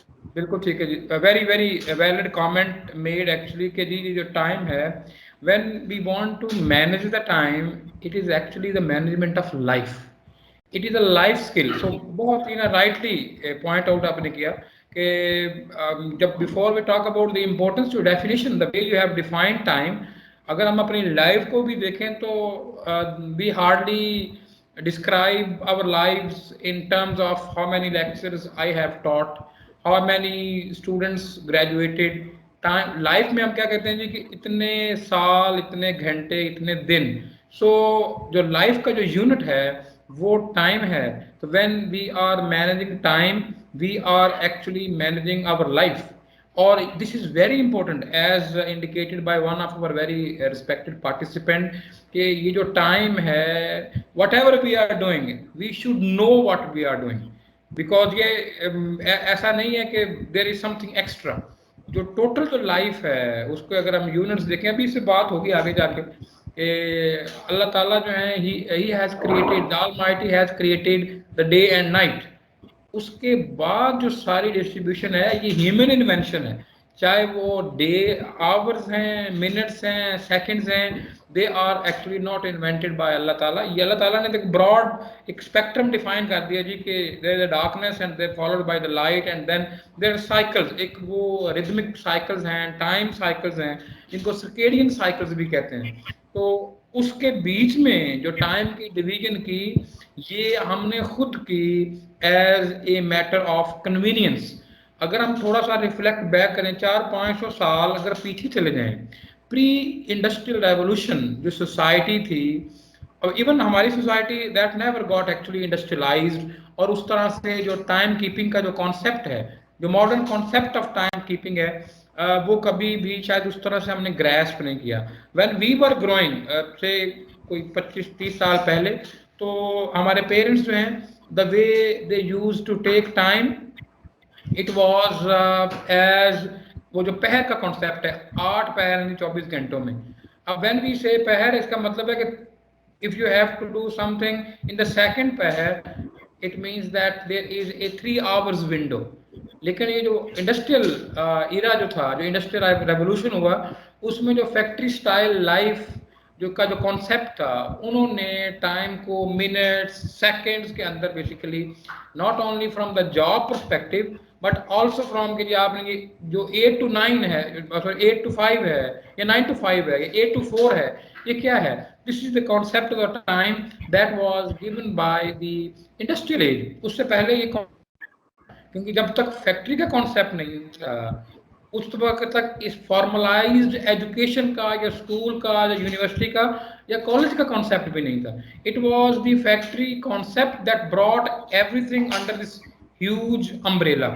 तो इसको देखने की जरूरत है हमें। इसलिए जो टाइम है उसको मैनेज अगर हमने करना है, तो सवाल यह है कि एक तो यह कि डेफिनेशन, दूसरा यह कि when we are doing something. आज की जो हमारा ये ट्रेनिंग सेशन है, इसमें we will would like not to talk much about the foundation of the importance of time, जो एक प्रैक्टिकल स्किल है कि आई नीड टू नो कि मैं जो 5-6 किस्म के काम करता हूँ। For example, if I am a teacher, और जितने लोग भी इसमें इन्वॉल्व हैं, वी आर ऑल टीचर, तो हम 2-3 तरह की मेजर एक्टिविटीज हैं। वैसे तो मैं एक चार्ट देख रहा था, it was developed in New Zealand, कि जो एक्टिविटीज एक कॉलेज या यूनिवर्सिटी का जो लेक्चरर है, या असिस्टेंट प्रोफेसर है, या टीचर इन जनरल वो करता है, तो वो 117 डिफरेंट टाइप्स ऑफ जो फंक्शंस हैं, जो बेसिकली कोई भी टीचर, ये क्रॉस द कल्चर, ये ट्रू है, जो हम परफॉर्म करते हैं। लेकिन उनको अगर हम ब्रैकेटिंग कर लें, उसमें यह है कि टीचिंग है, टीचिंग के अलावा रिसर्च है, मेंटोरिंग है, स्टूडेंट काउंसलिंग है, एडमिनिस्ट्रेशन है, ये फिर again we have our private life, our families. तो सवाल ये है, इवन जब आप टीचिंग भी कर रहे हैं, तो टीचिंग में भी आप देखिए कि जो स्पेशली साइंस बेस्ड सब्जेक्ट्स हैं, इसमें लेबोरेटरी का कॉन्सेप्ट है। लेबोरेटरी में जो जॉब है वो डिफरेंट नेचर का है। जो कॉग्निटिव वर्क है, ये जो थ्योरी के सब्जेक्ट्स जिनको हम डील कर रहे हैं, वो थोड़े से डिफरेंट हैं। तो हमें जो स्किल लर्न करने की जरूरत है, एक तो अपने आप को जानने की जरूरत है कि मैं basically how do my own circadian cycle, मेरे अपना जो रिदम है ये किस तरह से है। और फिर हमें ये जानने की जरूरत है कि किस नेचर के जॉब के लिए कौन सा जो टाइम है वो बेसिकली सूटेबल है, ताकि जितनी हमारे पास एडजस्टमेंट की गुंजाइश है, हम अपने टाइम को अकॉर्डिंगली एडजस्ट कर सकें। तो एक और कमेंट, ये PHEC से जो दोस्त है ना, यार काइंडली हमारी जो चैट है उसको एनेबल करें। We want to put a survey link in this. फिलहाल आपको सेंड कर दिया, अगर आपको चैट तक एक्सेस है ना, आप पोस्ट कर दें, पार्टिसिपेंट के ग्रुप में काइंडली पोस्ट कर दें। एक जो ओपनिंग सर्वे है, देयर आर 2 सर्वेज एक्चुअली। एक सर्वे हम करेंगे अभी, ये जनरल बेसिकली जो टाइम मैनेजमेंट के ऊपर है। एक सर्वे जो है वो मिड ऑफ द ट्रेनिंग में होगा, जिसमें बेसिकली आपकी सेल्फ असेसमेंट है कि वो उसको हम कहेंगे आप कौन से क्रोनोटाइप हैं। आप जो अर्ली राइजर हैं तो फिर आपको क्या करने की जरूरत है, अगर नाइट ऑवल्स हैं, देर तक जागते हैं, फिर क्या करने की जरूरत है, अगर मिक्स्ड मोड आपकी लाइफ है, तो थ्रू दैट सर्वे, उसको वो एक एनोनिमस सर्वे है, वो बेसिकली आपने अपने लिए फिल करना है। तो that survey will get you to a point where you can assess yourself कि जी मैं इस टाइप का मेरा जो है ना ओवरऑल लिविंग स्टाइल है, और this is how I need to manage my creative work, this is how I need to manage my कुछ रिपीटेटिव टास्क हैं, उसमें बहुत ज़्यादा कॉग्निशन की रिक्वायरमेंट नहीं है, वो जनरल, अगर फॉर एग्जांपल आप एडमिनिस्ट्रेटर हैं, हेड ऑफ द डिपार्टमेंट हैं, जो स्टूडेंट को मिलने का आपका टाइम है, ये खाली डाक साइन करनी है आपने, that requires way low cognition as compare to a very cognitive work, जिसमें कोई नया लेक्चर आपने प्रिपेयर करना है, you have read something and now you want to synthesize that, उसका कोई लेक्चर प्रिपेयर करना है, तो उसको देखने की जरूरत है, उसके लिए कौन सा टाइम बेसिकली सूटेबल है। तो इस तरह का आज मिक्स सा है हमारा जो सारा सेशन। तो काइंडली कंफर्म कीजिए जी, अगर सर्वे आप तक पहुंच गया है तो you will be given 5 minutes to fill this survey. जो चैट जो है ये अनेबल होती है, या सर्वे लिंक आएगा तो we will stop there and fill it, because time is limited, we need to start, so let's go back. Alright जी, आज का बेसिकली जो ये लाइफ स्किल में जैसे हमने थोड़ी बहुत बात की कि टाइम मैनेजमेंट जो है ये एक्सट्रीमली इम्पोर्टेंट स्किल है। दो तीन चीज़ें जो जिसको जनरली हम इग्नोर करते हैं, यूज वो बहुत ही एक्सट्रीम इम्पोर्टेंस है उनकी। एक जो स्किल है दैट इज टीम बिल्डिंग, और दूसरा ये time management. Many a time अगर हम एक डाइसेक्शन करें ऑफ एनी फेलियर और the objectives that we usually cannot realize in our life, तो ये उसके जो अंडरनीथ जो मेजर कॉजेज हैं उसका अगर कॉज एंड इफेक्ट एनालिसिस या cause and effect diagram draw की जाए तो most of the time it's not the technical reason. जो नॉलेज है वो साउंड है, प्रोफेशनल्स जो हैं they are quite competent and capable, उनके पास नॉलेज होता है। जिस स्किल की वजह से वो चीज़ें डिलीवर हो नहीं पाती, उसमें ये दोनों जो स्किल्स हैं दे आर वेरी क्रिटिकल। एक जो टीम बिल्डिंग की स्किल है कि you have the knowledge, you have the right sort of guys, लेकिन आप उनको असेंबल ही नहीं कर सकते, आप असेंबल करके उस टीम को लीड नहीं कर सकते। और दूसरा, now you have to create a timeline, आपने उस प्रोजेक्ट को एग्जीक्यूट करना है, या इवन जो डे टू डे लाइफ भी है, because we don't know what is the suitable time for which activity, तो हम यूजली एक वो हॉट पॉट सा क्रिएट किए रखते हैं। तो जो क्रिएटिव वर्क है उसको जिस नेचर का टाइम चाहिए, बिकॉज वी आर अनअवेयर कि क्रिएटिव वर्क हमारी जो पर्सनलाइज जो लाइफ स्टाइल है उसमें कहाँ करके फिट होगा, तो हम यूजली क्रिएटिव वर्क उस वक्त करेंगे जिस वक्त जो है दैट इज हाईली अनप्रोडक्टिव। तो मैं आज अपने एक ना पर्सनल एग्जांपल देता हूँ। मैं by myself I am early riser, तो यूजली ये जो ट्रेनिंग्स हैं when we do this training I usually conduct the first session. तो आज ये जो टाइम मैनेजमेंट भी एक सेशन था और हमने कोशिश की कि एक दिन में एक ही सेशन हो, but it was not manage. तो अब मैंने क्या किया, पिछला सेशन करने के बाद I took a break, usually I don't sleep in the mid day, I went back and slept for 2 hours so that I came back into the same mood and moral जो usually early morning में होता है, ताकि उसी energy के साथ जो है ये सेशन जो है उसको डिलीवर किया जा सके। तो ये जो ट्रेनिंग है what is going to cover, usually when we talk about the delivery, when we talk about the projects, when we talk about our day to day life, हमारा सारा जो फोकस है वो होता है हमने क्या करना है और कैसे करना है। हाउ जो when, what to and how to, these are the usual considerations when we are planning things, when we are executing things, when we are monitoring things and when we are closing things। ये basically usually कोई भी आपने अगर project करना है ना, specially कोई चीज़ आप स्टार्ट करना चाहते हैं तो उसको आप 4 फेज में कर सकते हैं। तो वी कॉल देम कि जी उसको आप स्टार्ट करें, फिर आप उसको एग्जीक्यूट करें, उसको मॉनिटर करें, कंट्रोल करें, और देन उसको आप क्लोज करें। तो जो चीज़ मिस है that is this when to. ये जो सेशन है आज का, this is about when to. While managing time, how important it is कि ये जो काम आप कर रहे हैं किस वक्त कर रहे हैं। So this is only one dimension of the time management, remember. So we are, instead of covering the whole spectrum of what to and how to, my focus is going to be on when to, कि जब आप time manage आपने करना है तो कोई project है, कोई क्लास है, 1 महीने का काम है, 1 दिन का काम है, 2 घंटे का काम है, it has got to be having some beginning, then there is a midpoint, then there is an end। तो हम जिस क्वेश्चन को एड्रेस करेंगे आज, that is why do the beginnings, whether we get off to a fast start, a false start, they matter so much. जो starts हैं, starts are very important. तो sometimes कहते हैं कि it is the start that matters. Yes, start does matter, लेकिन mid point में जाके you lose interest, और बिगिनिंग जो है और जो एंडिंग जो है they have their own unique and discrete energy, उसको भी देखने की जरूरत है. Why does reaching the midpoint of a project, of a game, or even life sometimes brings us down and sometimes it fires us up? So most of us, so like if you are like me in your early 40s, this is the we are passing through our midlife crisis. कि नए challenges हैं, नई opportunities हैं, तो this is the midlife. Need to we need to see how this midpoint in our lives, in our classes even. You start a class at 9 o'clock, it's a 2-hour class from 9 to 11. You will feel that in the middle of the class, you need to do something different to keep people activated and engaged. And then we are also going to answer, why do the endings energize us to kick harder to reach the finish line and slow us down to seek the meanings? ये basically beginning is time, midpoint is another time, ending is another time.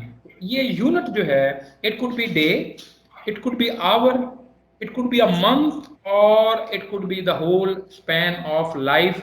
We need to see कि हर चीज जो है that has beginning, that has endings, and that has midpoints. And then why does thinking about the past cause us to behave one way? The past we have already started.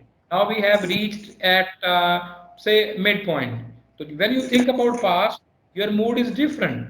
And then when you think about future, you are steered in a totally different direction. So what are the distractions, or how can we lay the foundation of a great daily routine? How can we make the creative work first and reactive work second? I do understand कि थोड़ा सा ये usually जब आप सिर्फ teacher हैं तो ये मुश्किल हो, टाइम टेबल कहीं और सेट हो रहा है, आपकी रूटीन भी there are of what is a possibility, or how can we best utilize the time.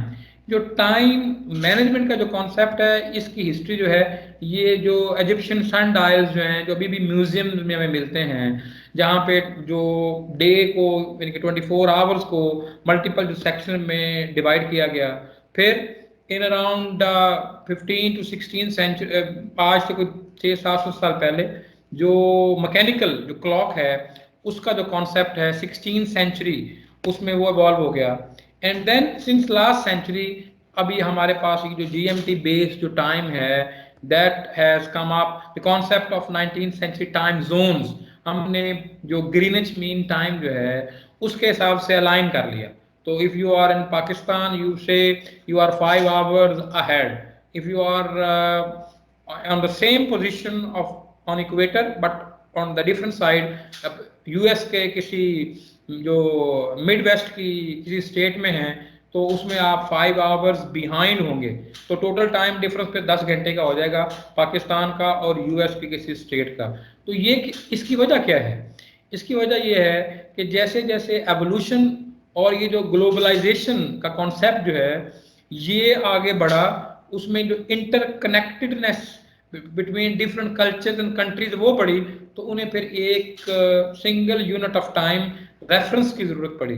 तो दे थॉट कि ये जो ग्रीनिच मीन टाइम है इसको एक रेफरेंस जोन अगर हम मान लें, और बाकी सारे के सारे टाइम जो different parts of the world हैं, डिफरेंट कैपिटल्स हैं, उनको उन्होंने एक slots they the.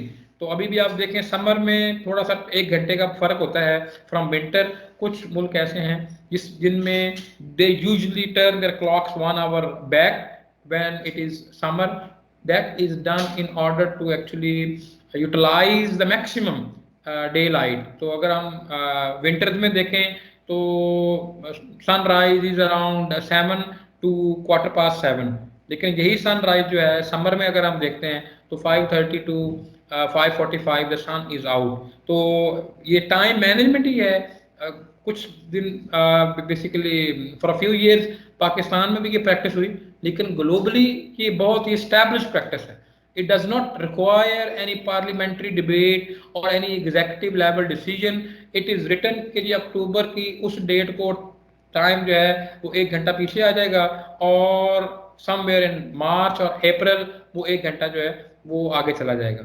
So this is how this time has evolved from the Egyptian sundials to 16th century mechanical clock, and now we have the modern concept of these time zones. ये एक basically study की गई Twitter के को use करके। Twitter आप सबको पता है, आप में से कुछ लोग जो हैं वो ट्विटर के यूजर भी होंगे फॉर श्योर, कि more than 1 billion accounts Twitter have, और इसमें देयर आर अराउंड 6000 ट्वीट्स पर सेकेंड। सो जो ट्विटर है दैट इज, हम कह सकते हैं कि it's a sea of information that we can use to gauge और असेस कि what people say and how they say it. ये जब स्टडी की गई तो इस स्टडी में जो 500 मिलियन जो ट्वीट्स हैं, जो लोगों ने अराउंड 2.4 मिलियन यूजर्स ने पोस्ट किए over a period of 2 years. ये कॉर्नेल यूनिवर्सिटी में 2 सोशियोलॉजिस्ट हैं, उन्होंने इस स्टडी को कंडक्ट किया। जब उन्होंने इस स्टडी को कंडक्ट किया तो what were they looking for, वो ये देखना चाहते थे कि during the day, as the day progresses, कि क्या कोई पैटर्न है whatever people are posting. और जब उन्होंने इस डेटा को कलेक्ट किया तो इट वाज नॉट ओनली कि जी ये सिर्फ यूएस में ही हुआ कि Cornell is over there, no, they considered all culture. उन्होंने इसमें डाइवर्सिटी देखी, जेंडर को देखा, एज को देखा, क्रॉस कल्चर, यूएस में भी देखा, ईरान से भी डेटा लिया, यूएई से भी लिया, जो इधर साउथ ईस्ट एशिया के मुल्क हैं इससे भी लिया। तो they collected this information.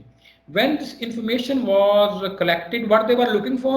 They were looking for a positive effect कि जी enthusiasm, confidence and alertness, या जो नेगेटिव अफेक्ट है एंगर, लेथार्जी एंड गिल्ट, ये जो linguistic inquiry and word count, ये बेसिकली एक प्रोग्राम है।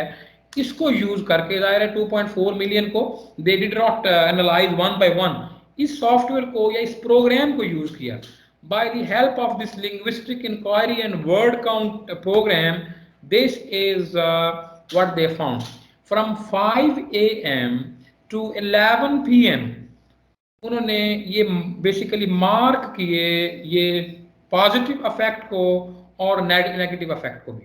तो ये जो नंबर आपको वाई एक्सिस पे नजर आ रहे हैं, फ्रॉम 0.05 to 0.058, ये बेसिकली एक स्केल उन्होंने डेवलप किया। And what they found is this, ये एट 5 a.m. It started.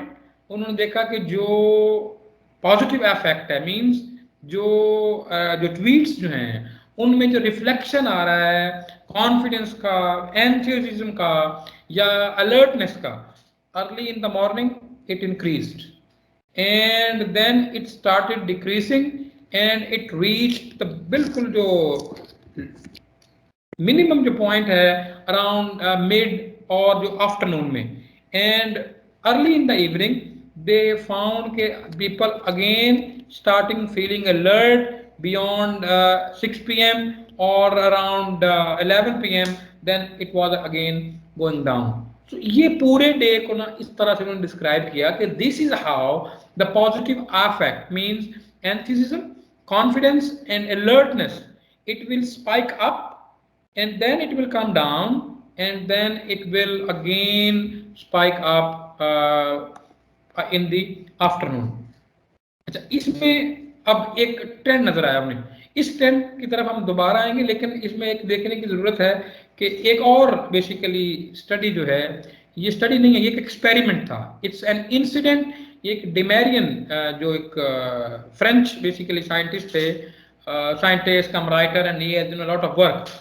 ये इनके साथ जो है एक आप कह लें कि एन इंसिडेंट हैपन। एक जो पौधा है जिसको इंग्लिश इसका नाम जो है वो है मिमोसा प्यूडिका, और उर्दू में जो छुई मुई जिसको हम कहते हैं, ये एक प्लांट जो है that was lying in his window. तो उसने देखा कि ये जो प्लांट है इसके जो ऑटोमेटिकली ये furling and unfurling, opening of the leaves and closing of the leaves, ये डे के साथ साथ जो ये जो पौधा है it actually opens the leaves and then it close the leaves. तो वो थोड़ा सा अट्रैक्ट हुआ उसकी तरफ, तो उसने देखा कि ये might be it's because of the light. तो उसने पौधे को वहां से उठाया और अपने कबर्ड में बंद कर दिया। When he locked that plant, the Mimosa pudica, into the cupboard, और उसने रियलाइज किया कि द सेम पैटर्न। फिर उसने जो ब्लैक शीट के साथ अपने कमरे में लाइट का हर वो source from where the light could have entered उसको क्लोज किया and he made his room totally dark. और जब उसने ऑब्जर्व किया उसको, he observed the same pattern. तो उसने कंक्लूड ये किया कि it's not an external factor, it's not the sunlight, it's the biological clock inside the plant somehow जो बेसिकली उसको गवर्न कर रहा है उसकी फर्लिंग को और अनफर्लिंग को। तो अब जो उसने जो चीजें क्वेश्चन रेज किए कि was the plant reacting to external light और something else, or means abiding by its internal biological clock? Are these circadian rhythms restricted to plants only?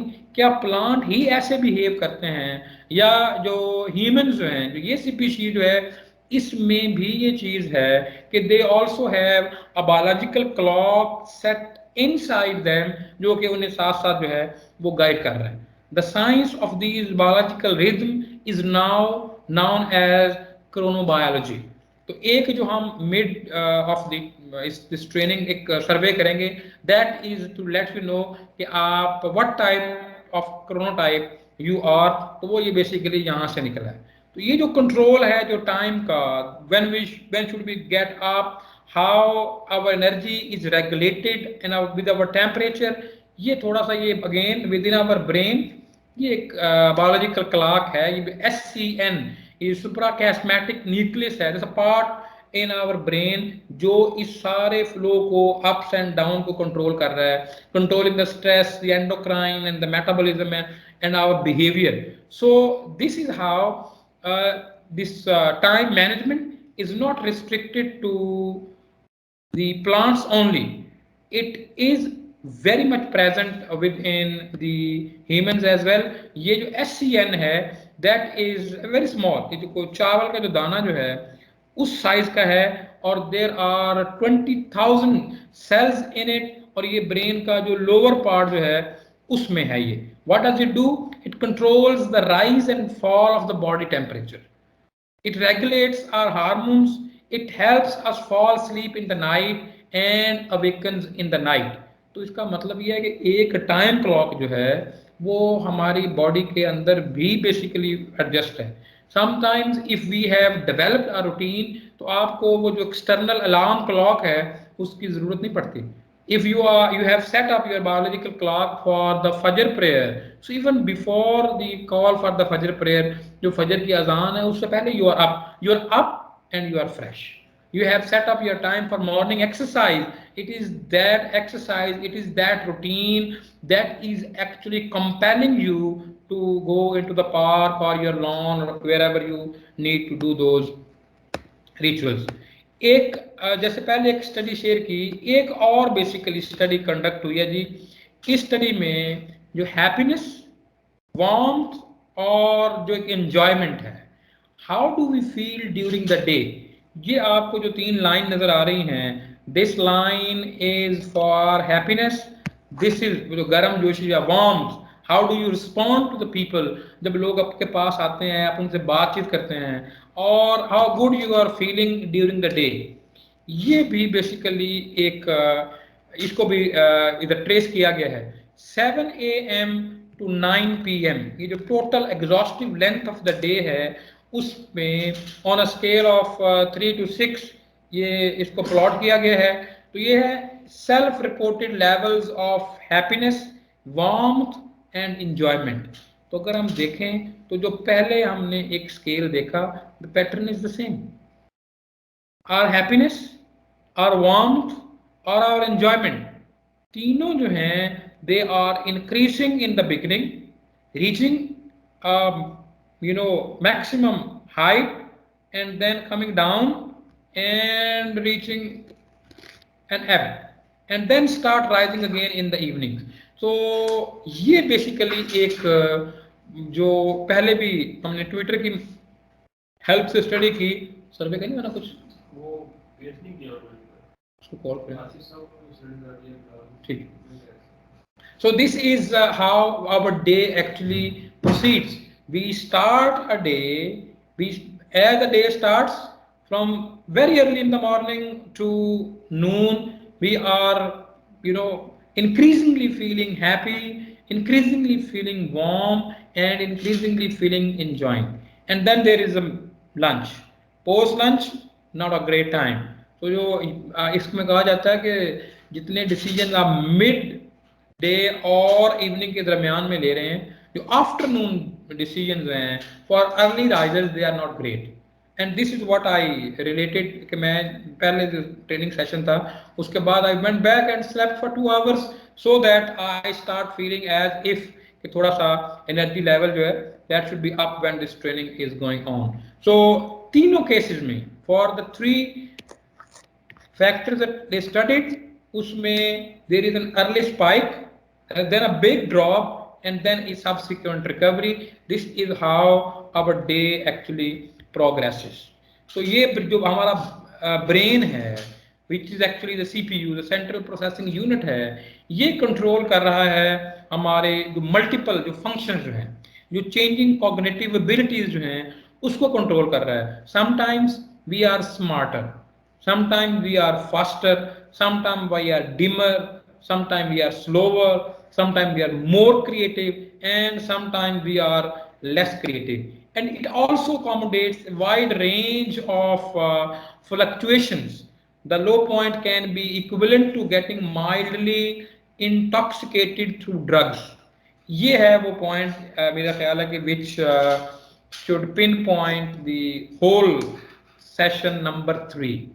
If we do not know our chronotype, if we are not sure what is the best time for which activity, तो जो हमारा बिल्कुल low time है during the day when we are totally out of sorts, उसमें जो हमारी decision making है वो बेसिकली इतनी अफेक्ट हो सकती है as if we are under the influence of drugs.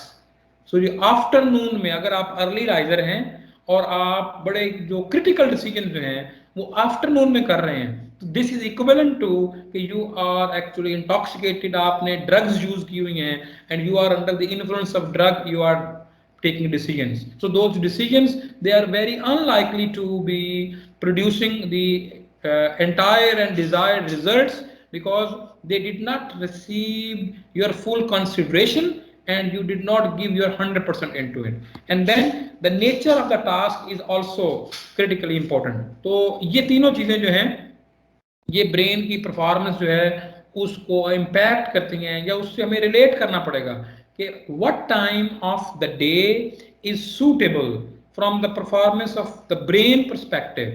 So उसमें ये देखने की जरूरत है. When we get up in the morning, what happens? The body temperature increases slowly. The energy level is boosted, alertness is restored, and executive functioning is enhanced. जो हमारा executive brain जो है, लॉजिकल ब्रेन जो है, for example, that starts functioning. तो what we our ability to concentrate and our powers of deduction they are improved. So what happens कि when we are very active, our inhibitory control, ये जो चीजें जो हैं इधर उधर की, we are very much alert and we can control those inhibitions. And what happens in the afternoon, our inhibitory control dies down. Our guards at our mind, they are slow or they go away. Then we can accept some interferences as well. तो अब depend ये करता है कि कौन सा आपने काम करना है. If you are solving analytical problems that requires a critical and very well defined logic, and you are early riser, morning time is the best time for that.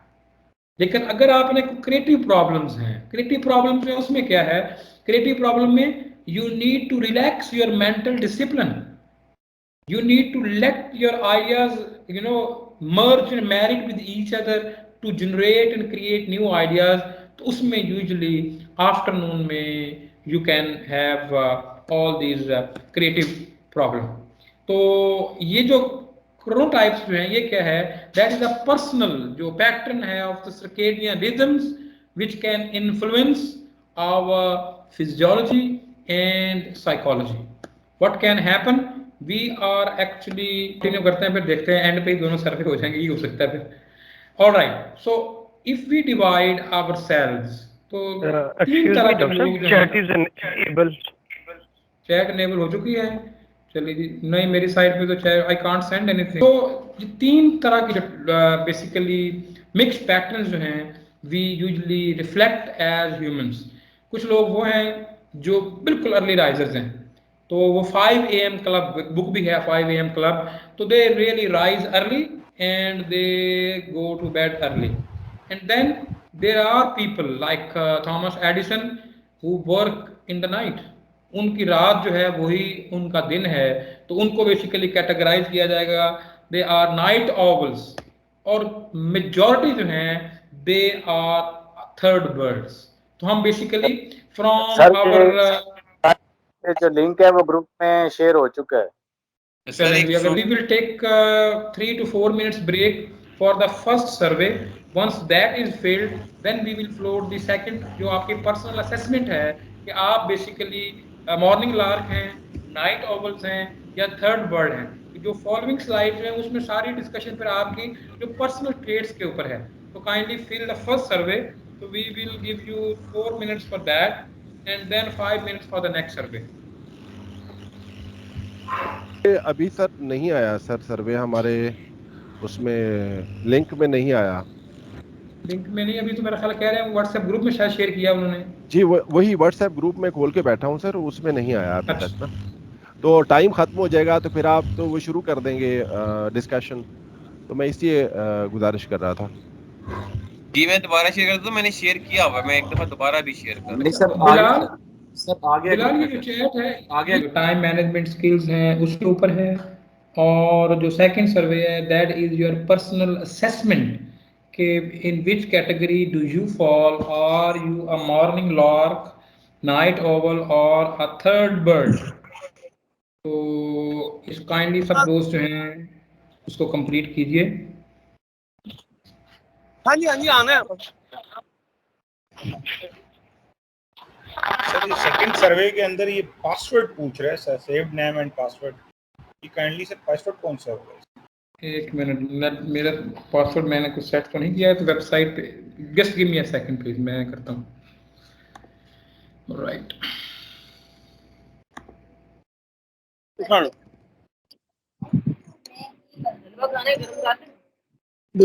Dear participants please अपने mics जो हैं उनको mute करें। ये आप empowered हैं to self mute, otherwise फिर centrally mute हो जाएंगे तो that will not give a great sense.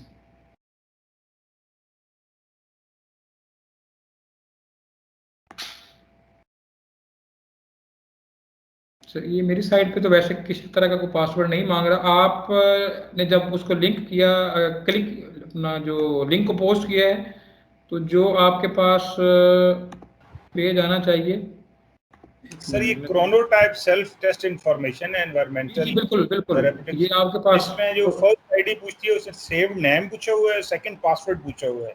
ये सिक्योरिटी क्वेश्चंस हैं। जो लिंक पे मैंने क्लिक किया है, तो क्योंकि मैंने जो किया ना उसमें तो ये बेसिकली आ रहा है, नेक्स्ट का एक बटन है उसको आपने क्लिक करना है। If that is not appearing उसको फिर देखना पड़ेगा। सर नेक्स्ट से आगे आप जाएंगे तो भी अच्छा नेक्स्ट चले जाते हैं, नेक्स्ट से आगे चले जाते हैं। नेक्स्ट डॉक्टर साहब जब हम नेक्स्ट पे जाते हैं तो वो कहता है कि प्रीवियस सर्वे की बात करें, और वो पासवर्ड भी मांगता है और लॉगिन होना भी मुश्किल हो रहा है। आप इस तरह करें कि वो जो, क्योंकि मैंने फेल किया हुआ है ना इसको, तो शायद वही लिंक आपको दे रहा है। डॉक्टर साहब ये अल्फा न्यूमेरिक आईडी क्या है sir? Sir alpha numeric ID ये है कि आप कोई भी नाम जो आप याद रख सकें ना, आप उधर लिख सकते हैं। मसलन ABC 1 2 3 कोई ऐसा कॉम्बिनेशन, जब बाद में रिजल्ट दिया जाए स्कोर का, तो आप उसमें से पहचान लें कि ये मेरा था। ये कोड नेम है बेसिकली आपका। ये पर्सनल खुद रखेंगे सर हम? जी जी sir, thank you sir. Sir दूसरे वाला नहीं सर ओपन हो रहा था प्लीज सर। तो ये काइंडली एक सर मिनट दूसरे वेट, का मैं देखता हूँ, एक मिनट देखता हूँ सर। वो क्योंकि मैंने खुद उसको फिल किया था व्हेन आई क्रिएटेड दिस, सो शायद उधर ही सबको लेके जा रहा है। Exit and delete sir, okay. अरे चलिए मैंने सर वो एक सारे ही आया है रिस्पॉन्स रीस्टार्ट मतलब। Server close. अच्छा डॉक्टर साहब, हमारे पास सिर्फ एक ही आया है सर्वे, अच्छा दूसरा नहीं आया। दूसरा सर्वे, दूसरा लिंक सिर्फ तो ये जो दोस्त, नहीं आया दूसरा जो सर। दूसरे दोस्त जो फिल कर रहे हैं उनको लिंक कहाँ से मिल गया भला फिर को? कुछ दोस्तों के पास तो है ना लिंक। सर। ये आखिरी जो सर लिंक आया ये अटेंडेंस के बाद, ये दूसरे सर्वे का है सर, उसमें ये प्रॉब्लम आ रहा है। नहीं, उसी को ही देखने की कोशिश कर रहे हैं हम। जी अब आ गया है sir, thank you very much. ठीक है।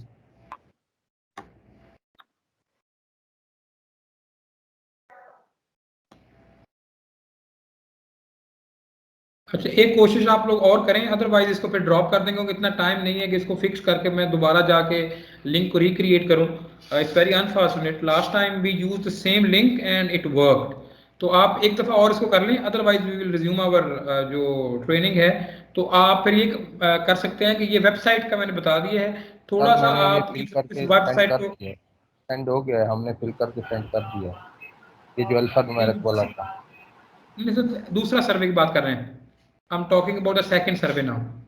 जो क्रोनोटाइप वाला सर्वे जो है ना, उसकी बात हो रही है अभी। तो एक दफा और उसको सर कोशिश करें। If it's not working just leave it, we will proceed with our remaining discussion. तो उसमें यह है कि मैंने आपको ये जो लिंक दे दिया है ना, इस वेबसाइट के ऊपर ही थोड़ा सा आप अगर करेंगे, ब्राउज करें उसको, थोड़ा सा प्ले करेंगे, तो you can get to know कि किस तरह से बेसिकली आप असेस कर सकते हैं अपने आप को कि आपका जो क्रोनोटाइप है वो क्या है। तो if it's not working just leave. Sir इसको, इस लिंक को कॉपी करके ब्राउजर में पेस्ट करके ट्राई कर ले, वो मेरा ख्याल चल जाता है। चलें जी, ये एक काम ये है कि उसको लिंक को आप वहां से कॉपी करें, एक फ्रेश ब्राउजर जो है वो नया ब्राउजर ओपन करें, उसमें पेस्ट करें तो इट मे वर्क। चलिए थैंक यू सर, बहुत शुक्रिया आपका। नहीं सर नहीं ओपन हो रहा सर, उसको 2-3 दफा किया सर, नहीं ओपन हो रहा, ऐसे ही किया। चलिए अगर एक मिनट वेट करते हैं, किसी दोस्त का भी अगर नहीं होता तो फिर हम अपने ट्रेनिंग का जो बाकी मटेरियल है उसको कवर करेंगे, इस सर्वे को स्किप कर देंगे। लेकिन इट्स वर्थ डूइंग इट। ये आप थोड़ा सा खुद भी अगर करेंगे ना तो किसी का भी नहीं हो रहा सर। जी सर, बिल्कुल चाहिए सर। अब बार बार वो फर्स्ट पेज पे आ जाता है। चले ठीक है, इसको छोड़ देते हैं, नो प्रॉब्लम, ये कोई इतना बड़ा मसला नहीं है। तो जस्ट सही कह रहे हैं, वो लेक्चर का टाइम भी ना निकल जाए ना सर, वो बिल्कुल नहीं हो रहा। लेक्चर का टाइम नहीं निकलेगा, डोंट वरी। वो बेसिकली इस सर्वे के साथ ही लिंक्ड है। तो वो जो ट्रेनिंग स्लाइड जो है वो हम कंप्लीट करेंगे और इंशाल्लाह 4 बजने में कोई 5 मिनट पहले ही कंप्लीट करेंगे। नहीं सर, अब माशाल्लाह बहुत अच्छा एक्सप्लेन करके हम समझ जाएंगे सर्वे के बगैर भी। अब एक्सप्लेन करें। जबरदस्त बात हो गई है कि अगर आप अपने आप को असेस किए बगैर ही if you can understand, well that is actually an over assessment. This will not be possible on a very serious note. ये आप लोगों को if you want to really get benefit from this, तो ये थोड़ा सा आप खुद से भी कोशिश कर सकते हैं later on। इसको फिल करें और फिर देखें कि आपका जो क्रोनोटाइप है वो क्या है, और जो रेमेडीज एंड स्ट्रेटजीज अभी हम डिस्कस कर रहे हैं, फिर अकॉर्डिंगली आपके ऊपर वही जो स्ट्रेटजीज जो है दे विल बी इम्प्लीमेंटेड। अच्छा ये सर काम कर रहा है अभी It is working for one, it should work for everyone. ये सर्वे लेंथी बहुत है सर्वे। सर इसमें 19 क्वेश्चंस हैं, ये टोटल इसको 5.5 मिनट लगने चाहिए मैक्सिमम। Okay sir. ये जो इन्फॉर्मेशन आपको दी जा रही है, ये पहले खुद से मैंने सर्वे को मल्टीपल टाइम जो है वो फिल किया हुआ है। तो 19 क्वेश्चंस हैं ये। If you are taking more than 5.5 minutes, तो फिर वो जो रिस्पॉन्स की ट्रूनेस जो है that will be compromise. 5 minute के अंदर इसको फिल करें। चलो जी, एक पार्टिसिपेंट ने जो कि कर लिया है इसको एक्सेस, इसका मतलब है everyone can do it, so please go and do it.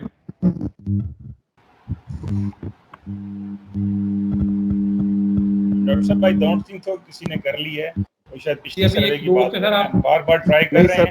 Sir इसमें ये प्रॉब्लम आ रहा है, सर सेव इसे नेम और ओपन हो गया पासवर्ड सर, प्रॉब्लम। ओपन हो गया सर सर। ओपन हो गया, ओपन हो गया है सर, ओपन हो गया है प्लीज। सर देखिए ना, ये पार्टिसिपेंट साइड से ही बेसिकली जो हमें सजेशन है, अदरवाइज तो इसको कैंसिल कर दिया था। लेकिन I really appreciate those participants जिन्होंने इसको एक्सेस किया है, एक्चुअली के if we have plan something और उसको हम ऐसे स्किप कर दें जस्ट फॉर नथिंग, तो जितने दोस्त हैं सब लोगों से ये रिक्वेस्ट है कि इसको फिल करें ताकि जो रिमेनिंग डिस्कशन है उसके ऊपर पे बात हो सके।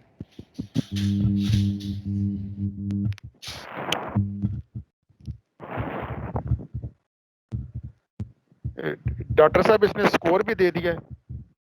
स्कोर दे दिया ना आपको, बस ठीक है। स्कोर अपना क्या स्कोर आया सर आपका? ये तो 57 कह रहा है। हाँ 57 है, थर्ड बर्ड है आप।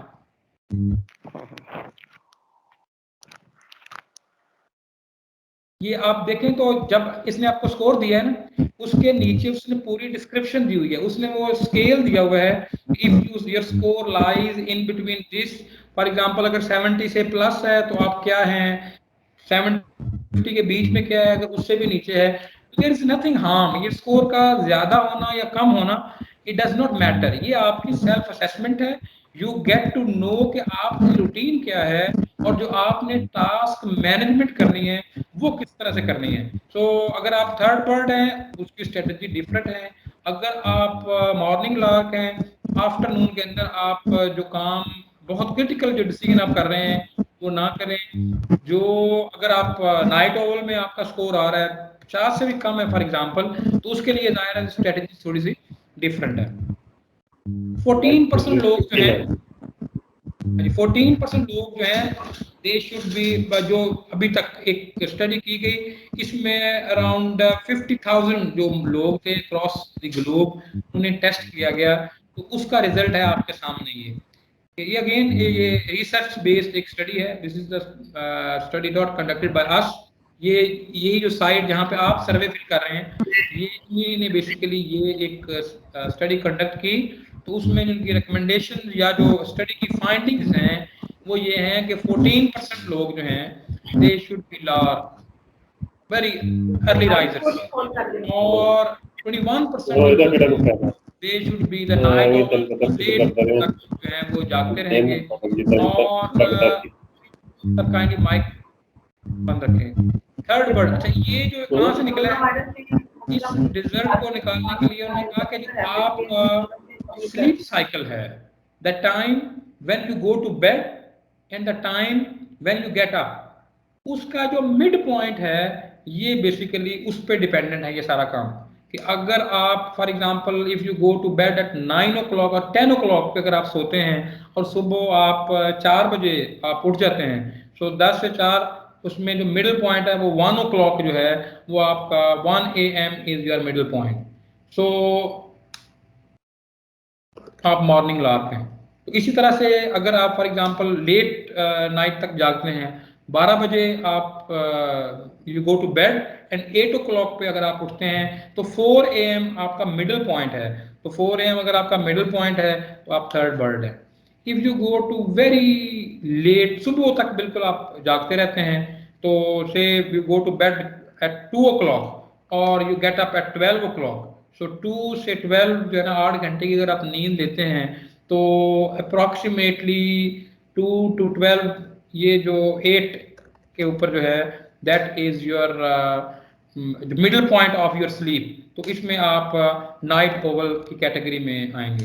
सो 65% of the population tested in that study वो थर्ड बर्ड में आएगी या आई, और 14% वर लॉक्स and 21% जो हैं they were the night owls. So when we are managing the task, once we have determined कि हमारा chronotype क्या है, अब हमें देखना ये है कि टाइम, टास्क और टाइप, इसमें एक ट्रायंगुलेशन है, इसमें एक कनेक्शन है जिसको हमने मद्देनजर रखना है कि किस टाइम पे किस नेचर का जो टास्क है वो बेसिकली दिया जा रहा है।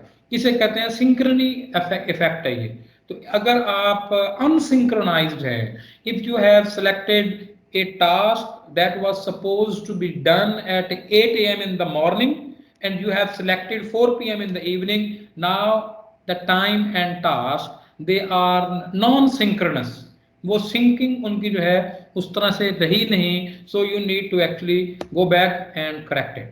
ये जो natural cycle of vigilance alertness है, ये it passes through the peak, trough and rebound.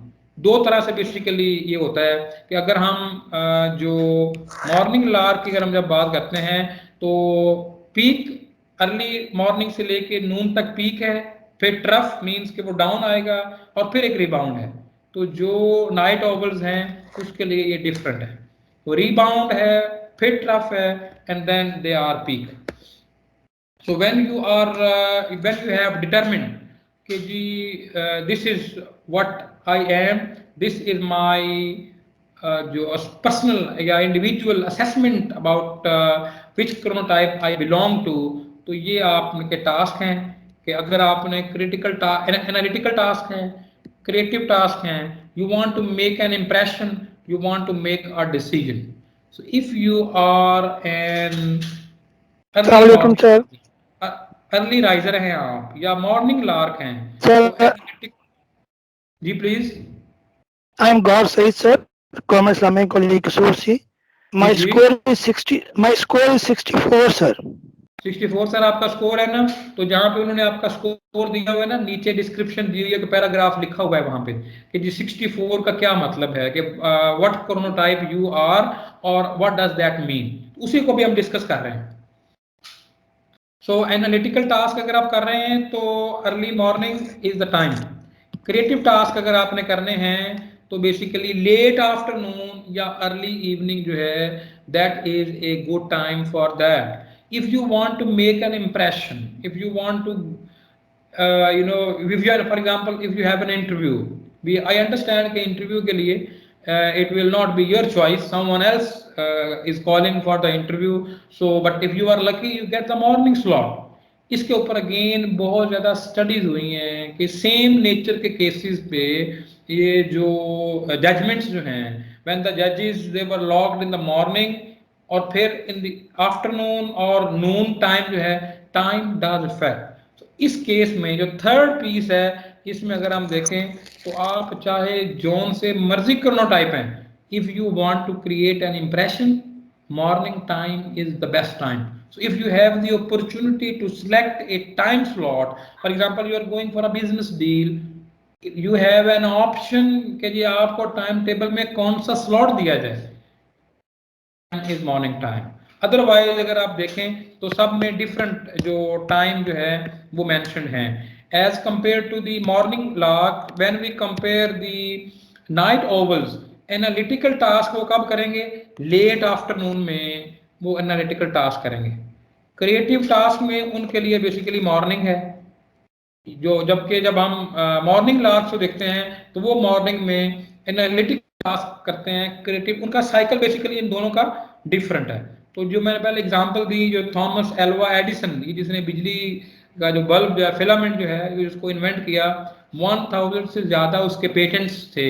He used to work in the night, तो वो used to start working at 9 o'clock and stay up till morning 6 or 7 and then he goes to bed। इसी तरह multiple काफ़ी ज़्यादा examples हैं जो इस तरह के क्रिएटिव लोग थे, they were found under this category of being night owls. Now ये बेसिकली आज जिस एज में हम हैं, मैंने शुरू में जो इसकी इंट्रोडक्शन स्लाइड थी उस पर ये बात की कि we are living in the era of reactionary work flow. Reactionary work flow means we instead of being proactive we are reacting to the situations. अब ये चीज रह गई है, मैंने ये मैनेज करना है, ये मैनेज करना है, this is what I need to do, this is what I need to leave, this is what I need to pick up, this is what I need to drop. So all the time हम वो बिल्कुल वो rescue 1 1 2 2 वाला काम जो है वो कर रहे हैं। So instead of being proactive individuals, we are actually living in an era of reactionary workflow. ये symbols जो हैं ये आप सब जानते हैं कि these are actually the apps on your phone. ये बाज़ ऐप ऐसी हैं जो ये कैलकुलेट करती हैं कि how much time you have spent on your cell phones.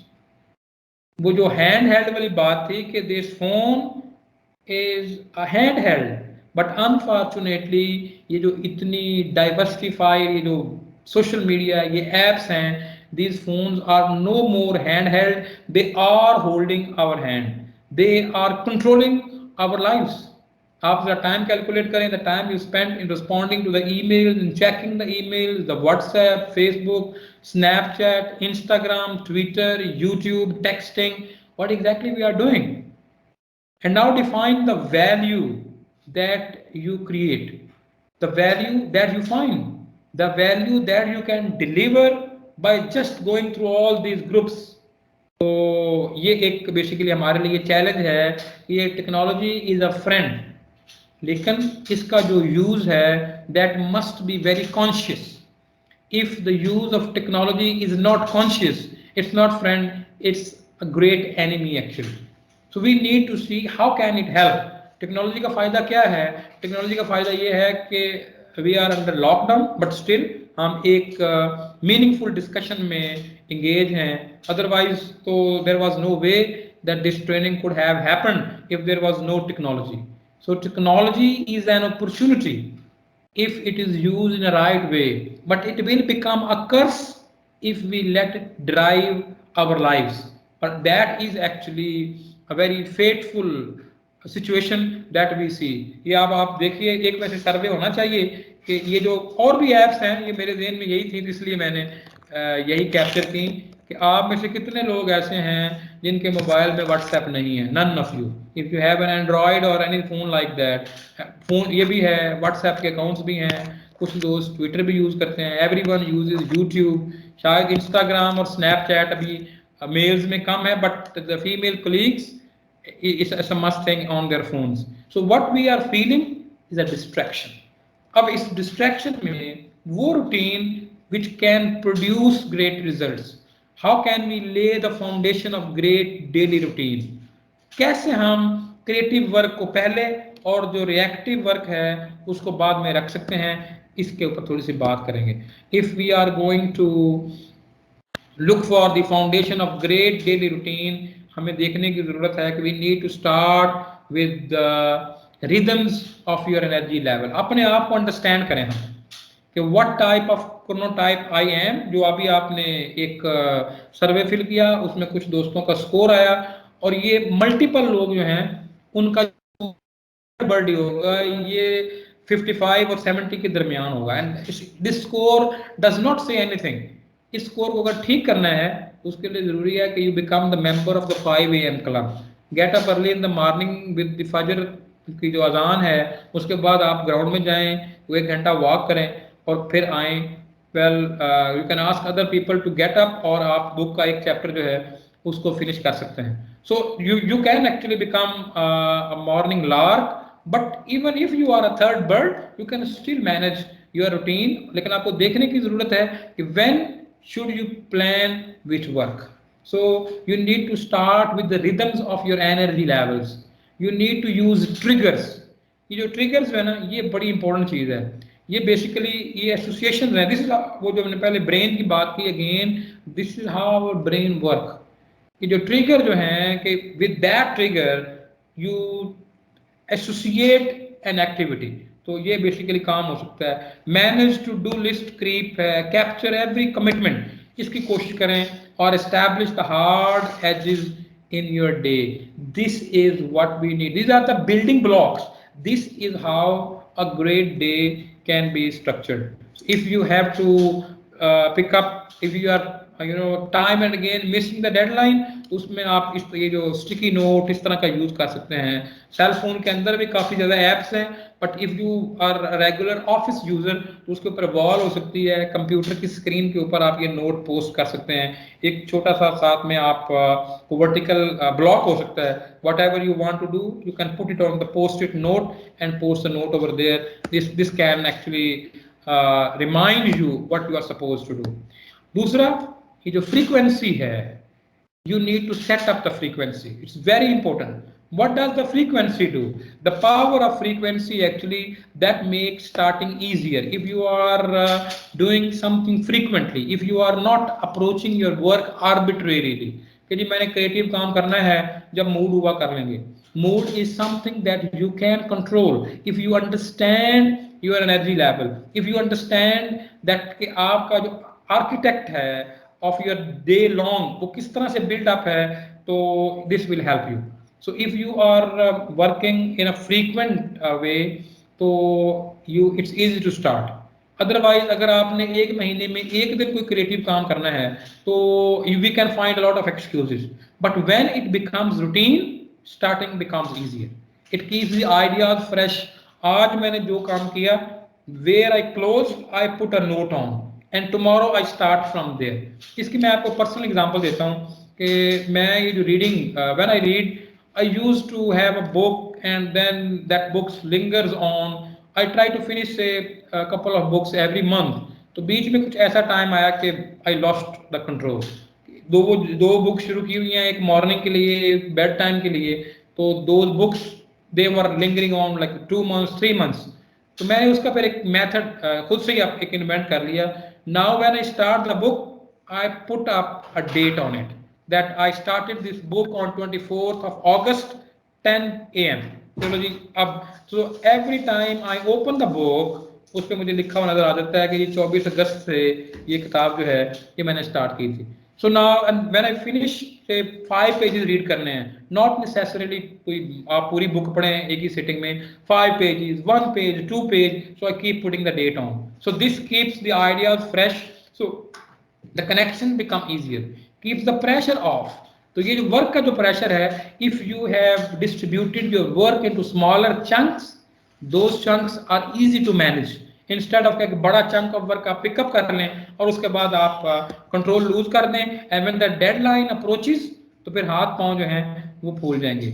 ये जो फ्रीक्वेंसी है, it sparks creativity and it actually fosters productivity. तो ये बेसिकली इसको आप हार्नेस करें, kindly harness the power of frequency. ये जो आर्बिट्रेरी अनप्लान्ड वर्क है, जो अनप्लान्ड लाइफ है, वो जो खुश्क पत्तों की तरह जो हवा के साथ उड़े जाते हैं, we need to get rid of that routine and we need to get into a routine. And मेरा जो personal experience है, especially on reading, when I adopted, I used to be a good reader and then for 10 years I didn't read much. So from 2007 to 2015 I was not reading. When I was doing my PhD, it was most of the technical stuff, and then I picked up. It took me 6 months. Now I start feeling hungry that if I haven't read anything, तो उसमें फिर कोई ना कोई time भी निकल आता है। It's just that we need to harness that power of frequency. How can you find the focus of yourself in a distracted world? Here are a few ideas. Defend your creative time. आप mark करें कि this is the time I'm going to do the creative work, and your day should be planned around that slot. Let's not let anything come into that particular time slot जो आपने fix की हुई है. Book time on your calendar for uninterrupted focused work and then respect those blocks. So focus when you fresh. ये जो freshness जो है, इसमें भी basically देखने की जरूरत है. Tackle the projects that require hard focus early in your schedule, because as the day will passes, your energy level will go down. When energy level will go down, उसमें जो self control जो है, that will decline as the day will go on. As the self control declines, the focus will be distracted, and जो decision making का हमने पहले थोड़ा सा काम किया, तो you will not be able to take great decisions when your energy levels are really down. तो इसमें आपने काफी मटेरियल देखा होगा कि you should not take any decision when you are down, because that is a low moment. That moment is equivalent to being intoxicated or being under the influence of drugs. So we should avoid that. Then kill the background noise, turn off the phones, email or any unrelated apps to your work. Background activity, it drains the focus. तो ये phone जो है ये भी मेरे पास पड़ा हुआ है, क्योंकि व्हाट्सएप से हमने कम्युनिकेट करना है, तो इसके ऊपर if I let all the calls and the messages come in, I will not be able to recall or whatever I have planned for this particular session. So what we have to do to motivate ourselves, we need to make visible progress. So when you will make visible progress, this is an internal motivation. तो उसके लिए क्या कर सकते हैं? You can post milestones. You can keep daily routine, daily journal, and making progress is a huge motivator. So when you start progressing, तो अगर आप for example book reading कर रहे हैं, तो you have picked up a novel or a book or anything, and then you have read a few pages, you keep appreciating yourself. You are supposed to finish say 5 pages, but you have finished 10. That is a thumb up. अपने आप की तारीफ करना भी हमें basically सीखने की जरूरत है. So and give your brain a break, very important. Critically important ये है कि ये जो if you want to live focused in this distracted world, तो ये जो vacation plan है, family time है, taking the family for vacations, this is also critical. It really helps us in regaining our focus and doing the creative work. So brain जो है वो भी एक muscle है, उसको basically rest की जरूरत है. So if you want to become aware, these are some of the questions that we need to answer. That is it necessary to share this? ये जो sharing हर वक्त अब जितने ग्रुप्स के मेंबर्स जो हैं, जितने ग्रुप्स में हैं, वो हर ग्रुप में हर मेंबर की कोशिश है कि कुछ ना कुछ शेयर करना है. तो वो क्या शेयर कर रहे हैं? Is it something that should be shared? Will it add value to my life and the life of other people? ये वो questions हैं जो हमें पूछने हैं when we are managing our time. वो जो time हम उस पर consume कर रहे हैं in sharing that material, why can't we utilize that time and plan something which is worthwhile? Can I share this experience later so that I can focus on living it right now? We have to learn to live the moment. जो present जो है इसको usually हम appreciate नहीं करते. हम कहते हैं यार जो पास्ट है उसके साथ एक नॉस्टैल्जिया है, फ्यूचर के साथ एक होप है, लेकिन जो प्रेजेंट है उसको यूजुअली हम कस करते हैं कि यार हालात अच्छे नहीं है. So we need to learn to live the moment. If you are living the moment, present में जब आ जाएंगे तो things will improve again. Am I looking for validation? Is there anything I could do to validate myself? Not always you should look for an external validation. तो बहुत सारे काम हम प्लान करके अपने आप को भी वैलिडेट कर सकते हैं. ये जो रैट रेस है समटाइम, स्पेशली जो सोशल मीडिया और ये एप्स और इनका जो बेदरेग यूज जो है, that is something which is not very productive for the profession we are associated with. Being teacher we need a certain degree of creativity. और जितनी ये डिस्ट्रैक्शन है, if we become victim instead of being a beneficiary of this technology, that is going to be a huge withdrawal. Am I avoiding something I need to do instead of addressing why I don't want to do it? Am I feeling bored? Is there something else I could do to feel more purposeful and engaged in my day? We need to actually redefine ourselves. When we redefine our life, that will bring a lot of value into it. Am I overwhelming myself trying to catch up? भाई इतना काम अगर आपने self sign अपने आप को कर लिया है and that has you have lost the control. Can I let go of yesterday's conversation and join today's instead? ये भी बहुत बड़ा प्रॉब्लम है. ये मॉर्निंग के सेशन में डिस्कस हुआ कि ये जो फ्रिक्शन है, ये जो our existence है, we need to learn to coexist. बहुत सारा टाइम जो हम वेस्ट करते हैं, we waste a lot of time thinking about others. लोग क्या कहेंगे, या हम ये देख रहे हैं कि if there are two people together they must be talking about something that is against my interest. We need to learn ये जो इंटरपर्सनल एंगेजमेंट जो है, जो पर्सनल एंगेजमेंट है, पहले तो अपने आप को एंगेज करें जी।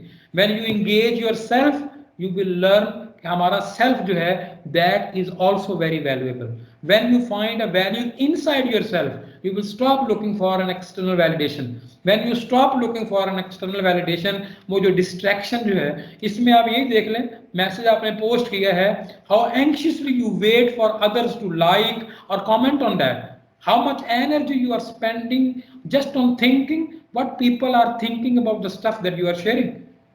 These are the things I think we need to be more intelligent when we are dealing with these stuff, and if we can really get that done, the question of when will be addressed automatically. If you have any questions, you can ask. If there are no questions, thank you so very much.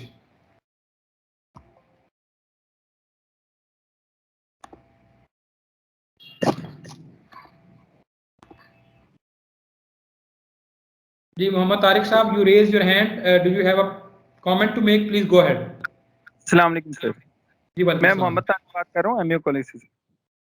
अच्छा sir, आपने ये जो बात बताई है कि किताब reading के लिए, तो ये आपकी बात बिल्कुल दुरुस्त है 100%। एक तो ये मैं शेयर करना चाहता था कि आपने जैसे टाइम का बताया, तो मैंने ये रमज़ान के बाद, रमज़ान में कुरान पाक पढ़ा, तो उसके बाद फिर मैंने ये रूटीन बनाई कि मैं रोज़ाना के हिसाब से अगर निस्फ पारा पढूं, तो इससे मुझे ये बड़ा फ़ायदा हुआ है। आपकी इस बात को अब मैं शेयर कर रहा हूँ कि मैं रोज़ाना जो है निस्फ पारा पढ़ता हूँ। उसमें ये एक बात तो ये हो गई आपकी, उस बात को मैं अप्रिशिएट कर रहा हूँ। दूसरा ये मेरा सवाल था कि टाइम जो आपने मैनेजमेंट के हवाले से बताया कि शाम को जो है वो एनर्जी लेवल कम हो जाता है, लेकिन हम ये देखते हैं कि एनवायरनमेंट का भी इसमें अमल दखल आता है कि शाम के वक्त जो है बहुत सी अकेडमीज जो हैं रन होती हैं और वहाँ वो एसी और वो स्टाफ उनका बड़ा ज़बरदस्त होता है और एनर्जी लेवल टीचर जो है वो बड़ा यूज़ करते हैं। तो इस हवाले से मैं ये आपसे पूछना चाह रहा था कि आया ये ऐसा एनवायरनमेंट का भी फर्क होता है और स्टाफ का भी फर्क होता है डेफिनेटली। अच्छा, जो शाम में अगर आप वो ग्राफ देखें ना, तो शाम जो है ना वो रीबाउंड है। आफ्टरनून का जो टाइम है दैट इज, इसमें वो डवेल है, वो नीचे आ गया है। अदरवाइज इवनिंग में we are again picking up, और वो जो हम 6 o'clock से 9:30 तक का टाइम है, वो जो स्टडी है, जो ट्विटर वाला जो बेसिकली LIWC जो लिंग्विस्टिक इंक्वायरी वर्ड काउंट के थ्रू जो उन्होंने कंक्लूड किया है, उसमें यह कि शाम में again our energy level is going up, we are more focused. ये जो बीच में एक पैच है ना, ये बेसिकली है कि राइज है, फिर फॉल है, फिर राइज है। तो we need to actually ride the wave. तो अगर आप कभी बीच पे गए हों तो आपने देखा हो कि इफ यू, और जो अगर किसी ने ये सर्फिंग का शौक है, तो अगर आप बोर्ड पे होते हैं, तो जब आप नया नया उसको सीख रहे होते हैं तो आपको पता नहीं है, every time the tide comes तो आप वो फट्टे के साथ ही नीचे गिर जाते हैं। अब जब गिरते हैं तो आपके ऊपर से वेव गुजर जाती है। But when you become an expert, तो उसमें यह कि जैसे ही वेव आती है आप उसके साथ साथ जो है वो ट्रेवल करते हैं। तो जो पॉइंट है वो ये कि we need to understand our self. Once we understand, तो फिर ये जो क्रोनोबायोलॉजी है ये इसके साथ हमें चलना है। और you are very right, environment जो है that does play very very important role. वो एक अलग सब्जेक्ट है इटसेल्फ कि we are more comfortable with the people we like. तो अगर आपकी क्रोनोबायोलॉजी जो भी है, लेकिन जो ट्रिगर हैं, जो लोग जिनको आप पसंद नहीं करते, उनके साथ अगर आप क्लब हो जाएं उस टाइम पे, जिस टाइम पे आप को फोकस की जरूरत है, तो आप डिस्ट्रैक्टेड फील करेंगे। वो थोड़ा है ना सेपरेट, लेकिन वो इंपॉर्टेंट है। Yes, environment does play very very important role, तो वो डिस्ट्रैक्शन में भी उसको कवर कर सकते हैं। Thank you. बहुत शुक्रिया। नदीम फयाज बात कर रहा हूँ, assistant professor of geography. Just एक जनरल इंफॉर्मेशन शेयर करना चाहूँगा। वो आपने शुरू में बताया था कि इंटरनेशनल टाइम जो है that is based on equator. Equator नहीं है, that is based on central meridian which is called prime meridian. ठीक है, ये सेंट्रल मेरिडियन है। इक्वेटर जो है वो नॉर्थ और साउथ हेमिस्फीयर में अर्थ को तकसीम करता है, जबकि प्राइम मेरिडियन जो है ये ईस्ट और वेस्ट हेमिस्फीयर्स में तकसीम करता है। Because our Earth is rotating from west to east, that's why वो जो टाइम है वो ईस्ट और वेस्ट के हवाले से कैलकुलेट किया जाता है। ईस्टर्न साइड पे आफ्टर एवरी 15 डिग्री लॉन्गिट्यूड्स 1 घंटा आगे है और वेस्टर्न साइड पे आफ्टर 15 डिग्रीज लॉन्गिट्यूड 1 घंटा पीछे है। ठीक, thank you so very much for your correction. उसमें एक मैंने जो कहा था कि जो पाकिस्तान है ना, जो वेस्ट ऑफ द यूएस है, वो तकरीबन इसके दूसरी साइड पे इक्वेटर पे उनकी पोजीशन के हवाले से मैंने बात की थी। आई डिडंट से कि इक्वेटर को यूज करेंगे for the time zoning of the globe. And again thank you. Chiranjeev, no more questions. Thank you so very much for your patience and listening. I hope जो आज का हमारा day था, you did learn a few things और इसको आप अपनी life में कहीं ना कहीं इम्प्लीमेंट जरूर करेंगे। So thank you so very much. Allah Hafiz.